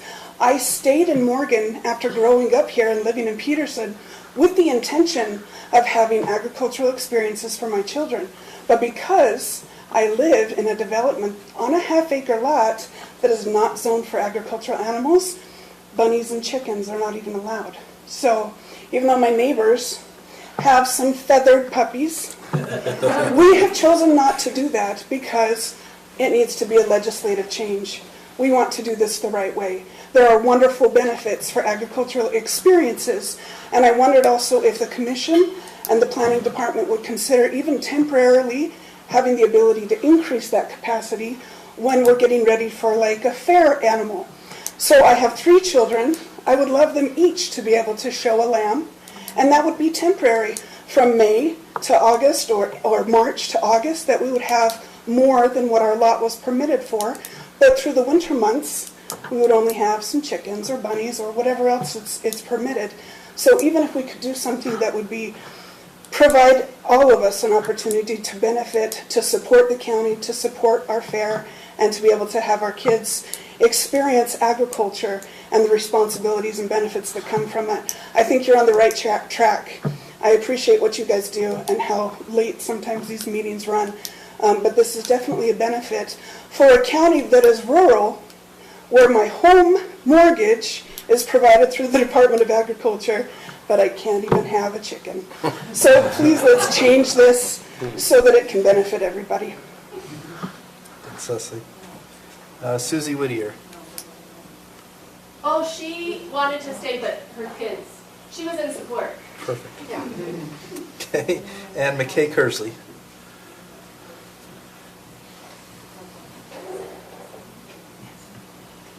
McKay Kersley, I live in Mountain Green, just over half an acre lot. I'm in support of it. I think it's a great thing. I have a little daughter that, a little background, I was raised on a farm. I think it's great for a kid to grow up with some responsibility, with something to do. I think it was said earlier, something to do besides play video games. I think it teaches a kid how to grow up in a way that I think all of us here want our kids to grow up. I'm super grateful for my father for raising me that way, and I hope to raise my children that way as well.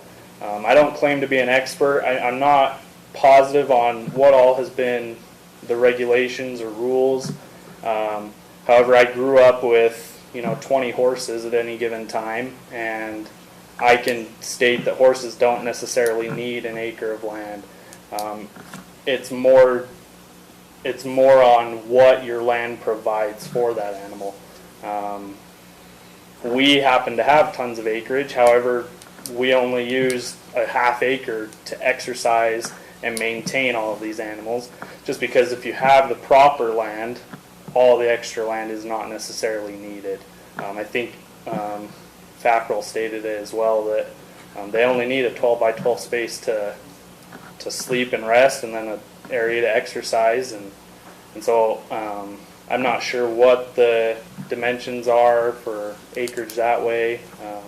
And then even miniature ponies, I don't know what they're included in or what that's proposed, but a miniature only requires less than 1/8 of an acre. They don't need nothing. But I am for it. I think it's a great motion. I'd like to just I'd like to, I guess, I don't know what the large animal, can someone maybe clarify for me what large animals were and what the land size requirement was for that? Had one large animal per, if I can speak, I Sure. should have asked. One large animal per acre. Okay, and large animals, I guess, are what's a miniature? A horse and a cow. So what's a miniature considered? That Is would that be like stated? a sheep or a goat. That'd be kind of like a sheep or a goat. Okay. And that was. Okay, well, I'm for it. Thank you. Thank you. Okay, that's all that's signed up for our public hearing. I'll just make a quick comment before, let's go out of public hearing, I guess. Let's look for that. Adjourn the public hearing and reconvene the public meeting. I move that. Second. Okay, I have a motion and a second. All those in favor? Aye. Aye. Any opposed? Okay, motion passes. I'll just make a quick comment. I love hearing the comments from the public, and thank you so much for sticking out through this long meeting to make your voice heard. Leslie, I was waiting for you to jump into the FFA creed there. Yeah, that's what you almost did. We believe in the future of agriculture. Which I firmly believe in. I mean, I raised lambs in 4-H as a child here in Morgan County, and my kids raise cows today. So definitely in support of that. I'll make a comment. I serve on the board for Wasatch Integrated Waste, which is where all of our trash goes, the dump in Layton. And we're approaching the end of the lifespan of that dump facility. We've got 15 to 18 years left of capacity, and then once it's full, all of our trash, and most of our trash right now is being transferred clear out to a landfill near the Great Salt Lake called the Bayview landfill. It's quite a long ways away. But the cost to do that is pretty high. Our trash costs will go up exponentially when we have to transfer everything out there. So as a board, we've been looking at ways to reduce the amount of waste going into the landfill. And one of the large portions of our waste is food waste, household food waste. It actually takes up a tremendous amount of space. It does fortunately become gas when it's placed in the landfill, but it takes up a lot of space and it's not easily recycled. But there's been studies done. In fact, I was trying to look it up here. There's a town in Belgium that gave every household 3 chickens, and the idea was that people would feed their household food waste to the chickens rather than putting it in the trash, and they did prove that they could reduce the amount of trash significantly. So there's some real benefit to doing that, not just it could have widespread benefits, I guess is what I'm getting at. So certainly in support of that. Sounds like we just need to work a little bit on verbiage and numbers of animals, particularly on the larger lots. I think the smaller lots, we've got a pretty good handle on. Actually, we need to change that too. I do think Tina Kelly made a good point. This is strictly for family food production. Agriculture is defined differently. I'm just saying, I live in an RR1 area, and I don't meet the code. You don't read the code? I says I don't meet it. Oh, I'm like, oh. No, I read the code. What's that? Not 1 acre, not 1 acre and above. Okay. This actually does affect family food production for large lots. That's how it's written. For all of them. But it doesn't affect agriculture properties like 820. But I don't have 820, I got RR1. So we can work on it. So that's what I'm saying. If you look at the, So Mike, if you look at the use table in chapter 5 for agriculture and rural residential districts,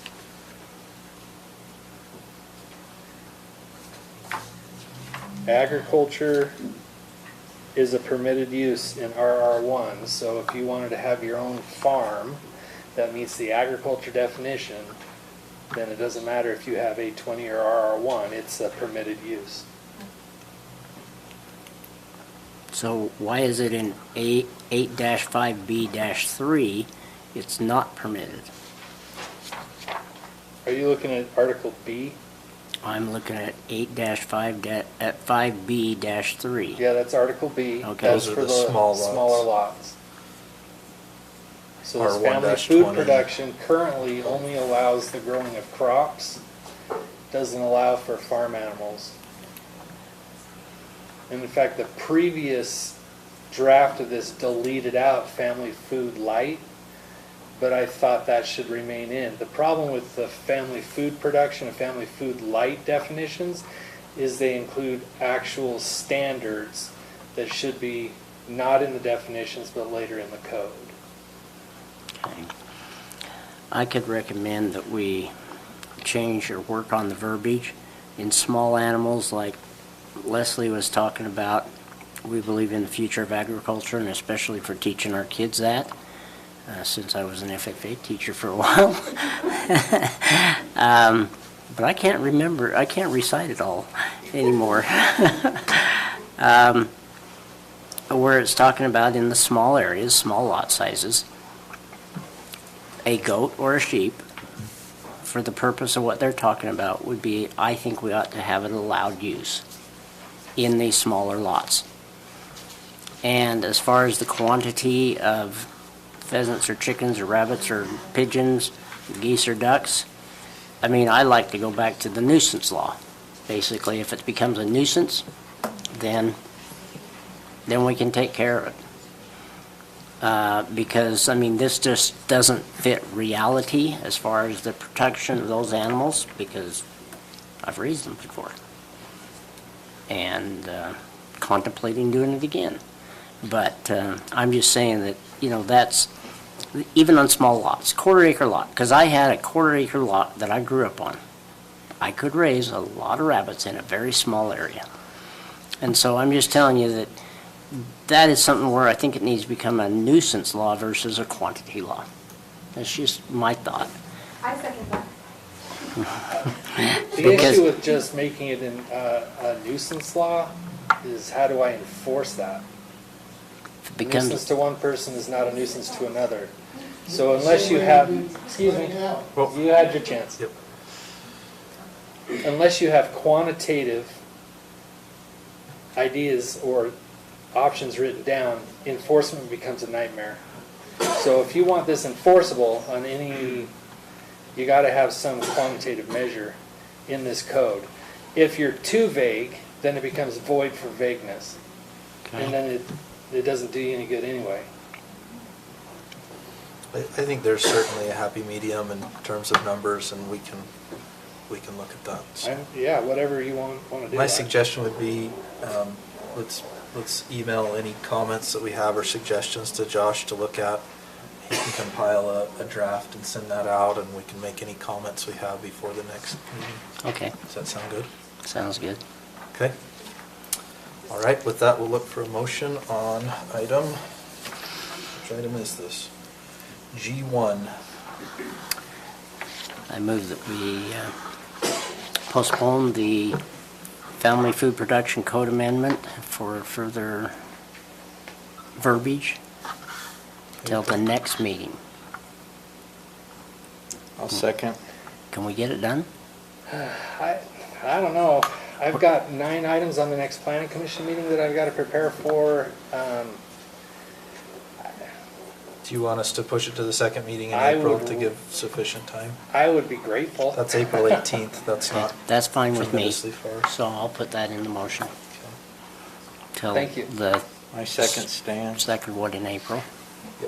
Okay, so the motion is to postpone until the April 18th meeting, and in the meantime, we'll make comments and go back and forth until we're all comfortable with the numbers and data. Okay, thank you. We have a motion, a second. All those in favor? Aye. Aye. Any opposed? Okay, motion passes. Thank you, Josh. All right. Before you buy your farm animals, make sure you check your CCNRs too. Yeah, that's true. And a lot of those CCNRs follow the code. Okay, item G2, this is also a public hearing. This is Morgan County Final Plat Expiration Amendment. I believe it was a couple months ago, we had a county commission meeting where the expiration of final plat length of time came up, and it was recommended that staff was directed to go and create a text amendment that would modify and extend the length of time final plats were approved for. My recommendation at the time was 2 years. I was given that direction, and so I've taken this to the Planning Commission. Planning Commission recommended approval, and so it's before you to increase final plat approvals from 6 months to 2 years, with the option to extend it for 1 year. Any questions for staff? Yeah, I just have one, just a clarification. So basically, this final approval is now, I mean, we currently have 6 months, but now we're going to have 2 years, and then they can extend it for another year based upon good cause, right? So, right, so they have to be making progress, and they can show that they've been making progress. In order to get all the improvements in 6 months Is for ridiculous. recordation, is, I don't see how Nearly that's impossible. possible. And coming back every 6 months to get another extension is just, it's a nightmare for me to track, first of all, and it's difficult on the developers, the applicants. Well, we don't want I think to, it we don't also want to clogs come, up we don't our want to meetings. come to us every 6 months. Yeah. Right. So It's a waste of in other time. places I've worked, 2 years was standard, and in some places it required council action to even overturn a final plat approval. So I mean, we can do it different ways, but at least if they have the 2 years with an option to extend for a year, it's easier to enforce on my end. Satisfactory to you, Commissioner McConnell? Yeah. You've dealt That's with good. it the most. Okay. Yeah. And appreciate you being Proactive working and on getting this. this done. Yep. Really. I This is appreciate it helpful. too. You're welcome. Appreciate you, I've Josh. got other text amendments coming, so. Wonderful, wonderful. There's a lot that are probably needed, so. May I just say one thing? Sure. I think Josh is doing an excellent job here. Agreed. I appreciate that. And I think that, I mean, I appreciate him because he's helping us to learn what some of us do not know. And I think it's great. So I appreciate you. Thank you. Jeremy, you too, we appreciate you. And I appreciate We're you grateful learning. for your office in general. A lot of good things happening, so thank you. I appreciate that. All right. I'll make a motion to adjourn the public meeting and convene the public hearing. Second? There's a motion and a second. All those in favor? Aye. Aye. Any opposed? Aye. Okay, motion passes. We are now in public hearing. We have 2 individuals that signed up, but I don't believe they are here. Janet Boudreau and Daryl Boudreau. They thought they were signing in. Okay, I wondered if that was the case. Okay. There are no other folks signed up here, but does anybody wish to address the commission on this item? Okay. Seeing no public comment. I'll make a motion to adjourn the public hearing and convene the public meeting, reconvene the public meeting. We have a motion and a second. All those in favor? Aye. Aye. Aye. Any opposed? Okay, motion passes. We are now back in the public meeting.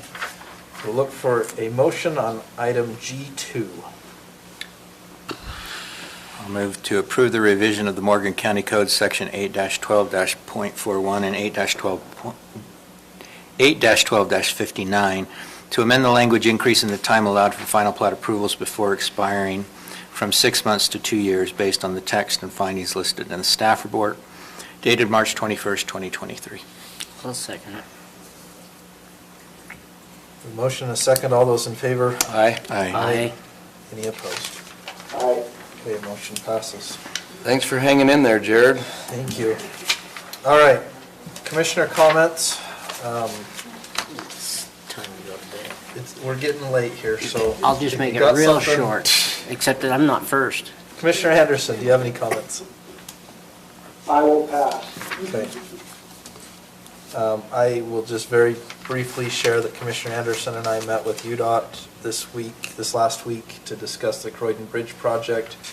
A couple of contingency plans in place right now.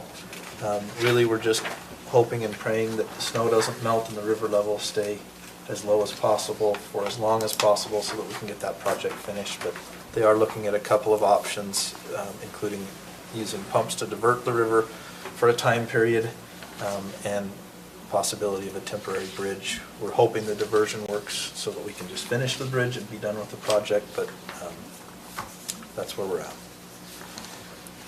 Commissioner McConnell. I did get a call from Jim Hill this morning with respect to that announcement for Snow Basin. They're evaluating a few different things, and it doesn't signal the end of their project, but they are looking at a few different things and how to proceed, and so we'll see. Commissioner Fackrell.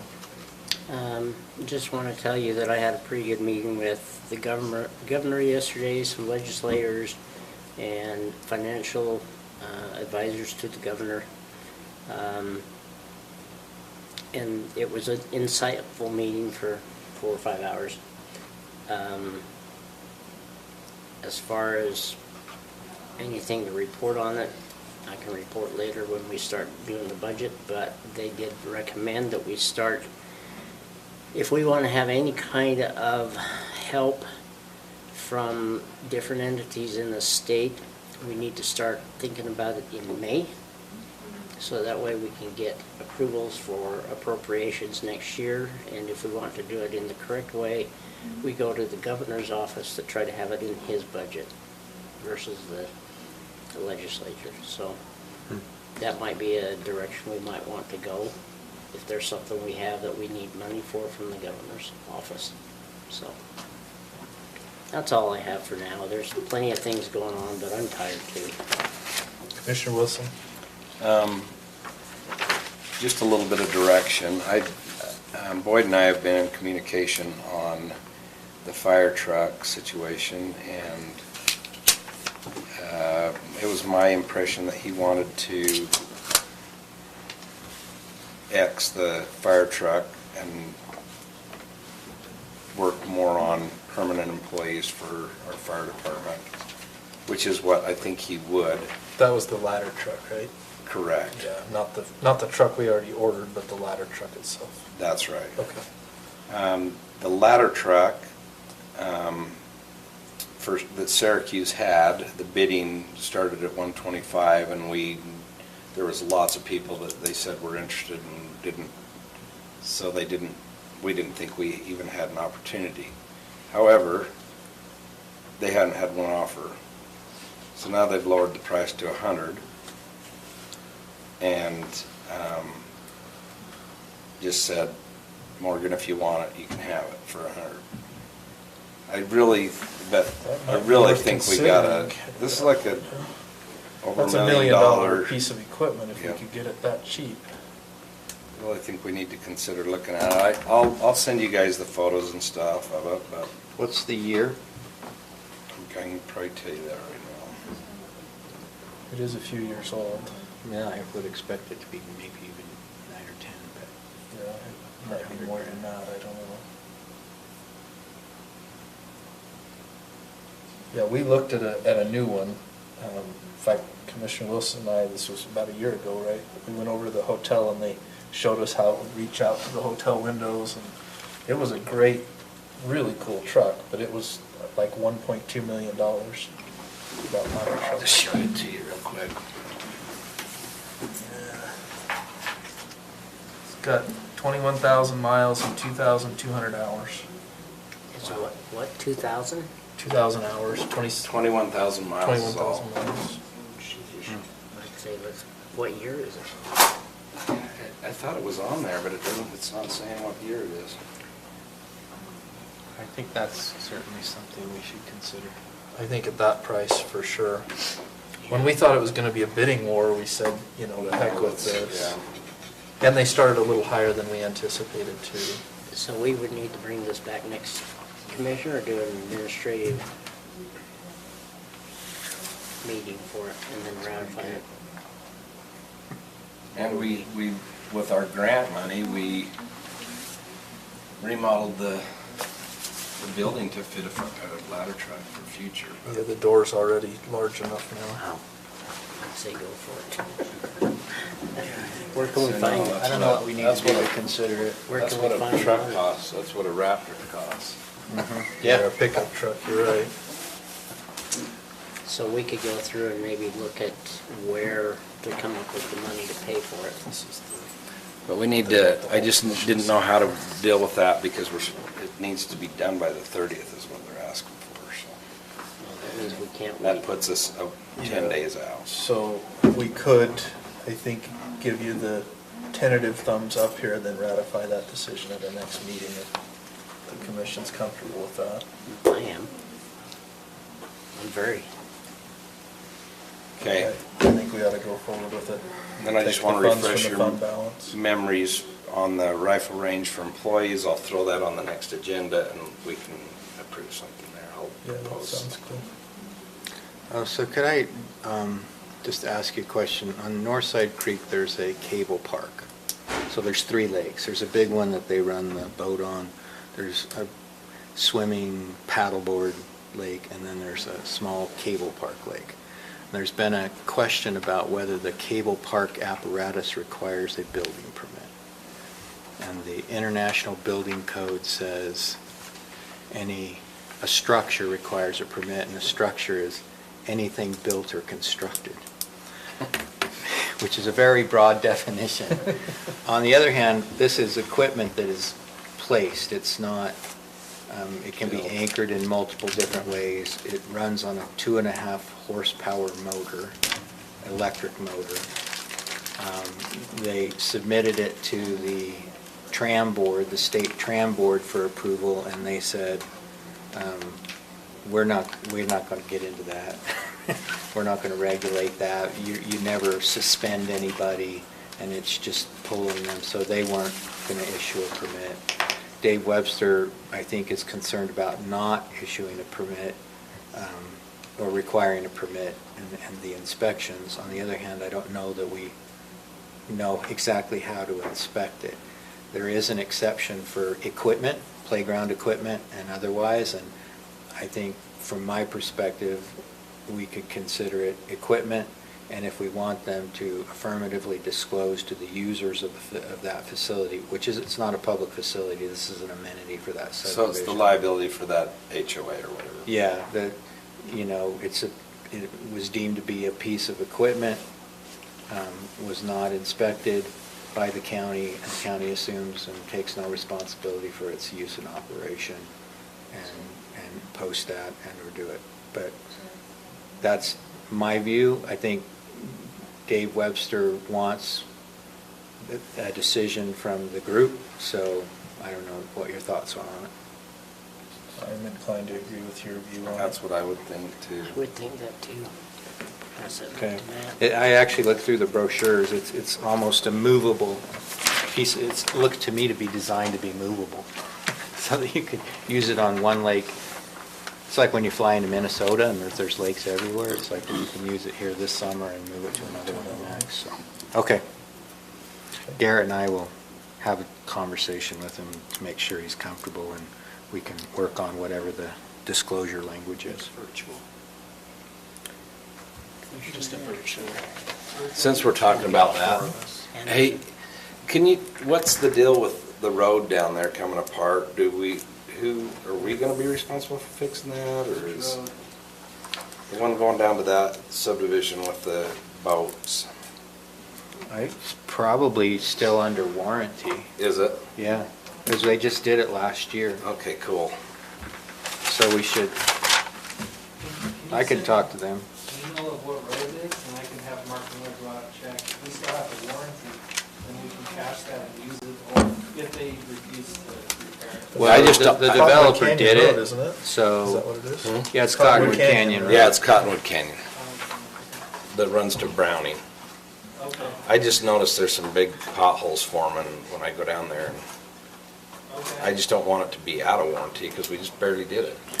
Yeah. Well, we didn't do it, but the developer just barely did it. Yeah, and he made them, there were a couple of areas that were high that he made them fix before, so if it's still under warranty, I think you have him do it. He may already be working on it. I have one more thing before Jared does, if I may.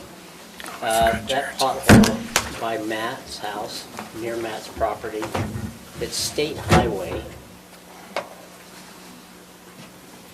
Gotta call UDOT then. Yeah, who's gonna call them to find out, do we have a connection point or what? Who do we contact? Because I had a message tonight that says they want to sue the county because they've lost a tire or two. Every single one. They fall right smack dab in the Well, county. they can call UDOT directly if they'd like. Okay. It'd just be the Region 1 headquarters that you call and contact. I've already called them. Have you? Yeah. Okay. They planned on fixing it last week, but they ran out of product, so it's on the... It's really hard to fix right now because of the moisture in the Right. hole. Right, I mean, but they we can do a need- cold patch, but it doesn't last long. If they even put gravel in, at least we won't have people that. Tell them to hop take the a drive to track. Croydon, and they will be so grateful for that road that they'll never complain about it again.